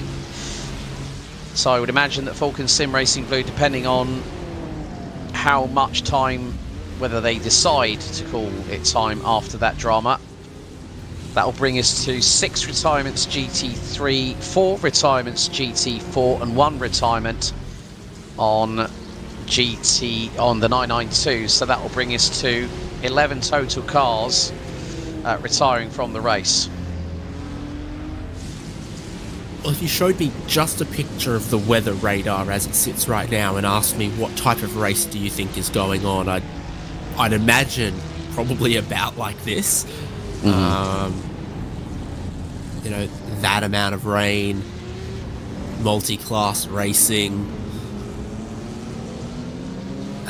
and I note that the GT3 cars are, in the main, going quicker than the 992s right now. It seems like in the crossover between dry and wet, there's a little moment right at the end of the viability of slick tyres, just as the track's getting too wet for them. That's a little niche, little sweet spot for the 992 versus the GT3. But in full dry conditions, GT3's faster. In full wet conditions, GT3's faster. But exactly how their different balance and their different construction and type of tyres handle the in-between conditions, there is a magic little window for these great 992 Cup cars. I think coming back to what we were discussing about James Bomey's engine blow, it could be due to that over-revving on reverse, and I think you were right in what you were saying about when the car's trying to, when it's still got forward momentum, and you stick it in reverse and force the engine past its red line in an opposite rotational direction, that will cause a major internal failure. So it's when that forward momentum has happened and reverse has been engaged, it pinged off the red limiter for a matter of seconds, then engine just went kablam. I think you were very much right on that ideal. This is another spin, turn 12, fiercely forward in the 912 car, and that has put Felix Vötter for Pole Promotion Esports up into 5th place in the 933. But still, yeah, it's a real shame for Falcon Sim Racing Team Blue. And another that's another replay, I think, at the same corner of fiercely forward. So 2 spins within a matter of a couple of laps for that car. Yeah, 46 laps on that set of wet tyres for Jeffrey Ross, and I think there's a point there where you're running out of tread depth, you're not clearing the water anymore, and there is standing water everywhere, evidenced by the perfect mirror finish on the racetrack, even more water in the runoff and the far side of some of the curbs. So you double stint the tyres and you come out of the pit lane and you still got a warm set of wet tyres, great, but then you hit a cliff to the grip that they can provide somewhere along that second stint, and that's why you've seen a few elect to pit early in GT3 and 992. Fiercely Forward Red haven't done so, and they are really suffering for it, losing over 20 seconds in one lap. Felix Vötter is now on them. Ross is still sliding every which way. Yeah, we caught a glimpse briefly of the battle between Camden Craft for Hyperion Racing and 07's Lorenzo Castellani in the number 77, battling over P11 in GT3 and P19 overall. But just before we do the final handover here in the commentary box, it's Alessandro Quintai in the number 1 Grid and Go Esports BMW that leads the way overall, and in GT3 it's Timo Milikangas for WSR Esports number 920 that leads the Porsche Cup division, and it's Danny Calvo for XBD Racing number 403 that leads in the GT4 division. But on that note, it's goodbye from myself, Alex Goldschmidt, and David Haynes, as it's time to turn the baton over for the final time to Arjuna Kankipati and Lorenzo Bonda. Thanks, guys. 2 hours left to go, and well, still not sure if we're going to see any bit of dry running to close things off. 53 started, 43 left running, and plenty for us to still pick our way through. Lorenzo, I look at the track and I just think how difficult these last couple of hours must have been for the drivers. Yeah, absolutely, Arjun. I think it's been eventful. We knew there would be a little bit of chaos, but we didn't expect to be a fully formed chaos. And as soon as we left out, I think people just started to understand that mistakes can happen on a wet track. See if drivers have, for the most part, picked up the lines and where they want to be. Alessandro Quintai out of pit lane 5 laps ago, and with about 33 seconds of an advantage over the BS Plus Zebra that's chasing down. Championship at stake at the front of the field. Our race control team has been pretty busy over the last couple of hours as well. And I don't have the notice board for rounds 1 and 2 in front of me, but I'm pretty sure, Lorenzo, we are trending to the most incident-filled race of the season, at least for what race controls had to look at. I think the fact that we went into a wet track, a lot of things could happen. I'm not even surprised that we would get so many time penalties. I actually put up a little bit of a quick search on the spreadsheet. We have 53 time penalties issued out throughout these already 4 hours of racing that we had already. It's been pretty chaotic, to say the least. I don't think we are realistically going to see, unfortunately, a 992 win this race. However, overall podium, not out of the mix just yet. Just look how soaked the track is in this entry to the stadium section. The iRacing Shadows getting a bit confused with how things have worked, and maybe that's something that we haven't even considered, Lorenzo, between the two of us, is it's pushing 7:38 virtual standard time. It's going to get dark fairly soon, and in the wet, this track is going to be a very different challenge. Yeah, with a little, are we supposed to maybe get some nighttime racing by the final hour? Because let's think of it this way: it's kind of dusk in it, so of course we're not. We still have a little bit of sunshine in the track. I expect the sun set to be right about, like, no sun at all, to be right about 8:30. So that's where actually is going to be about 45 minutes to go. So give or take. It's about the same as what Sebring 12 hours usually is in the real world. Because if we think about it, Sebring 12 is in the middle of winter, so it's right when we did transition from winter to spring. So the transition time is still a little bit early. It's right about 7 to 8 p.m. Because we're driving in the summer. It is meant to stay until very late hours. So, for example, I'm in Portugal. Sunset is basically around 9:20 p.m. Yeah, what I meant was about 45 minutes of pitch black, about the same as what we'll get in the Sebring 12 hours. Yeah. Mamica Group M, the number 70, the Ferrari. Eric Muska back under fire from Jakob Nadger in the Team Checkmate Ida Mercedes.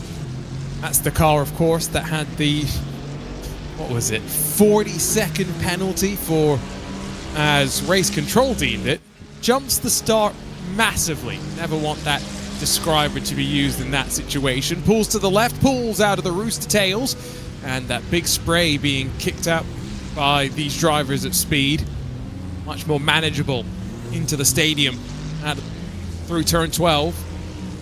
But not close enough to have a look. The Mercedes maybe not as nimble as the Ferrari here either, so change of direction, mid-engine versus front engine with a lot longer sort of shape of the car as well. A bit wide from Muscat. These drivers fighting for 15th in class as they sit. They are 45 seconds behind the car in front of them, so very much fighting amongst themselves. Yeah, and this was actually a talking point about the mid-engine to the rear engine, who would have the better performance, right, Arjun? I think Sopix manager Andrew Langham talking about this on our broadcast chat, right? About maybe the mid-rear engine having a little bit of a better performance in braking in the wets in comparison to the front engine cars, and so forth. In this discussion, and I think it's a very interesting topic, because this is not only maintains to the digital side but also real world as well, right? That some of these guys that maybe with the front engine, where all the shift weight would be towards the front in a wet track, might be a little bit of a disadvantage. You would have to do different things.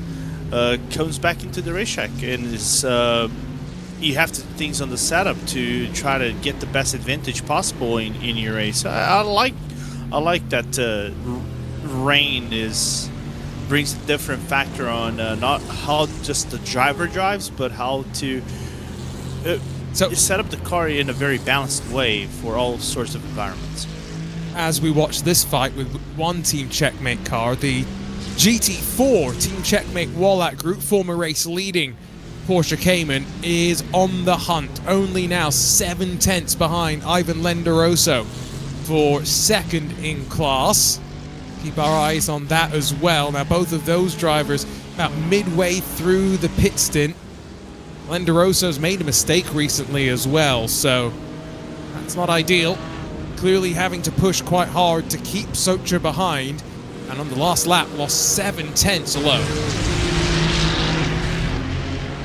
Yeah, as we're looking below, kind of like of a GT3, but there is a Cup car in the middle. So as we see Impulse going down on the inside of the Cup car, but it's interesting what's happening. Project 91 involved in this as two of the 992 machines split either side. Back up the inside, this is some great stuff. In fact, we're looking all over the field. On the bottom of your screen, fiercely forward Jeffrey Ross trying to push the pace, and seemingly a bit of a increased downpour, because a couple of drivers have been slipping and sliding their way off the track, even with traction control and ABS. By no means easy. And Norbert Leitner in one of the GT3 cars, Lorenzo, under pressure from a Porsche Cup car. It's shades of what we saw earlier in the race with the charge from Tasdellen, from Benier, trying to move up the field and get inside the top 10, isn't it? It's kind of funny that the GT3 car sounds tame in comparison to the Porsche to these Porsche Cup cars in the wet. Whoa! Sorry, Lorenzo, top of the screen. They've now fought for second. Here comes Sebastian Socha around the outside. Lenderoso defends the inside through the long right-hander. Into the final sector they go. Cup car behind. Will he be patient? Or will he interrupt this fight? That could have some championship implications. They're 18 seconds back from Danny Calver and the XPD Racing Cayman after a slightly different strategy call. The 992 car peels down onto pit lane. Allows these two to continue their fight, but for the time being, Team Checkmate held at bay. Yeah. I wonder if the BS competition is going to get in the middle of this and maybe potentially put a wrench in the mix, as he's on the inside Arjuna. So it's going to make the team checkmate lose a little bit of time, but it's not going to be by much, as they probably anticipate the BS competition car coming in are already overlapping. The question is, can that BS competition clear right before the S's? And I think he did. Just about. Now that brings back the gap between the two. They've got a Cup car closing at a rate of knots. It's one of the Impulse Racing contingent in the field, running 5th, Ross O'Connor at the wheel.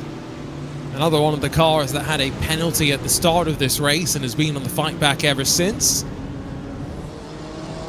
Just a quick look at the radar, and so much of this heavy rain still left in the forecast for these drivers. No respite. Down to turn 11, Cup car gets to the inside. O'Connor's going to work past 1. Won't work past 2. Now uses all the power. Rear end squirms around on him slightly as he runs down the back straightaway. Lines past Ivan Lenderoso. And now leaves these two to continue their fight. I mean, that weather just, it's so scary to look at. Yeah, it feels like you're in the eye. It's not out the eye of the hurricane, but it feels like you're getting a thunderstorm, and you're getting the first wave of the thunderstorm.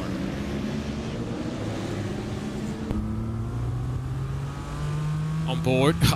The other complication that we've got now, so much water being laid down in the last couple of hours, the sun at the angle that it sits, reflecting awkwardly in various points. And for those that, especially racing in virtual reality, that is going to be a very difficult thing to deal with. Pain. It's just pain. Imagine the glare that is coming from your windscreen, but at the same time, it's also the reflection on the racetrack, which might make you lose a few reference spots coming into the corner, as I think Fiercely 4 has an issue with Scuderia P1 Volpe all on his own, as just lost complete traction. Oh, and Hyperion Racing have gone around as well. Camden Craft bonks off the wall as he tries to spin it around as well. But from inside of the top 10, now going to be vulnerable. Lorenzo Castellani is directly behind in the black-fronted BMW for 07 Racing, number 77. Here's how it happened. Just closes up on the Map Performance car a bit too quickly. Pedro Fernandez just struggling on his own, and Camden Craft ping-pongs off of the fellow Mustang, and fortunately does minimal damage. What has happened to 901 Grid and Go car? That's a place where the Cup cars have been struggling to tip the car in down at turn 12. Just not the best of days for this Grid and Go Porsche Cup. It's awkward for us to see, a team that done so well last year underperforming this season in this car. Now, the last round didn't go their way. Don't think things are over by any means. Still a podium very much on deck for them. It's more a question of if Blue Mercure are going to continue what has been a sparkling start to the 2026 season. 39 seconds, though, back from Timu Milikangas and World Sim Racing. Down the back straightaway, popping out of the rooster tails of the Thomas Eng Sim Racing GT4 car. That's a sight that only half tells the story. Oh, big send from Team 75. Gareth Higgins just about stops Frozone. But he's trying to close on the fight for second and third. Really would like to try and minimize the points that his championship competitors will try and gain on them. For the time being, watchful in the rear view mirrors as switching things back up. GT3 car will straight line and try and put the power down. To the inside. You can't use the downforce very much at the speeds they're going. Yeah, it's going to be a struggle as Hyperion now has a small issue trying to get around. The Team 75 Bernhard by CMRC goes around on the inside, gets a little bit wobbly. I think they made contact on turn 19. It's very difficult to avoid when you just look at the amount of spray being kicked up. Ooh, deep through the corner. Opens the door for Hyperion to now get through on the last bit of traffic relatively unscathed. But the deeper you go back in that queue, the harder it is to see your reference points, and that's why they pop out of line, trying to figure out where they need to put themselves onto the brakes. Hyperion trying to run away from Lorenzo Castellani on the hunt. And let's ride down in towards the S's. Love this sequence of corners, and in the wet, even more challenging when you've got to be oh so careful with the amount of curbs that you're taking. Camden Craft giving some of the curbs a wide berth, for the most part staying on the traditional racing line. Yeah, awkwardly, I think this might be one of the few tracks where normal racing line might be a good line, I think, Arjuna, because it's hard to find a second line, unlike we normally say. Maybe I'll probably gonna grab Interlagos as the reference because I think it's the best reference I have, or even Portimão. There are a few lines where you might have to go a little bit more outside than usual, which would be the preferred line. You're not gonna touch into curves, and the water focus is gonna be less in that portion of the racetrack than your normal portion of the racetrack. So, but for COTA, I think it's just a little bit different. Should have decent drainage in some places, but it is something that I think we've known in the past where the water does pool a little bit in places. Drivers also maybe a little bit risking it the deeper they get into their run. I think Danny Calvo, one of those drivers that's on the second of a double stint on tires, so slowly wearing that tread away. Oh, up the inside, just squeaks through. That's separated out. Ivan Lenderoso for Baikalino Max and Sebastian Socha second and third in GT4. These two only 5 seconds now behind of Danny Calvo, who last lap alone lost 6 seconds to Ivan Lenderoso. This time by 2:41.3 for Danny Calvo, 2:37.5 for Ivan Lenderoso. So about 3.5 seconds this lap. Yeah, I'm looking forward to see a potential battle for the lead, but I like the different strategy called by Danny Calvo and the entire team of XPD Admiral. I think they are a team that need the points. They are just sitting behind in 4th place, so maybe risking it out, I think, might have been the better strategy, especially aiming towards the race end. As a Team Impulse car, just having some problem, that Team Furrow by Impulse just having a little bit of an issue with traction around the S's. Pit stop in 992, Aiden Young back into the 920. Replacing Timo Milikangas for World Sim Racing. Over the top of turn 9. Lorenzo Castellani waiting. And now finally we'll get to the inside on the run down into the braking zone. Meanwhile, there comes Aiden Young. A 55-second pit stop. Should drop him in front of Adrian Greiker, so sitting in a very good position is World Sim Racing right now. Well, you have much traffic on the climb up into turn 1. No, fortunately, able to blend in, and now has got to get back into the rhythm. Yeah.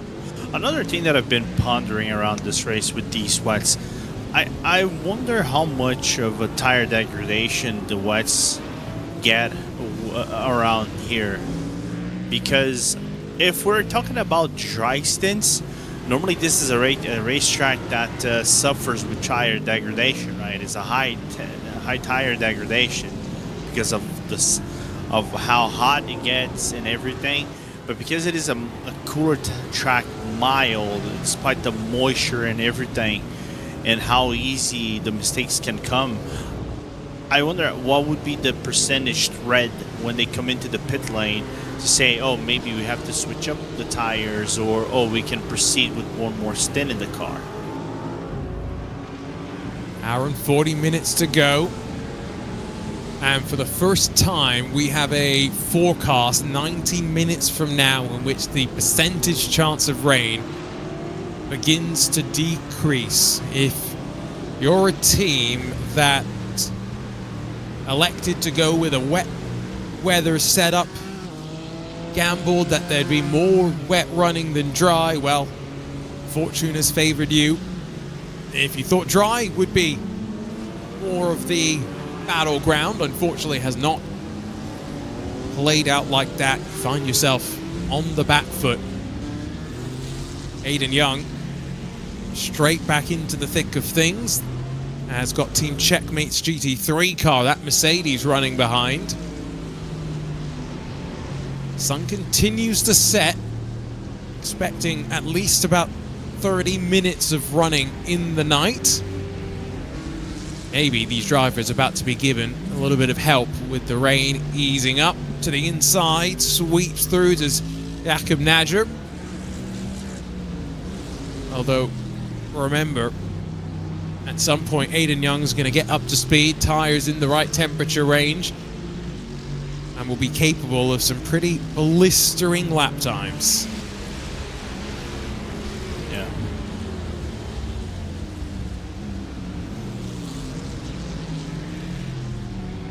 So Young been on track, Lorenzo, for just a lap, so give him some time. For Augustin Bernier, last lap was especially I should say, on the pace compared to our race leader. He was 2/10 slower than the GT3 leader. Yeah, I'm looking over here. He's 8th overall. Just trying to find his gap apparently to Ryan van de Grip seems to be around 35 seconds if I'm not wrong. So that's Aiden Young that Lorenzo's referencing. Yeah, I'm talking about Aiden Young. Yeah. So it's interesting this about the mix, and what surprises me a little bit more is a guy that is not competing, as far as I know, in the qualifier series of the Porsche Esports Super Cup qualifying, but I have to confirm because Who's that, I often forget. Who's that? Aiden. I would have been racing yesterday if he was. Yeah. It's a little bit less rain right now than we've had for a little bit, so slight ease, but still pretty constant, the amount of rain that these drivers are dealing with. Under 30 seconds at the front of the field. Reina Talvar trying to keep some sort of pressure on Alessandro Quintai, who is on the second part of his double stint. Reina Talvar having put some fresh tires on, a full service about 11 laps ago. In GT4, Danny Calvo heard whatever I was talking about with the lap time, and I think has been a bit playing with track limits in the last couple of laps. See a couple of invalidated runs from him, but he's held the gap at about 3.6 seconds. That is coming down, and Calvo still about 7 laps short of the next time we're expecting GT4s in for what would be the ante-penultimate time. Still 2 pit stops left to go. The question would be how much fuel they would have to put to get to the end by the final pit stop. But it's been a good race so far. Like I said, I like rain. I love rain. I think one of my favorite weather is to drive on rain because it makes everybody. I think the machine doesn't matter much as the driver's skill does.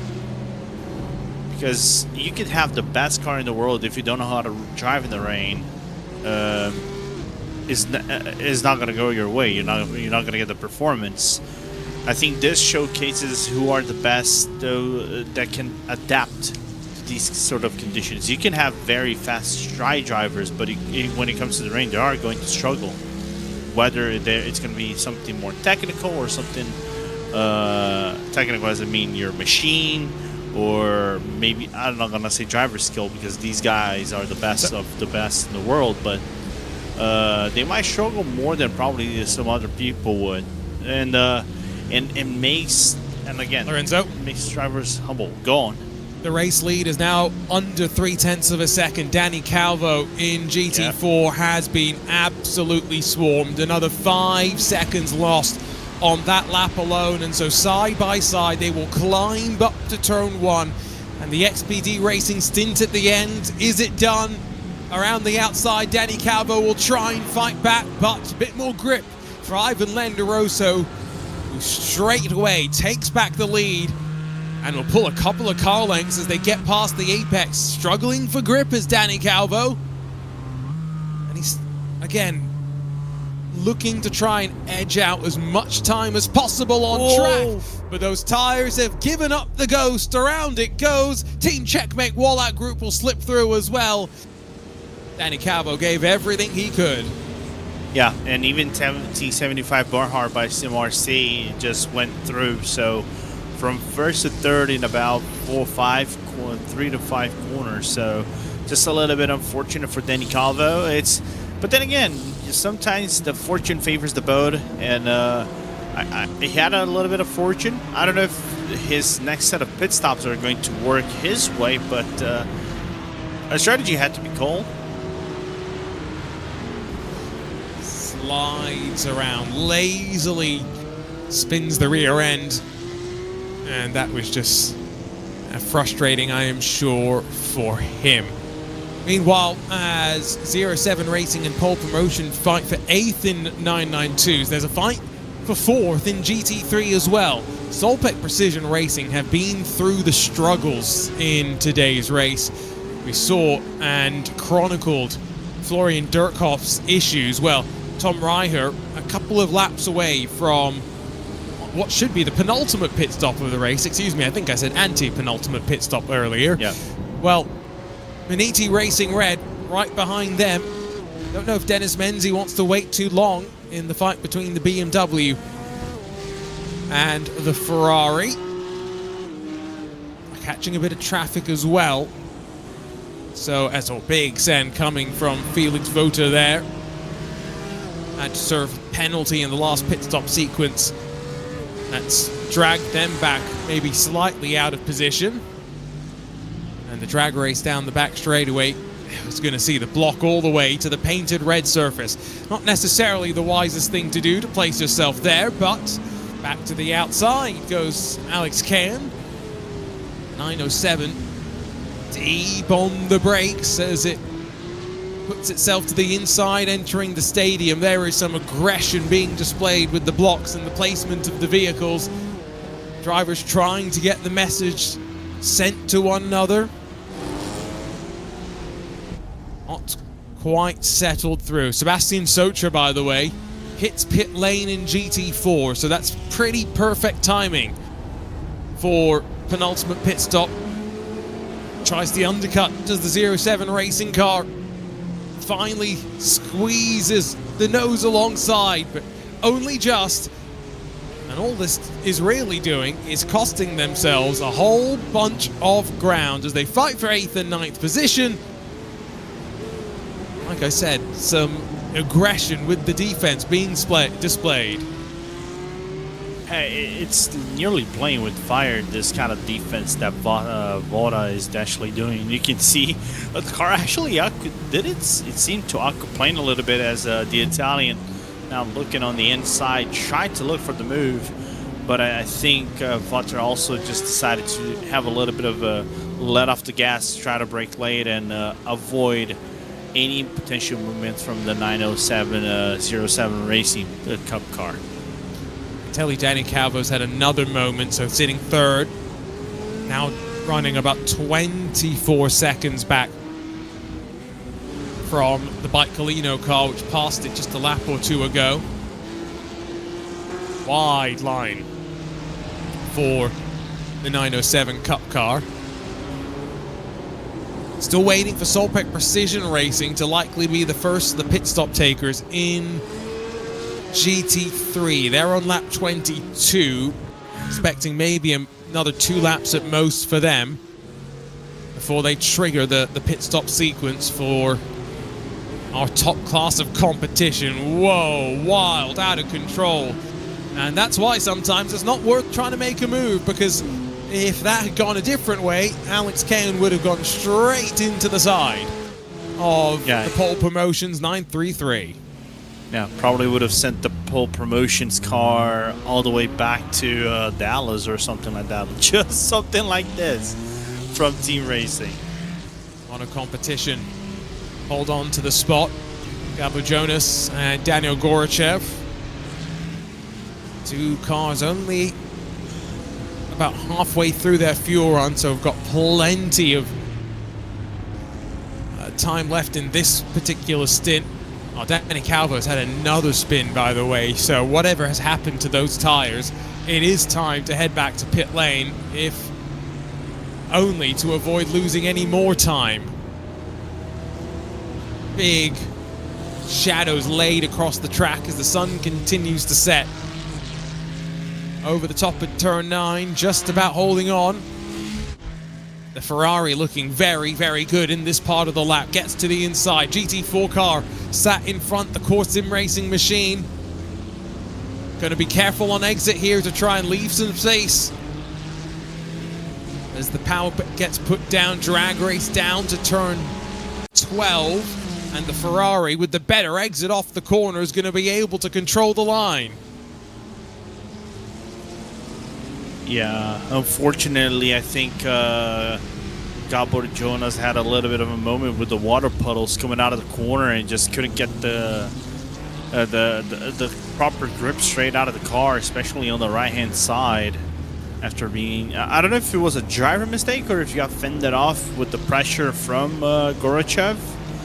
But nevertheless, the Russian driver goes on through, and Team Racing gets closer and closer into the top 10, despite the long gap they have to Lorenzo Castellani in the 07 GNG BMW. So, riding with the mono competition car. This is outside of the top 10. Again, remember, there's a couple of fights, but not much happening. 90 minutes to go. Solpec Precision Racing still holding off not just one Mini-T car now, but 2 Mini-T cars. And quite interestingly, both Mini-T cars now on the same strategy heading into this final stint in the race. So they will pit likely together, unless they're going to try and cycle off strategy from one another and do something different to the traffic they're now getting stuck behind. These cars 1 lap down, by the way, to show you the gap between our various competitors. The fight for 4th position is just coming on to the start-finish straight right now. Look how difficult it is for Gabo Jonas, though. And because you've seen the water splash in front of you, you can barely see what's in front of you in the racetrack. So you can see that Gabo, I think, got 1 water puddle on the transition from the first S part of the S's to the second portion of the S's. As soon as he did that, the car just fully understeer out of the corner, and that's what this effect has on you. You can barely see a thing, so you have to be cautious on how you approach the corners. Into pit lane for Ivan Lenderoso, penultimate time today. Will it be just fuel, or will this be a full service? Just fuel, 36 seconds. And so Sebastian Socha enters the main straight as well. Lenderoso responds to what the Team Checkmate Wallach group have done. So they'll hold the net race lead, waiting for Gareth Higgins in the next 5 laps or so. Michaelino could be on for their first victory of the season. 3rd in the opening round, 2nd in race number 2. And And one thing that they always struggled with was putting the race together and being there at the end. Seemingly have found that for this particular round of the season. Solpic Precision put now the Arrow Racing Ford Mustang between them and the two Minitis hunting them down. Number 79 sits 5th. They're up 10 positions from where they qualified. On the other hand, the number 78, Ryan Vandergrip, at one point, Lorenzo, was in contention for the race win. Yeah, just crazy how the race can shift, just upside down of sorts. But it's funny that if we were talking about overall gaps, right?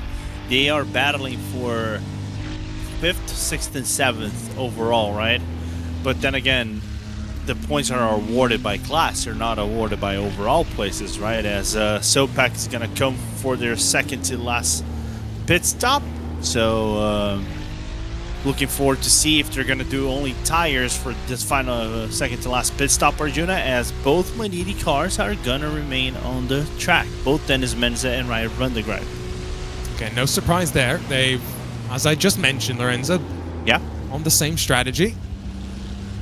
Meanwhile, race leader in keeping half an eye on the lap times, but it's only just really struck me that Reina Talvar, once 30 seconds back, is now 17 seconds back.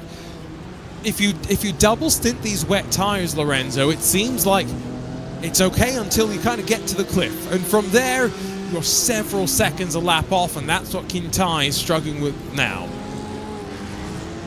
Hey, I agree. I think there's, I would say, about 50% or 60% where the cliffs begins, right, Arjun? I think after that, it's just survival mode, trying to avoid any mistakes, because, like I said before, any tiny mistake you do over here, like a half a skid or something like that, is enough to waste maybe 1-2% of your tire wear. And that if you accrue that bit by bit on a long stint, you're just going to be facing a world of pain towards the end, and the car is going to be nearly uncontrollable. We've seen that, for example, with Danny Calvo before he handed off the car to Carlos Puya as he just did a few minutes ago. Sun setting in the Lone Star State. 8:10 p.m. virtual time, which means in about 30 minutes we're expecting the sun to be below the horizon, and for our drivers to be reliant on the headlights solely. 16 seconds now the gap at the front of the field. Reina Talvar able to consistently be down in the 229s, whereas the last time our race leader was able to even dip below the 231s came 5 laps ago. So the tires have well and truly fallen off the cliff for the Grid and Go number 1. Really, I think in terms of the points picture, finishing second is not worst case scenario for Grid and Go. Chesa Esports a full minute back from second place, not really in contention. And if BS win, Grid and Go finish second, they would leave the first 3 rounds of the championship tied on points. So all left to play for in the remaining 3 rounds of the season. Only a couple of fights, as we mentioned. Waiting for Maniti Racing 4th and 5th in GT3 to return to pit lane, drop themselves maybe closer to Solpic Precision Racing, although having said that, may be a mistake because they've just swapped around. Ryan Vandergrip slips through up to 4th. Yeah. If anybody from the Green Army wants to tell if this was a not papaya rules engaged, as Dennis Menza also has a little bit of a moment with the AstroTurf and the curbs just running way a little bit wider than usual. But it's on pace. I think on normal pace seems to be that Ryan might be having the better pace than the number 79, and then let the 79 try to save as much fuel they can possibly do before heading out the car, maybe to a final driver if Dennis is gonna, if he hands the car to someone else on the pit stop. Now these drivers both did full service last time by, but they're due in on the same lap as the leader. They're 21 laps into the stint. I just wonder if you see the lap times, although last time by, Reino Talvar lost some ground in traffic that stymied the bleeding, allowed the gap to stay at about 16 seconds. Wonder if you bring them in. Hey, you can see 7/10 on lap 54, lap 55 a little bit better, and lap 56. Oh, there we go. All trending in the green in this one. Yeah, I wonder if Kintai got a little bit of traffic in these in lap 110 and 11 for the gap to be shred like it is nothing. That's the only thing I can come up with, because the pace was just on a different level from the Estonian against the Italians. Because this final lap, just 1/10 of a second now faster for Talvar. In fact, I think Rainer might be losing some ground just based on what we're seeing. 17 seconds visually. Yeah, it does indeed look like Rainer's trapped behind a GT3 car on my track map. Not sure who that is. I think that's Solpec Precision Racing. So after pitting, they've gone one lap down. Sorry, Lorenzo, what did you see? Nah, it's that Kintai had a moment just outside the second to last corner with the AstroTurf and everything right here, that the car skidded off for a moment, and we nearly saw potential spin for the leader of the race. Still plenty clear though, as lap 113 finished up. 8/10 gained by Reino Talvar on that lap, so even passing some GT3 cars, finding some speed.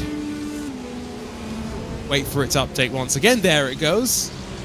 Looks like our graphic needs a little second sometimes to clear its memory. Grinningo in a decent spot, not just in GT3, third in the Cup class as well. Let's see if they can hold on to the double podium here. Yeah. And Talvar just hitting jackpot on the lap difference, 777.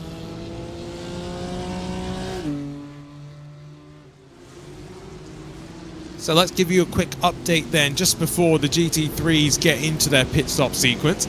Alessandro Kintai, Grinningo lead. BS Plus competition, Reino Talvar sits second, with Cheza Esports and Norby Kish in third.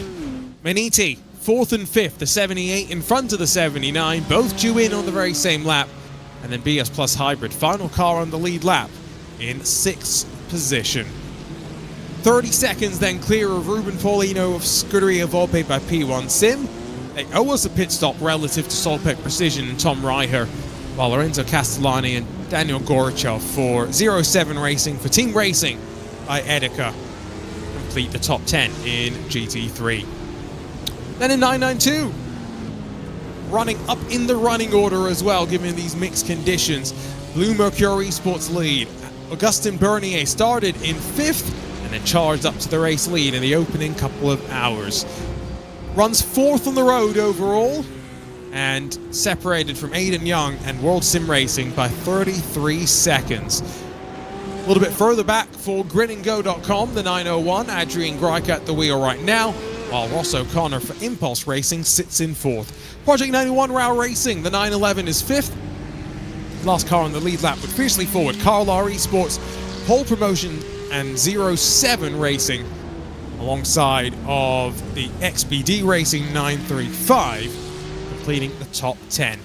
One battle in class, and that is Pole Promotion and 07 Racing. We were keeping our eye on that about 15 minutes ago.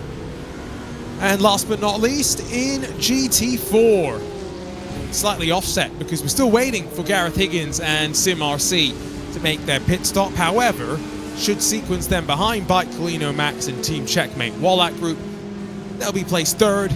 Mono Competition, XPD Racing, Myrmika Group M, Core Sim Racing, Team Floral by Impulse, the second of the Team Checkmate, Kazukla at Logo 471, and the Arrow Racing Team Mustang. That's the top 10. 75 minutes left on the clock, and a handful of things starting to bubble and build. This fight for 8th and 9th once again. And as well, 07 Racing and Team Racing for 9th and 10th in GT3. I wonder, Lorenzo, if we are going to see a couple of these battles get closer, not after this next pit stop sequence, but after the final pit stops, because again, I don't think there's many that are going to be able to extend this stint long enough to make the next pit stop the final one. Nah, I'm interested to see that as well. I think they're, for those who make it, I'll be very honest, I think they're gonna make it right in the nick of time.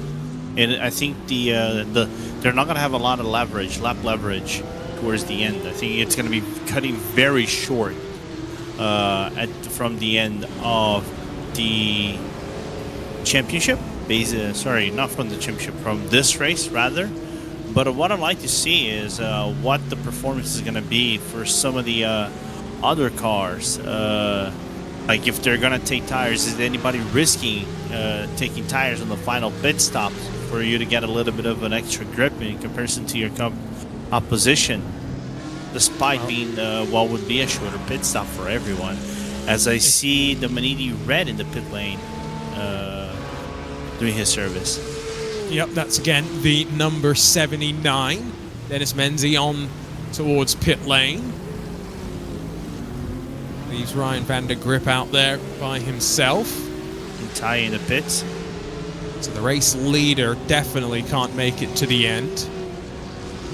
It's going to promote Reina Talvar back to the lead, although momentarily our view of Kintyre blocks momentarily. Now, that was serving a penalty of some sort. They had 15 seconds in total stacked up. One from contact with BS Competition, one from contact with that Maniti number 78. So serve that first, then get into their pit stall. Dino Lombardi jumps in.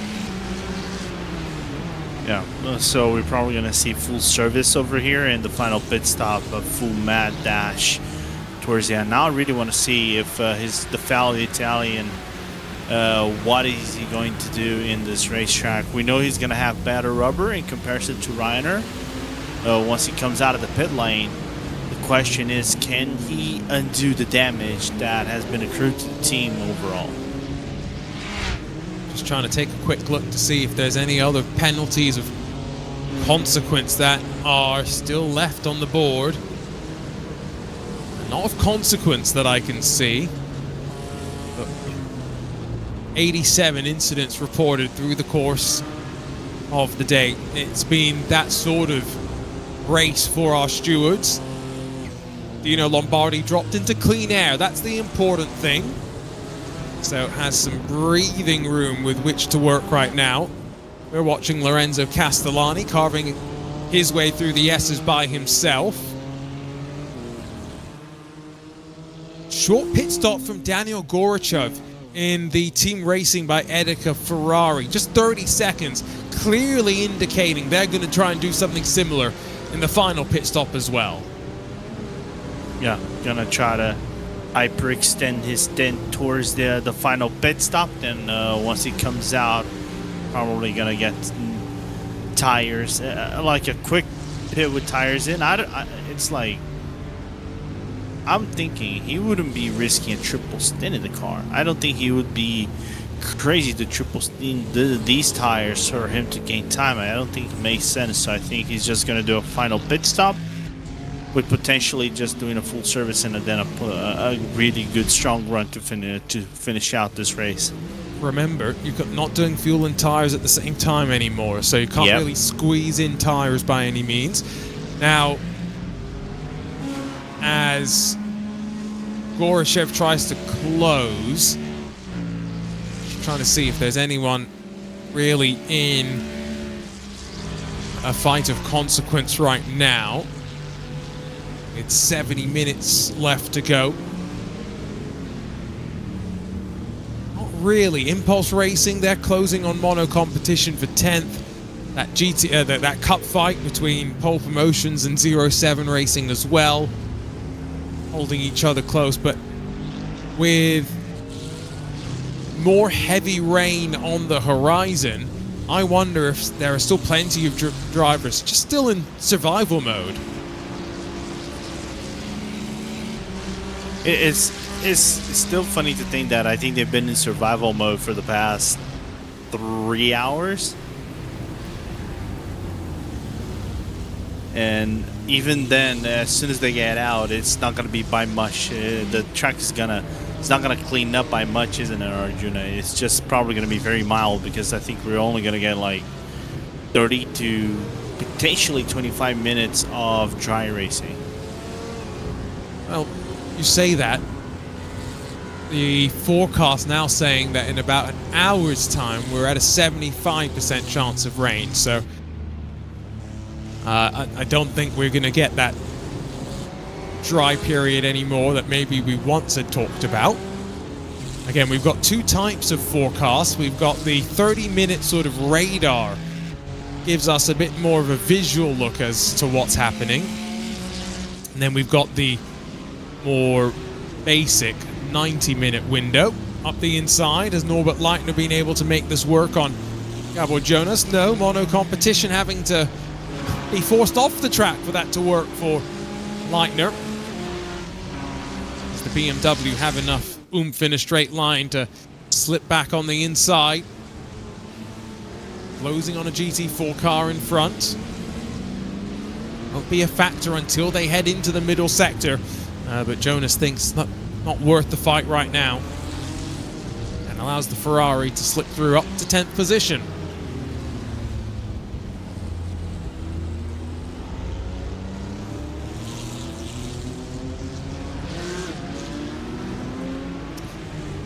Slightly different storyline then. Augustin Bernier, Blue Mercury Esports. Side by side with Grid and Go's #1, Dino Lombardi, the overall fight for third. And guess what? The Cup car's got the power, got the grip, and is through into third position. Yes, it still owes us a pit stop relative to Dino Lombardi, but how cool has this been to see? Yeah. Unfortunately, we're not going to get our realm of, hey, we're going to get a race leader, a GT3 Cup as a race leader, but, sorry, a Porsche Cup car, not a GT3 Cup anymore. Because you said before, these cars are not called GT3 Cup anymore. It's just like a force of habit, nature of habit. But it would be interesting, nevertheless, still seeing a 992 class car in the top 3 for me in this championship. I would have thought impossible, but it is. Well, the impossible is nothing. Lorenzo, through that final sector, did you see how Lombardi tried to get through and then had to wait, and is still stuck behind? Heavy with fuel, tires not quite in the operating window, and Blue Mercure fast enough to be maybe helping out BS competition here. Does the people of BS competition know how to say thank you in French to, or in Zebra-ish to Blue Mercure so far? Have they learned in Zebra-ish how to say thank you? Well, Reina Talvar is probably only 2 laps away from heading into pit lane, so we will see if he responds to a 46-second pit stop from Grid and Go. Augustin Bernier still holding back Lombardi for the time being. Remember, 15 seconds as well of penalty coming into play for Grid and Go.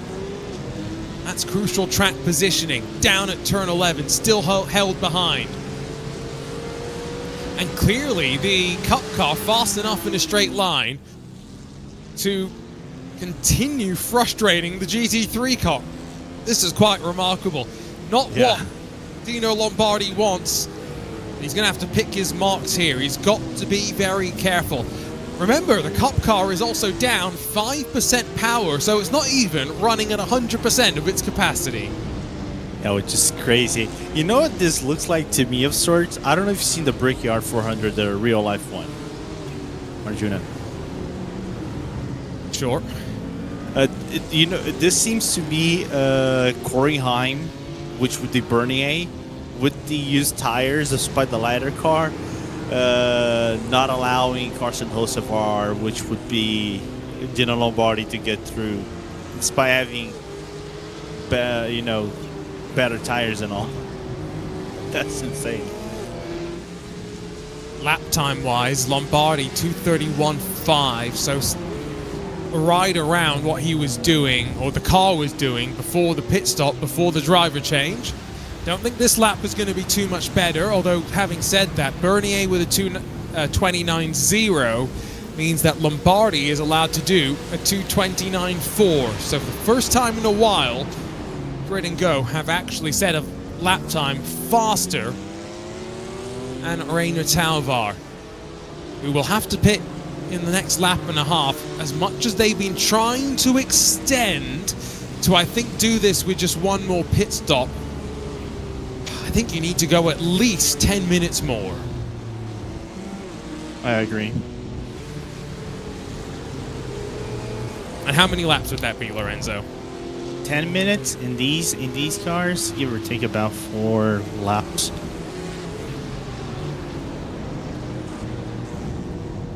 So 4 laps. Can Talvar magic up a little bit more fuel? Still no way through for Dino Lombardi. Little bit of a slip as he slides down towards turn 11. Bernier well within his rights, I would say, to hold track position right now with the lap times he's punching in. And while this unfolds, our race leader hits pit lane. Surely now has got one more pit stop left after this. Will his main competitor be released? Can Dino Lombardi finally find a way around the outside? ABS assistance for Augustin Bernier, but it's not going to help enough, and finally unleash his Grid and Go. Yeah, but I think he has done the job. I think he's not going to allow that number one come into leading position. I still think BS competition might actually come out ahead of Grid and Go. I think the job has been done by Augustin Bernier right here. You can even see Bernier on the inside right now, but trying to get through Dino Lombardi, but the Italian is not folding, even blocking the French driver from getting on through. So tires taken for Talvar because he still sits in pit lane, but he's got that luxury to sit for an extra 20 seconds or so and still close on his competitor, given the 15 seconds of penalty. Off and away he goes. It was 50 seconds, 52 seconds stationary. Climb up into turn 1. And all that time that Lombardi has lost, maybe behind Augustin Bernier, just enough breathing room for BS Plus to hold the net race lead. Oh my Bernier shoves it up the inside at turn 1. Contact between the two. And there will be some eyebrows raised about that one. Oh, what a move. A little bit aggressive, but what a move from Bernier. And I know Dino is not going to appreciate this one bit. Well, not at all. I had said initially that this was maybe well within his rights. He's maybe now starting to push beyond the line just a little bit too much. He's going to get Dino Lombardi worked up as well. There's more contact. That's what happens. It's a justice being returned on track. Lombardi not happy. And now stuck behind the Team 75 car as they drop into the middle sector. Yeah, as they're going to get on through one of the GT4 cars. I really wanted to say that might have been the Team 75 Bernhard by SimRC, and actually it is. But I still think this is a reachable battle for Bernier. I still think that the French driver is going to pull the pin one more time. as I think Talvar is actually closing the gap a little bit on Norbikish. Remember, Norbikish owes us a pit stop, but he may be able to get to the end with just one more. I don't think BS Competition are going to be comfortable. Even with some fuel saving, that seems to be asking for a bit too much. Only time will tell with the amount of rain still left on the horizon. We're not going to see the pace pick up by any means. Augustin Bernier may want to try Lorenzo, but I think he's going to run out of tire and fuel as he's on the 24th lap of his stint.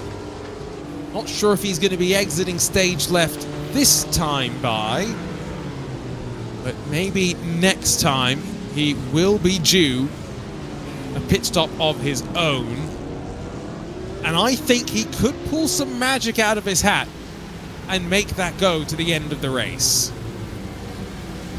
Which would be big for him. I think not only for Kish, but the entire team as a whole. Sorry, I was talking about Augustin Bernier.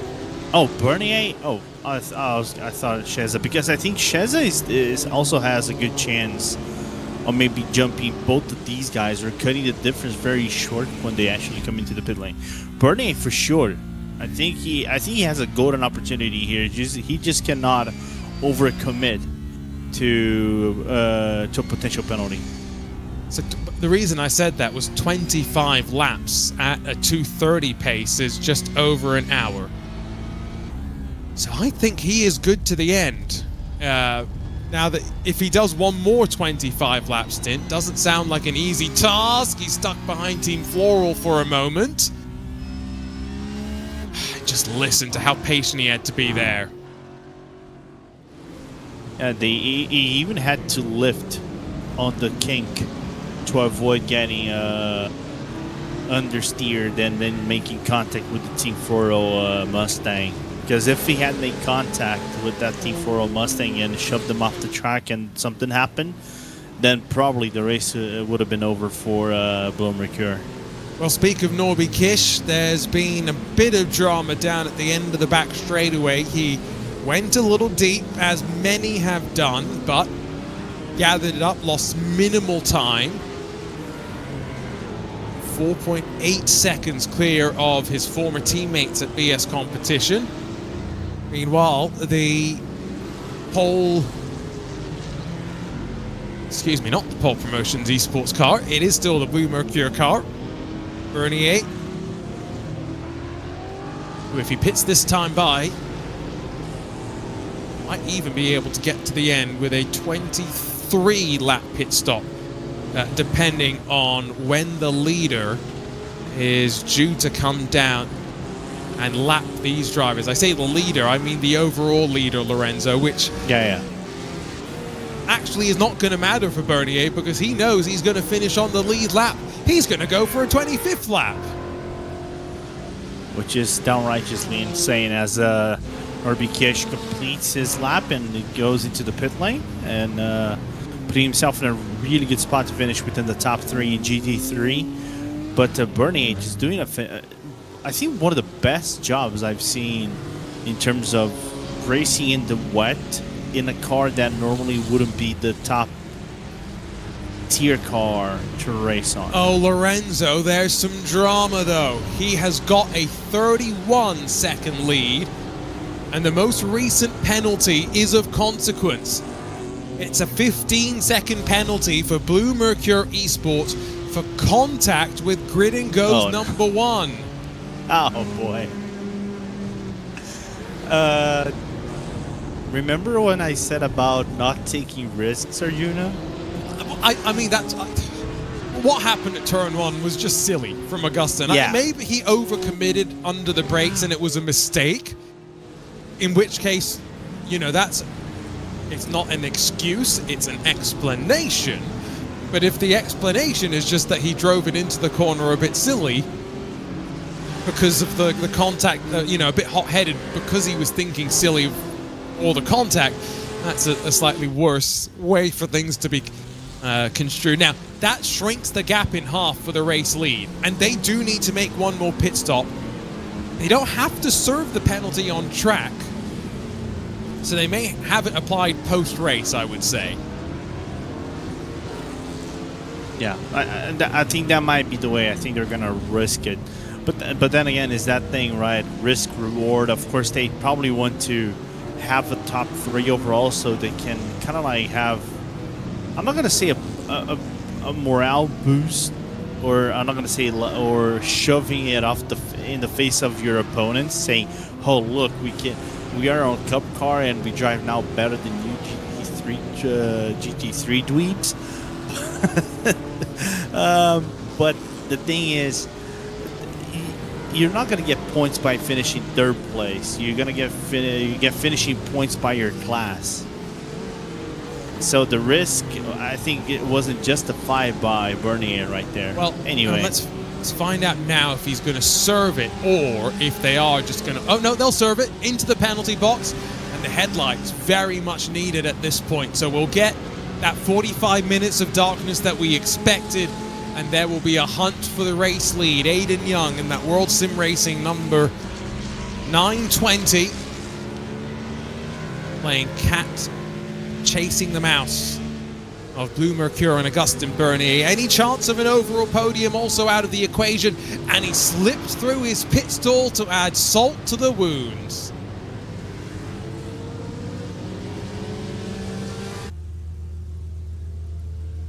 We've all done it. We've all made that mistake. And maybe in these wet conditions, Lorenzo, getting caught out. Yeah. Wet race. I'm not gonna couldn't say wet racing stuff, right, Arjuna, because your braking zone is gonna be a whole lot different. But then again, you go on the inside of the car ahead of you, so you just assumed a big risk when you done that. So it's a little bit unfortunate, but that's just how racing is sometimes. And if you do sometimes, even if it is kind of silly, you're gonna have to pay the price for that kind of silly thing you done. A mistake at turn 1 cost him, but again, lost a little bit more time, Lorenzo, in the pit stall, as I had mentioned, but it's neither here nor there. Impulse Racing ride with Pascal Costa. I tell you what, let's turn this up. Let's go for Racespot fan immersion for the final time today. Pascal Costa tires up the temperature and on the attack after making his final pit stop visit on the 6 hours of COTA.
well, wet and wild.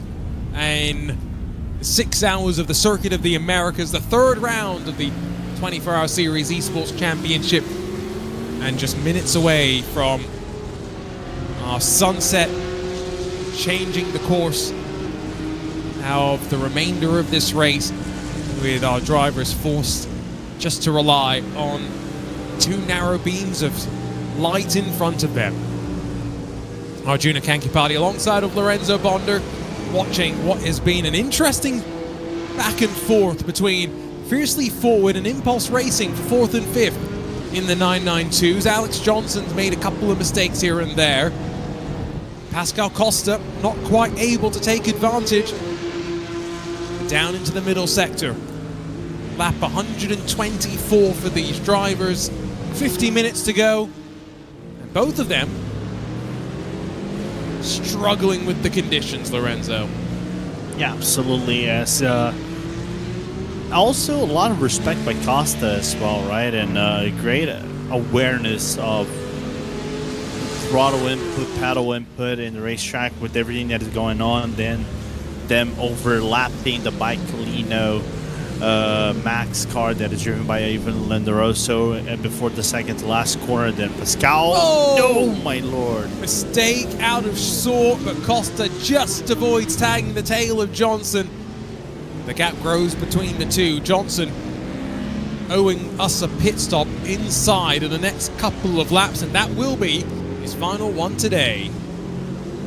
Yeah, as soon as I said about paddle, brake, and throttle input, he had, I think, just a little bit of a braking moment. The car didn't want to grip down, and reduce speed in the corner. So just a very honest mistake from the Portuguese driver right there. And unfortunately, the gap widens up a little bit, but I think they're going to be able to conquer it back. But still, nevertheless, great battle between them. A lot of respect given between Johnson and Costa. Some more drivers still on the curbs than I would have thought would warrant the risk. Different camera angles showing different amounts of darkness as well, but this one definitely shows that we are driving into the night. Impulse Racing by Tam Livery looking for a bit of grip off the regular racing line. Also off the regular racing line because making their move through one of the Miniti Racing cars. Oh, 57 goes deep. No dry tires, no one that bold and willing to take that much of a gamble, you'd think. One more slips through. It's the dangerous thing, the difficult thing, I should say, sometimes of being a lapped car. You're not always necessarily trying to hold on to position. Sometimes you're just trying to stay out of trouble. Yeah. And in a wet track, finding yourself out of trouble is just a complicated thing to do. Regardless of driving iRating level that you are. 07 Racing 27, who's just slipped through. They're 2 laps down on the leader, so actually behind Impulse Racing on the road. See just how difficult it is to try and find your reference points as you slip through the spray being kicked up. More cars in line. The worse that spray becomes, the higher you get. Impulse being very careful there, trying not to run too wide. Track limits, you're allowed 50 off tracks before you get a penalty. Now, off tracks tracked by the team at Race Control. It's when you pick up one of those 1Xs separate from your regular incident count. We've already had one team serve the penalty for getting too many off tracks, and we've had 3 more with the penalty awarded in the last 15 or so minutes. So clearly there have been some drivers who have struggled to keep it on the straight and narrow, and that's a 15-second time penalty if you're curious. 50 off tracks Usually I would have a big argument to make about how that's too many, but in these conditions, I think drivers probably glad they've got 50. Yeah. And even then, some of the teams actually blew over those 50. I was taking a look at about that about 20-something minutes ago, and I've seen 15-second time penalties for the track limits being issued already for 4 teams. The majority of them being in the GT4s. The only exception being the number 42 GT3 car from Team Racing that actually blew that. Just mentioned that. You're correct. Front of the field, it's down to 1.6 seconds. Reina Talvar under pressure from Dino Lombardi on the fight back after some penalties through the midway parts of the race. Never count out grid and go. Important thing to remember, these are 1 and 2 in the championship. If they finish in this order, they will be tied on points with 3 rounds complete and 3 left to go. If Grid and Go is able to grab the victory, BS slots into second, they will have a 4-point advantage heading into those final 3 races.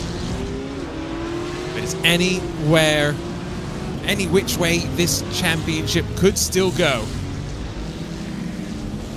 Reina Talvar into pit lane 4 laps later than Dino Lombardi. I'm not sure, but I've got to question, has Talvar been slightly light pedaling? Is he saving some fuel? Is he trying to get to the checkered flag without another pit stop? We've seen Norby doing 25 laps completed, not 26. He was going to open up a 26th lap by the time he actually came down into pit lane, and he's already 5 laps completed, and I think he's about to complete his 6th lap, Arjuna. So I think it's too tight. They control the tempo of the race, and even if Grid and Go only need to stop for about 10 seconds of fuel, that's still going to be closer to a 35-second loss of time.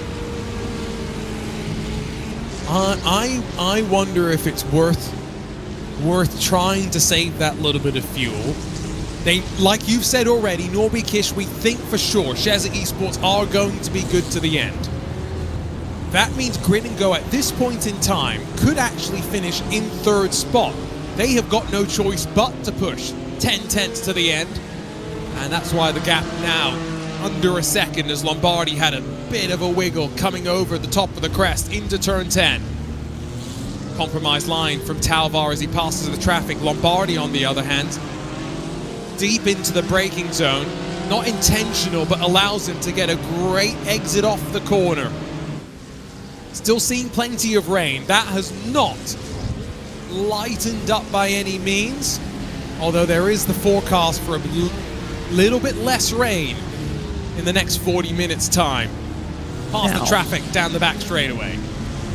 Now I'm thinking here, if we're taking to true what our live timing is saying, Arjuna, we have about 144 laps, right? That's 16 laps. Yeah, then again, I don't trust that either. I think we have about 17, I would say maybe 15 to 14 laps. Because this goes up, but then again, I'm just counting as 150 seconds, which is 2 minutes and 30. But if they go 16 laps, it's going to be right on Reina Talvar's last lap of fuel. There's a chance. I'm telling you, I think if he's just slightly saving here, they are going to actually end up in a great spot. Let's see how quickly this changes around, though. Ryan Vandergrift, by the way, has had another incident in the number 78.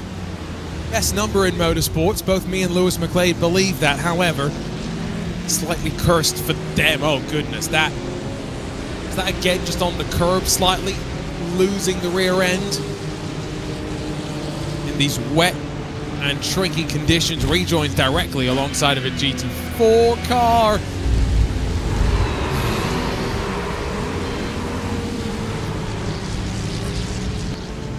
Not the most ideal place for you to be side by side with the car that aerodynamically and mechanically speaking has been doing the same amount of the same pace as you the entire race.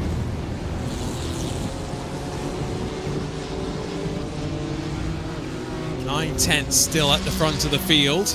Aiden Young is 52 seconds clear of Blue Mercury Sports, but he will be down to pit lane in the next lap or two.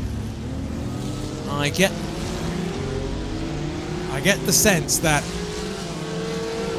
he could short fill here and make things very, very close. GT4 by Colino, 2.1 seconds, just under 2 seconds now. Clear of Team Checkmate Wallach Group. Team 75 Bernard by SimRC started outside of the top 10, slowly finding their way back in, but now I think likely to finish no better than third, unless there's more drama at the front of the field. And you know what they say about Texas and everything being bigger in it? Will that include some drama on our run to the checkered flag? Dino Lombardi is there. He is close on the back of the Zebra, the BMW that's been trying to run away at the front of the field. Lap times, last 8 laps that Reina Talvar has been out on track since his pit stop. It's got to be fuel saving. That's not full commitment from that car based on what we've seen so far today. Stuck behind a bit of traffic. The spray's pretty big as they work through the final corner. There's Cup cars, GT3 and GT4s all on top of one another. Talvar gets a great exit off the corner. They'll be 3 wide up to turn 1. And in turn 1, 3 wide is never a good thing in the wet. But they managed to make it through. Rainer gets 2. Exactly what he needed. Gives himself some separation. Might not have saved some fuel on that particular run, but you'll give up that little bit of fuel for the peace of mind. Lombardi breathes past the GT4, but now he'll be stuck behind the 992 Cup car. Lots of downforce, plenty of grip, and ABS and traction control to help the driver out as well. And Arjuna, you know what's crazy in this assist transition we just noticed from Dino is that from the right-hand side to the left-hand side curve, we saw that with Ryan just a few moments ago, how the car want to lose control, right? Because you're switching from kind of fast from one side of from one axle to the other axle. The car just wants to spin out of control. You just have to hold it with your arms and be very tidy and clean with your movements and all. Big rotation from Lombardi on the inside curve. Aiden Young, by the way, 20.9 seconds in the pit stop. Is that going to be more than enough for him to hold on to the race lead? 36 minutes left to go. And as Augustin Bernier is going to come through the final couple of corners, Aiden Young has held on to the lead in class of 992. And after a difficult round 1 and 2, World Sim Racing have found a bit of magic. Yeah, the only thing I really want to check out is if on the pit stop from Augustin Bernier, he did put tires in because it was about 50 seconds pit stop in the stall. So that's the only thing I'm wondering. If he did put tires, this race is going to be fire by the end of it. He did, but remember, he also had 15 seconds of penalty to serve. Yeah. What's the gap between them? Oh, just about 15 seconds. Without that penalty, they are right on top of one another.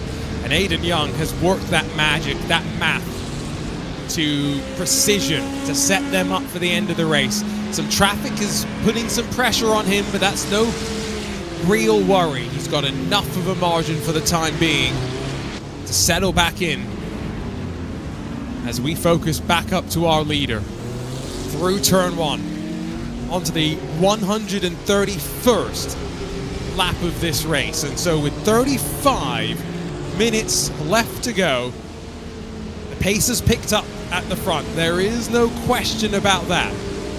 However, even with this slightly increased pace, 14, I think, laps left to go, that should be enough. Lombardi is going to try and increase the pace a bit more. Alongside, in the final part of the first sector, stuck behind the XPD Cup car.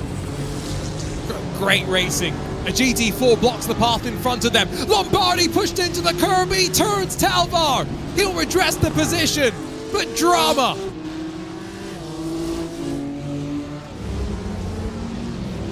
Wet drama, man. Wet racing. This is why I love it. Wet racing, Arjuna.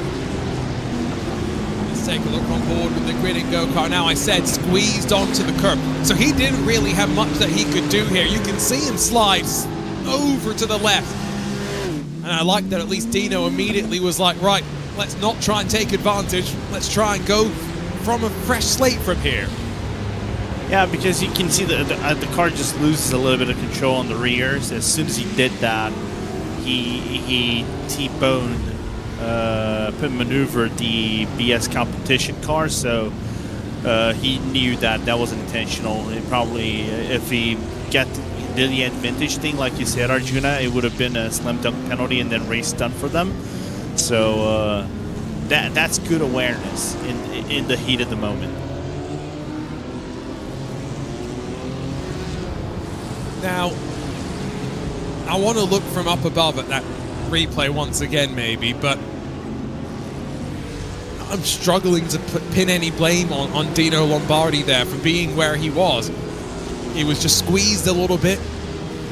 He's well within his rights to be fighting for position, and maybe that is very much the definition of racing incident. So here we go. Yeah. He's alongside. Still alongside, right? Yep. What did Fernando Alonso once say?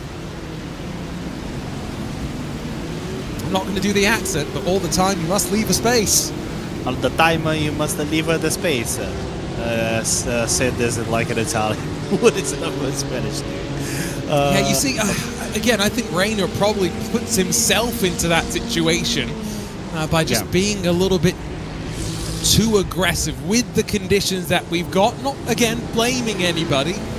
This is what racing is. Hard but fair, and great respect between them. GT4, by the way, still waiting for Team 75 Bernard by Sim RC to make their final pit stop, but Bike Colino, Team Checkmate have both done so. It's 2 seconds, splitting second and third, which will be the net lead of the race. Great racing so far between them. And what I like best, these no reports opened up by inner teams so far, and especially that would be coming from the S competition by being the one that got spun around. But other than that, great racing between everyone, and now you can see Team 75 Bernhard by CMRC in the lead of GT4, but I think they are due a pit stop anytime soon. That's Bike Colino. Team 75 will owe us the pit stop in probably another 5 laps or so. Now, Team 75 got their off-track warning about 2 hours ago. Bike Colino, the 444, has literally just got there, so they've got plenty of track limits to spare. I hate talking about it like that, but that's how sim racers play it. Keep your off-tracks in reserve till the end of the race. It's not how they're meant to be used. Track limits are meant to be track limits, but neither here nor there. Team Checkmate Wallach Group have not even been given... Oh no, never mind. They were given their first warning even before Team 75 Bernard. So Bike Colino have got the most wiggle room in the final minutes here. To pit lane for one of our Porsche Cup cars. That was the XBD 935. So that is not a full service by any means, but we are into the pitch black here at the Circuit of the Americas. Yeah, I imagine we would get like pitch black around 30 minutes left into this race. Looking forward to see that. You said the pace picked up a little bit. We're not seeing 230s anymore, right, Arjuna? We're seeing 228s, 227s on a good lap. We're seeing 226s. But I saw our live timing go up 1 lap. You said 14 laps. That'll be about 145 laps done into this race.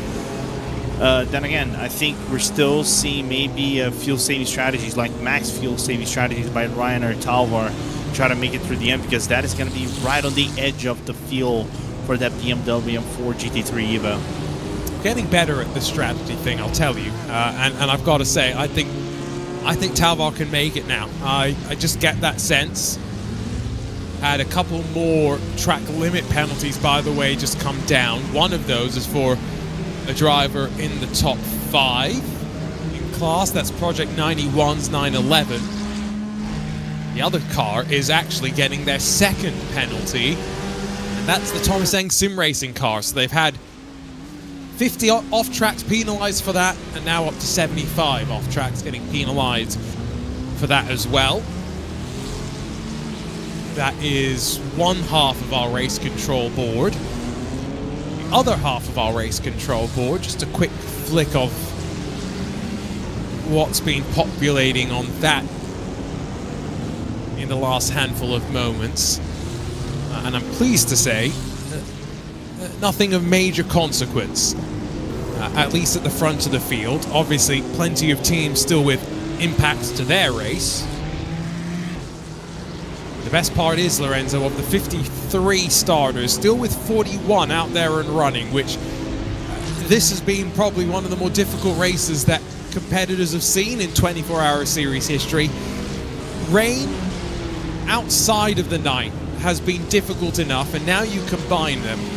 It has just been one of those races that the drivers will be looking to forget. Yeah, I think they're going to say thank you, iRacing Jesus, for not allowing us to suffer anymore with this again. Like Zach Rattay said it earlier, I think they want to get out of this though. Yeah, I think you talk about iRacing gods as well. The Stu is not really in control of the weather, as there is the number 1. Back in pit lane for the final time today as expected. Now, how short a pit stop will this be? Does it drop behind Norby Kish? 16 seconds, so that's going to be about 40 seconds cone to cone. 37.1, and still 6 seconds clear of Norby Kish. Yeah, okay.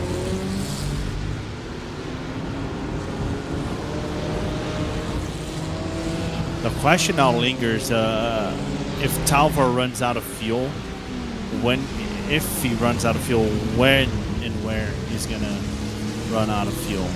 Well, if there was any doubt, now he's not got someone breathing back down his neck. So if we see the lap times back down to the 230s, that's our sign that he's saving once again. Team Racing, literally down the back straightaway against Solpec Precision. Florian Durkhoff back in the car in what has been an eventful race. The BMW, the black and yellow on the outside. Slightly more sleek Ferrari on the inside with those yellow headlights. Long way around, converts to the inside if Durkhoff can hold. Oh, but Daniel Gorachov slams his way through with authority. No contact, but just power down, rocketed off the corner in a way that BMW just could not respond. Yeah, good move from Gorachov, but the problem is for Gorachov is the fact they have a penalty issue for contact with the number 4 Hyperion Racing. So they got a 5-second penalty. So the thing is, can the Russian break away from the Sopec car to retain his current 8th position in GT3 class? As it stands, with at least 2 more pit stops incoming for the Miniti Racing GT3 car sat 4th and 5th on the road, we're going to see 992 cars finish inside of the top 5 overall. Again, that just goes to show you what the rain has done, how it's changed this race up, and finishing in the night, making things just that much more difficult for the rest of the field. Mike Colino only 1.3 seconds in front of Team Checkmate Wallach Group. The first race this season that Team 75 Bernard by SimRC likely not to stand on the top step of the podium. Cost wins up for grabs. Insanity happening in the racetrack, and Team Checkmate, it's like both teams are deserving the win. So I'm looking forward to see who comes out on top, because both teams drove the heck out of their Cayman cars. So if they get close to one together, looking forward to see who comes out on top, regardless if it's going to be the Argentines or the Polish team. You mentioned the Caymans, but we've had some Mustangs run well. Here comes one of the Maniti cars into pit lane. It was Team Floral by Impulse at one point. Leandro Dragotta had the car up into third in the first hour of the race. Never really got back up to those heights, unfortunately. Our racing team, their Mustang as well, sits inside of the top 10, but maybe not exactly where they would have wanted to be in the running order. Very much still the story of the Caymans reigning supreme. Florian Dirkhoff having to fend off the advances of Vulcan Esports, who are 3 laps down on the leader, 2 laps down on that BMW. Now try and build up the advantage once again with 23 minutes left to go.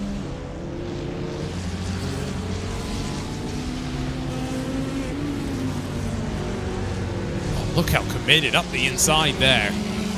BMW wasting no time.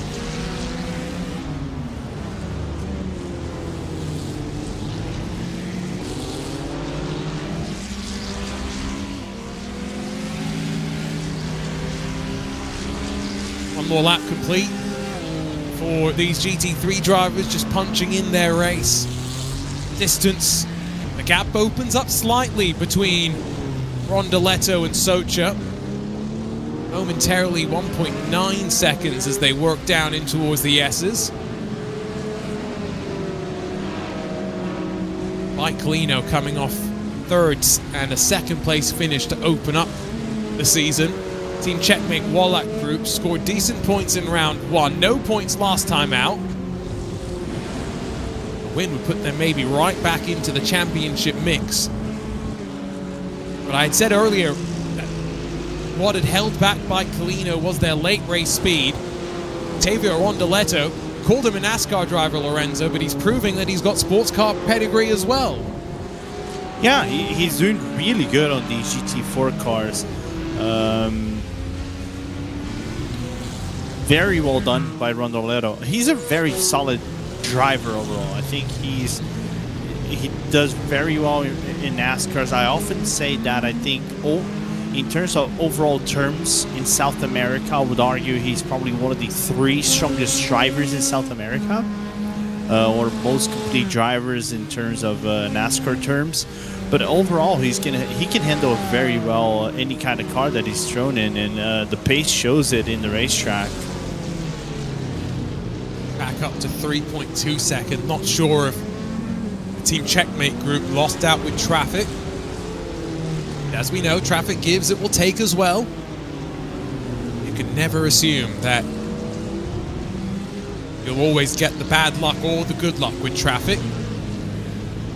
Holding his line as a cup car tries to go around the outside. Very difficult to even tell who is who.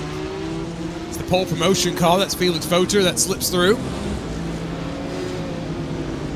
But clearly this track not designed for night racing, given that there is no night lighting anywhere around. Which boggles my mind. I wish we could see more night racing into COTA. I think this is a track that fits perfectly with the calendar that we have, right?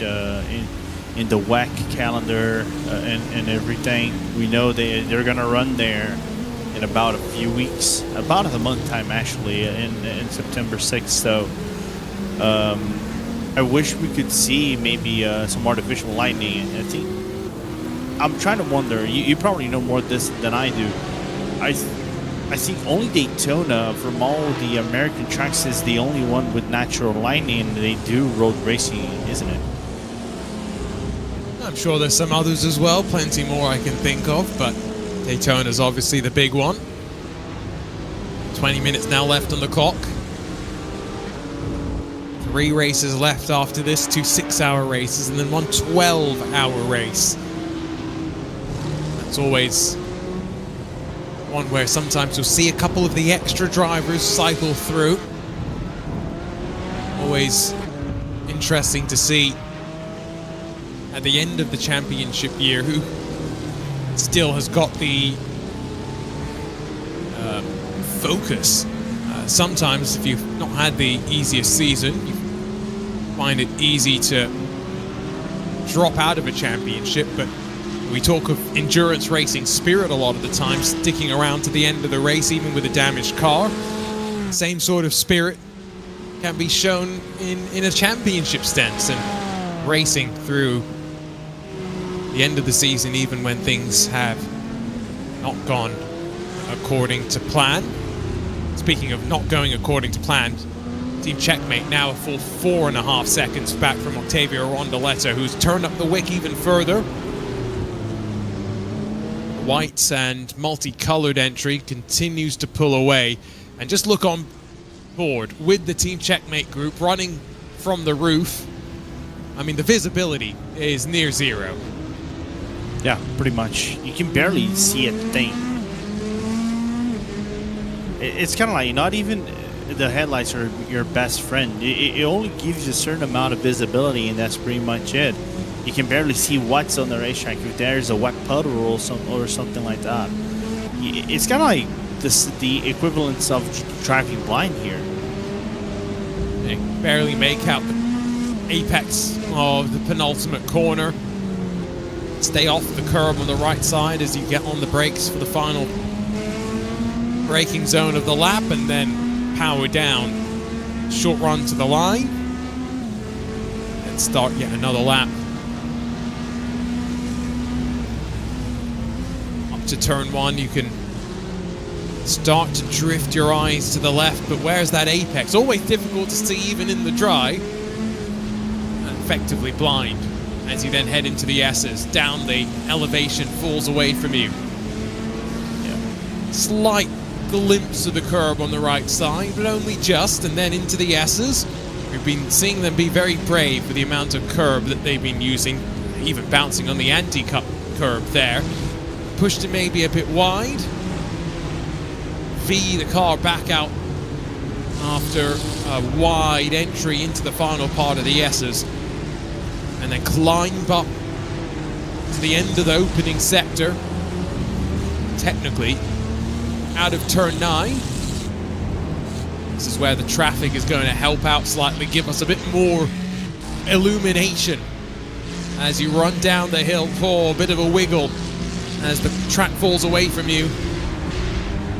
It's so awkward trying to get to the apex, such a wide part of the track, and easy in the dry maybe, and in the bright of the day, so difficult to judge your turn in if you've got no reference as to when you're going to hit the apex. Then down the back straight, breathe momentarily, right hand side, find your braking reference, only to have it instantly lost as the GT3 car sprays you with a spray and then runs wide by himself.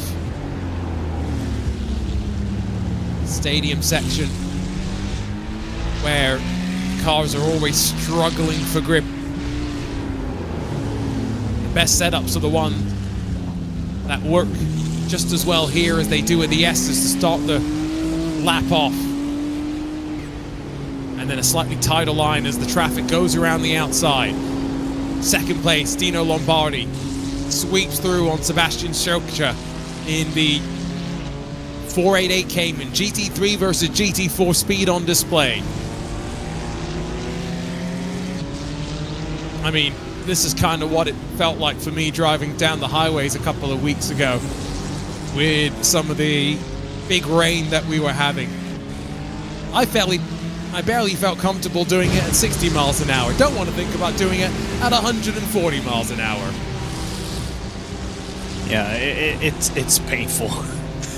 And I even was talking to, like, not only real, real life is a pain, but like virtually speaking as well, like some of these guys run on ultra wides and triple screens and on their rigs and all. Imagine if you're a single screen user, like a 24-inch monitor or something like that, and you have to drive in the night and doing turn 1 and then this hairpin right here on turn 11. It's just pure pain. You can barely find if you can barely find the apex or the proper entry with on the dry during the day, imagine during the night in the wet. Quick look at timing showing that Baikalino closing up to Team 75 Bernard, who, having made their final pit stop, guess what? Have pulled some magic out of their hat once again. They lead by 1.4 seconds, and after starting down in 11th, could make it 3 wins on the trot, but this is not going to be easy. Rondoletto is now 7 seconds clear of the Team Checkmate car that was hunting him down. So Baikalino go from the hunted to the hunters. Yeah, this is going to be interesting. We know Team 75 Bernhard by CMRC skills have been the great drivers in the GT4s and know how to hold their pace. But the thing is, Rondoletto is just flying, man, in this GT4 car. So the only thing that can bring Sochi is if Garrett Higgins, does the job of holding a Rondoletto for about 2 to 3 laps. That's the only thing I can see for this two-way battle to become a proper three-way battle for the win in GT4. Gareth Higgins sharing the car with Adam Isaacson. Gareth started the race, finishing it off as well. But that car through the season will also see Karin Tengunes, Marvin Strell, and Kieran Harrison. I'm not trying to put them down, but I would maybe argue that of those 5 drivers, Higgins and Isaacson have combined to have the least success at the top level. But it shows the depth that SimRC have, where all drivers of very similar speed. Kieran Harrison and Karin Tengunes, of course, having so much success in the TCR cars through the years.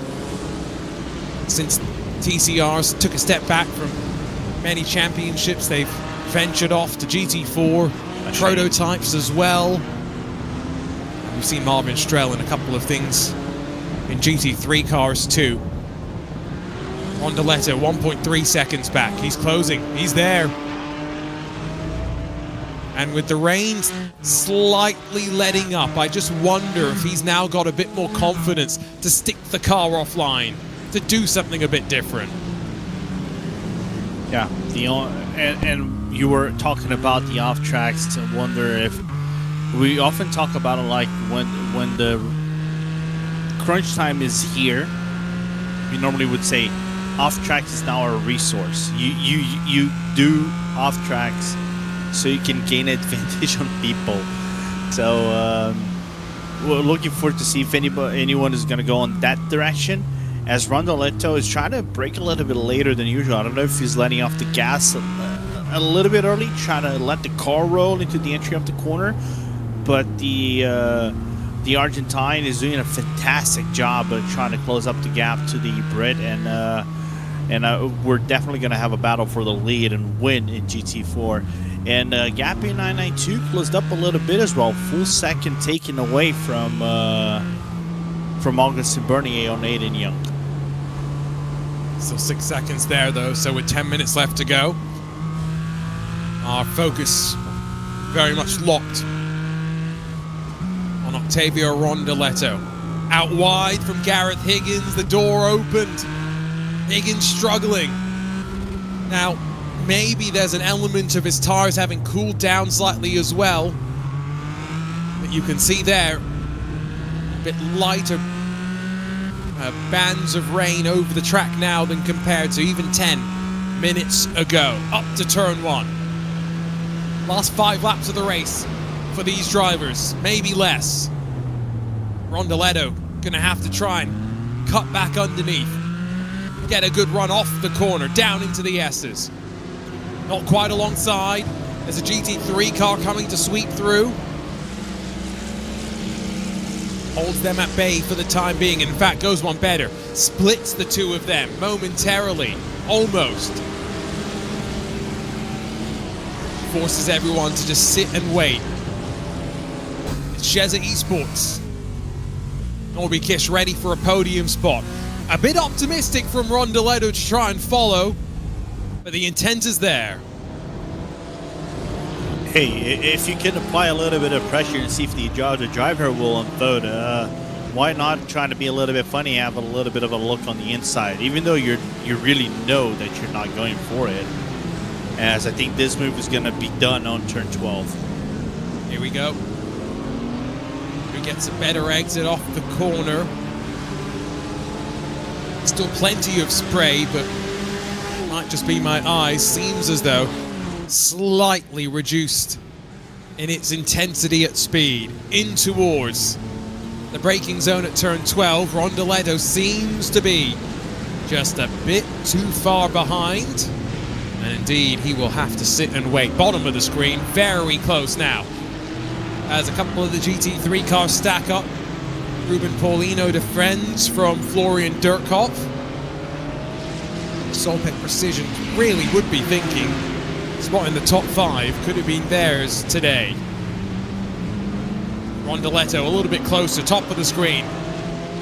Fight for the lead in GT4 yet to be settled. And let's not forget the table stakes. Team 75 looking for 3 wins in a row.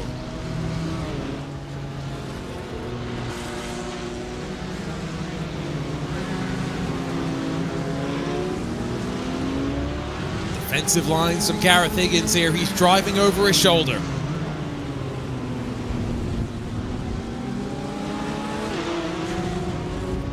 Out of the final corner, back to the line. Your leader, Rainer Talvar, is just exiting the first sector right now, about to get to turn 11, which means he's got 3 laps to go. I think 3 laps to go for these two as well. Rondeletto gets close, tries once again to get underneath into the S's, but not close enough. And like I said before, now you're at the moment that there's an opening, a potential a world where we can see Socha close down that gap, but it's going to be very close as now. Zopek, go back to you, Arjuna, but they're very intense fighting.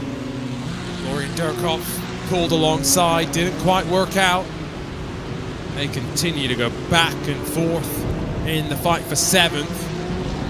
Closing up is Rondeletto once again in the fight for the lead in GT4. Dirkhoff is on the outside, out of turn 16. Ruben Paulino then pinches him off the exit. That's a little bit argy-bargy. Meanwhile, it's getting closer between Rondeletto. Wiggle coming off the corner. Tried to put the power down.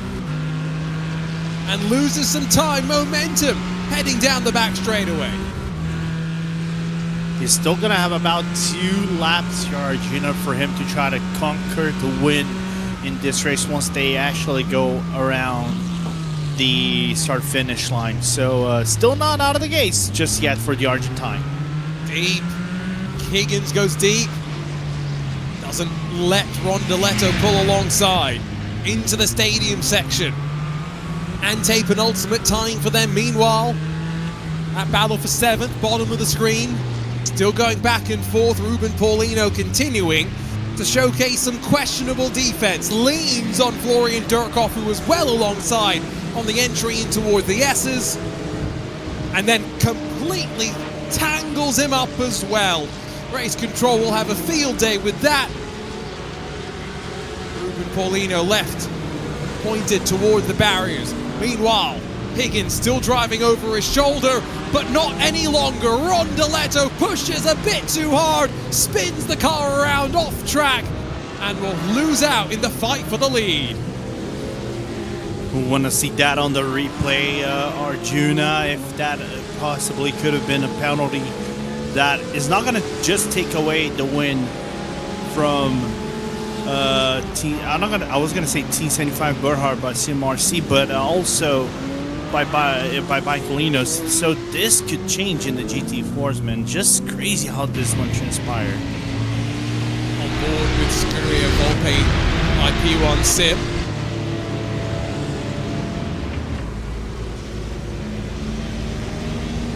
I think the video tells it all. Yeah. It's reckless, unneeded this late in the race. I think no change now though in GT4. Team Checkmate Wallach Group a bit too far behind to take advantage. Here's what happened on board with Rondoletto.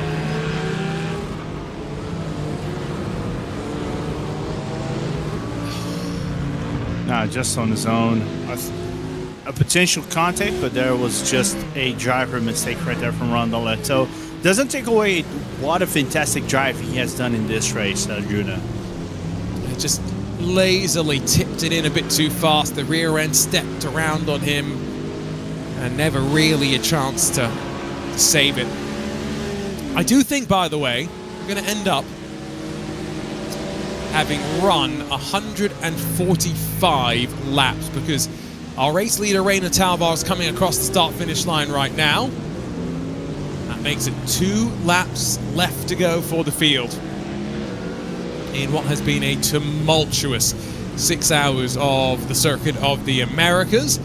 Get the sneaking suspicion this is the type of race that's going to leave race control with some review in the aftermath as well. And while we watch Cabo Jonas and Ruben Lorente fight, let's talk about some of the storylines, Lorenzo. Won't get a chance to talk about everything in our post-race. So let's start with GT4. Team 75 Bernard by SimRC. Qualifying may not have gone their way, but they proved today, never count them out. Yeah, never count them out. Maybe the strategies would have come up in their way. There was a chance. They might have lost it out to Biccolino, but the Kings still remain steadfast in the top of the on the top of the hill, Arjuna. And either side of them goes the fight for 10th, in GT3 team. The teams are Mono Competition and Map Performance, fighting up to turn 1. Lorente on the inside gets the Mustang stopped in time, turned into the corner, and then will slice his way through and hope to hold on in these closing stages. I'll give a shout out as well to the Team Checkmate Wallach Group, led for parts of the race, just didn't quite work out. And then in 992, where Blue Mercure are going to rue the late penalty that ended up dropping them behind World Sim Racing. It's going to mean that World Sim Racing win for the first time this season. Blue Mercure hold the championship lead. And Grid and Go, third on the board. Another race where they may have been thinking, what could have been?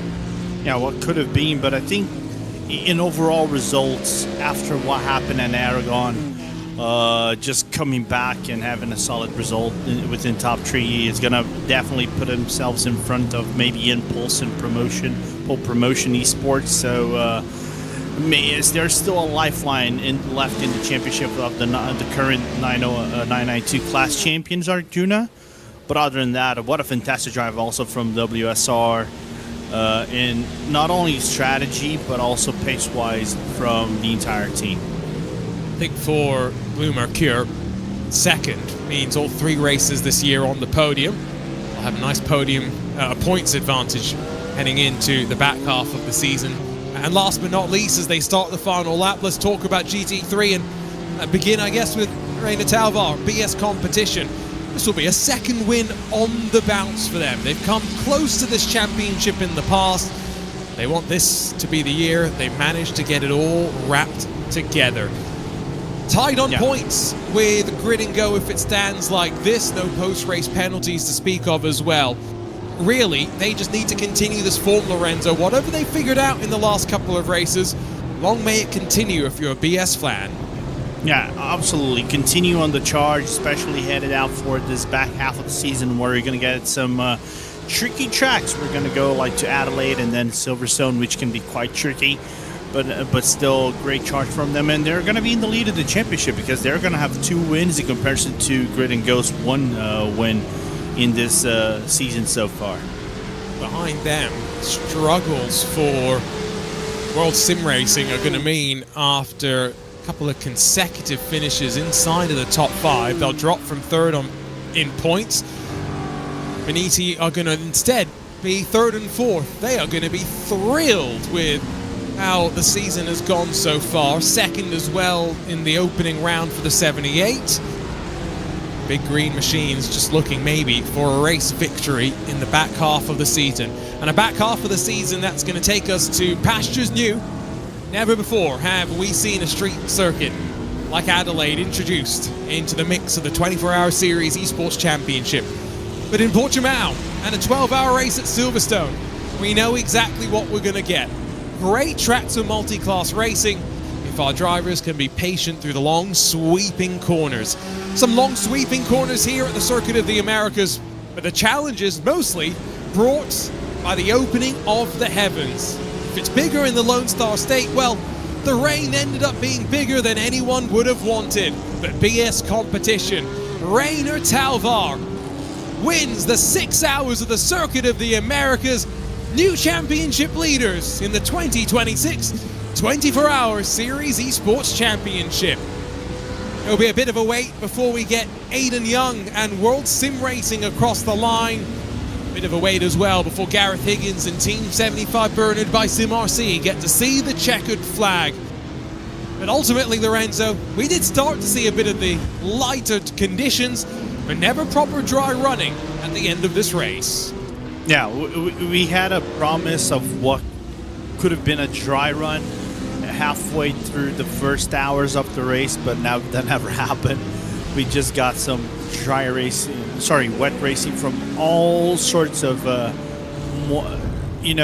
proportions, from lightly wet, very lightly wet, to very wet. So this race brought up a little bit of everything. I know some people are going to say, thank you, there is no more rain. We're going to focus on Portimao. But other than that, this round delivered in all angles.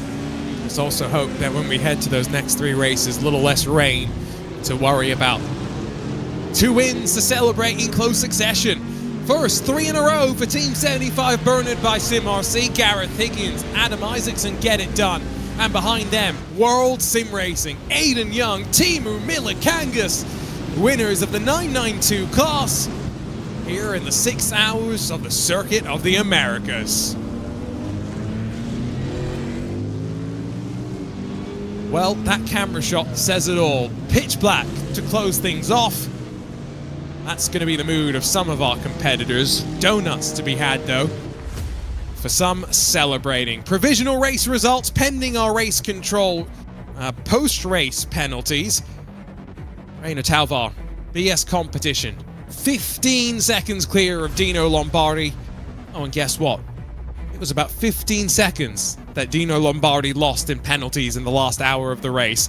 So close between those teams. Talvar got it done without needing an extra trip down pit lane, as did Norby Kish in the Shazza Esports number 26. Maniti, 4th and 5th, the 78 in front of the 79, with BS Plus Hybrid 6th. Solpec Precision Racing, Scuderia Volpe by P1 Sim, first car is 1 lap down, just in front of Team Racing by Edeka Noring and Matt Performance in the 29. Impulse Racing by Tam Livery in front of Hyperion, then Mono Competition, 07 Racing, Team Checkmate, Mamrika Group M, 07 Racing's second car, Vulcan Esports, the Falcon Sim Racing team, and then Inosis Esports. Your top 20 starting to dive into the DNFs, including World Sim Racing, Negative Delta, Zenith Esports, and Fiercely Forward. 992s go the way of World Sim Racing Esports. Blue Mercure sits second after their late race penalty. Grid and Go, third on the board for them with Impulse. Raw Racing by Project 91. Fiercely Forward, and then Carlar, second in points, 7th on the road. 07 Racing, Pole Promotion Esports, and Altitude Frame Esports, your top 10, with just XBD Racing finishing. Eclipse Esports, unfortunately, a DNF for them. And last but not least, in the GT4s, 3 on the bounce for Team 75 Bernard by SimRC, with Bike Colino Max pushing them all the way to the very end. Team Checkmate Wallach Group and Mono Competition finish on the lead lap, while XPD Racing, Mamica Group M Academy, Core Sim Racing, Team Floor by Impulse, 1 lap down, 3 laps down for our racing team. Team Checkmate, Kazuka Group, and then the ERE Race Esport team, Thomas Eng Sim Racing fiercely forward. Impulse Racing, Wizards Esports, Bike Colinos 445, and GTUnit.de starting to get into the used car lot. Right, let's grab a quick chat with our race winners, and let's start to look forward to the next round of the season. First up, the Zebras. Lucas Herman, Rainer Talvar get things done. And Rainer, I'll start with you, because you started and finished that race. Those were some interesting weather conditions. Did you expect it to be that much rain, and did you pick the right setup for the conditions? I think in the end our prep in the wet was good, even though we didn't expect as much rain as we really did get today. We expected a little bit of a dry session, so we also prepped for, let's say, a drying track, but in the end it was fully wet, which kind of suited us, I have to say. And Lucas, you got some of those interesting hours in the middle when it was really tipping it down. How difficult was it to keep it on track and to work your way through all the traffic? It was pretty difficult, especially when you are double still the tires. The race completely collapsed at the end, so I have some moment, I think. And when you are behind the car, you just follow him, and if he's doing some mistake, you are following him, because you just don't see anything other than the lights in front of you. So pretty difficult condition, I think. Let's talk championship then, Rainer, because 2 wins in a row. You're tied now with Grid and Go by my rough points calculations. 3 races left. What do you think you need to do to win this championship? Well, I think the real key to this series especially is to just stay out of trouble, really. Avoid all the penalties you can avoid and try to not get into trouble with the traffic, and then have decent pace, and that should really be enough. Well, did a good job of that today. No penalties, stayed out of trouble, and winners of the 6 hours of the Circuit of America. Congratulations, guys. We'll see you up next at Portimao. Thank you. Thank you. Great effort from BS Competition. Let's next catch up with World Sim Racing, who by 6 seconds hold on to the winning class, but also finish 4th overall. And Teemu, I've got to ask, what was it like in those wet conditions fighting with GT3 cars? Because sometimes it just looked like you guys were quicker than them. That was one of the craziest races so far I have driven. Holy. But yeah, I mean, yeah, some of the GT cars were slower and some were faster, so you never know what's gonna happen when you come up on one of those, but we managed to stay out of trouble, so need to be happy about that. I can't complain. Aiden, last pit stop, just 20 seconds. Did you ever have a worry that the Blue Mercure team was going to be able to catch up, or did you kind of know that you had it in the bag with the strategy? I'm gonna be honest, we kind of looked at 2 different strategies for that final stint, and we did the maths of like, what would happen if we had split the fuel, and what would happen if we didn't? Either way, it was really close, and we would have still had to make that one final like splash and dash. So we were just like, okay, you know what? We'll just go full fuel, and just hopefully, when I take these new tires, going under that last hour, I would be able to gain enough time to the Blue Mercure guys, and then when we would make our final pit stop, we already knew we would have a shorter stop. So I tried for the last little bit to save as much fuel as I could to get that fuel number lower. And for a bit, it was lower than what I thought it was going to be. And we tried to take that fuel, but then right at the last second, it updated, and it said we needed to take 10 more liters. So we did, and then even still, when I went out of the pits about 2 laps after I got my tires warmed up, my fuel calculator updated and said I wasn't going to make the end. So I was like, ah, crap.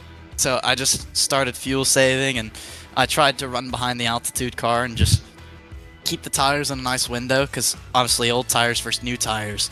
if I can't keep the tires at least somewhat in check, I knew Blue Makira, they were probably gonna be able to close the gap and get us at the end. But no, that was a lot of fun, and yeah, that last 45 minutes or so was definitely pretty stressful. Well, thanks for the chat. Congratulations on the win. Apologies for the language post-race, but you can understand the excitement having come out on top. Last but not least, let's chat with our GT4 winners. Qualified 11th, able to come out on top. And Gareth, let's first ask, what happened in qualifying? We tried a bit of a new strategy. We hadn't really strategized it very well. In the end, I only really had 2 flyers, and I messed up the last flyer. And I was in the mix for like a top 5 for sure, but I just messed up, unfortunately. Well, was able to figure it out clearly. Adam, I'm going to have to ask you, did you guys think it was going to be this wet? Did you have the car that was set up for these conditions, or kind of like one of our other winners, did you think it was going to be a bit drier? Oh, I'll be honest, we ran a full dry setup. We were expecting it to be either dry or changing conditions, sort of. So we had no idea it would be this bad, and we weren't really prepared for it, but you just have to adapt. Well, I wish I could adapt that well. Gareth, at the very end, we were wondering on strategy if you were going to have to make a long enough pit stop to drop behind. How close were you guys on fuel? How much fuel saving were you doing through this race? It was quite a lot. I think if I was doing normal consumption, I would have been pitting 2 laps earlier every stint. So I was almost saving 2 laps per stint. And then even then we crossed the line with 0.7 of a litre left, so it was really, really tight. Fine margins. Congratulations on the victory, guys. 3 in a row for the team. We'll see you next time at Portimao to see if you can continue the run. Thank you so much. Thank you. Always great to catch up with our race winners, but I think everybody hoping that when we return in just under a month's time on the 6th of September for the 6 hours of Portimao, it's a little bit sunny and a lot more fun for our competitors today, Lorenzo. Yeah, absolutely. We're probably going to get somewhat of a hot racetrack because it's right in the end of summer in Portugal. So it's going to be interesting to see, kind of like my home track of sorts, even though I'm the other side of the country where Portimao actually is, Arjuna. So it's going to be interesting for us to see that. And before I actually leave, I just want to give a shout out to my wife because she's been stuck with me for 3 years. So I cannot leave this broadcast without giving her a shout out. Looking forward to being back on the 6th of September. 2 races in October to round out the 2026 24-hour series esports championship. Championships getting closer. In some cases, some champions taking some big steps forward. We'll see you next time here on RaceSpotTV.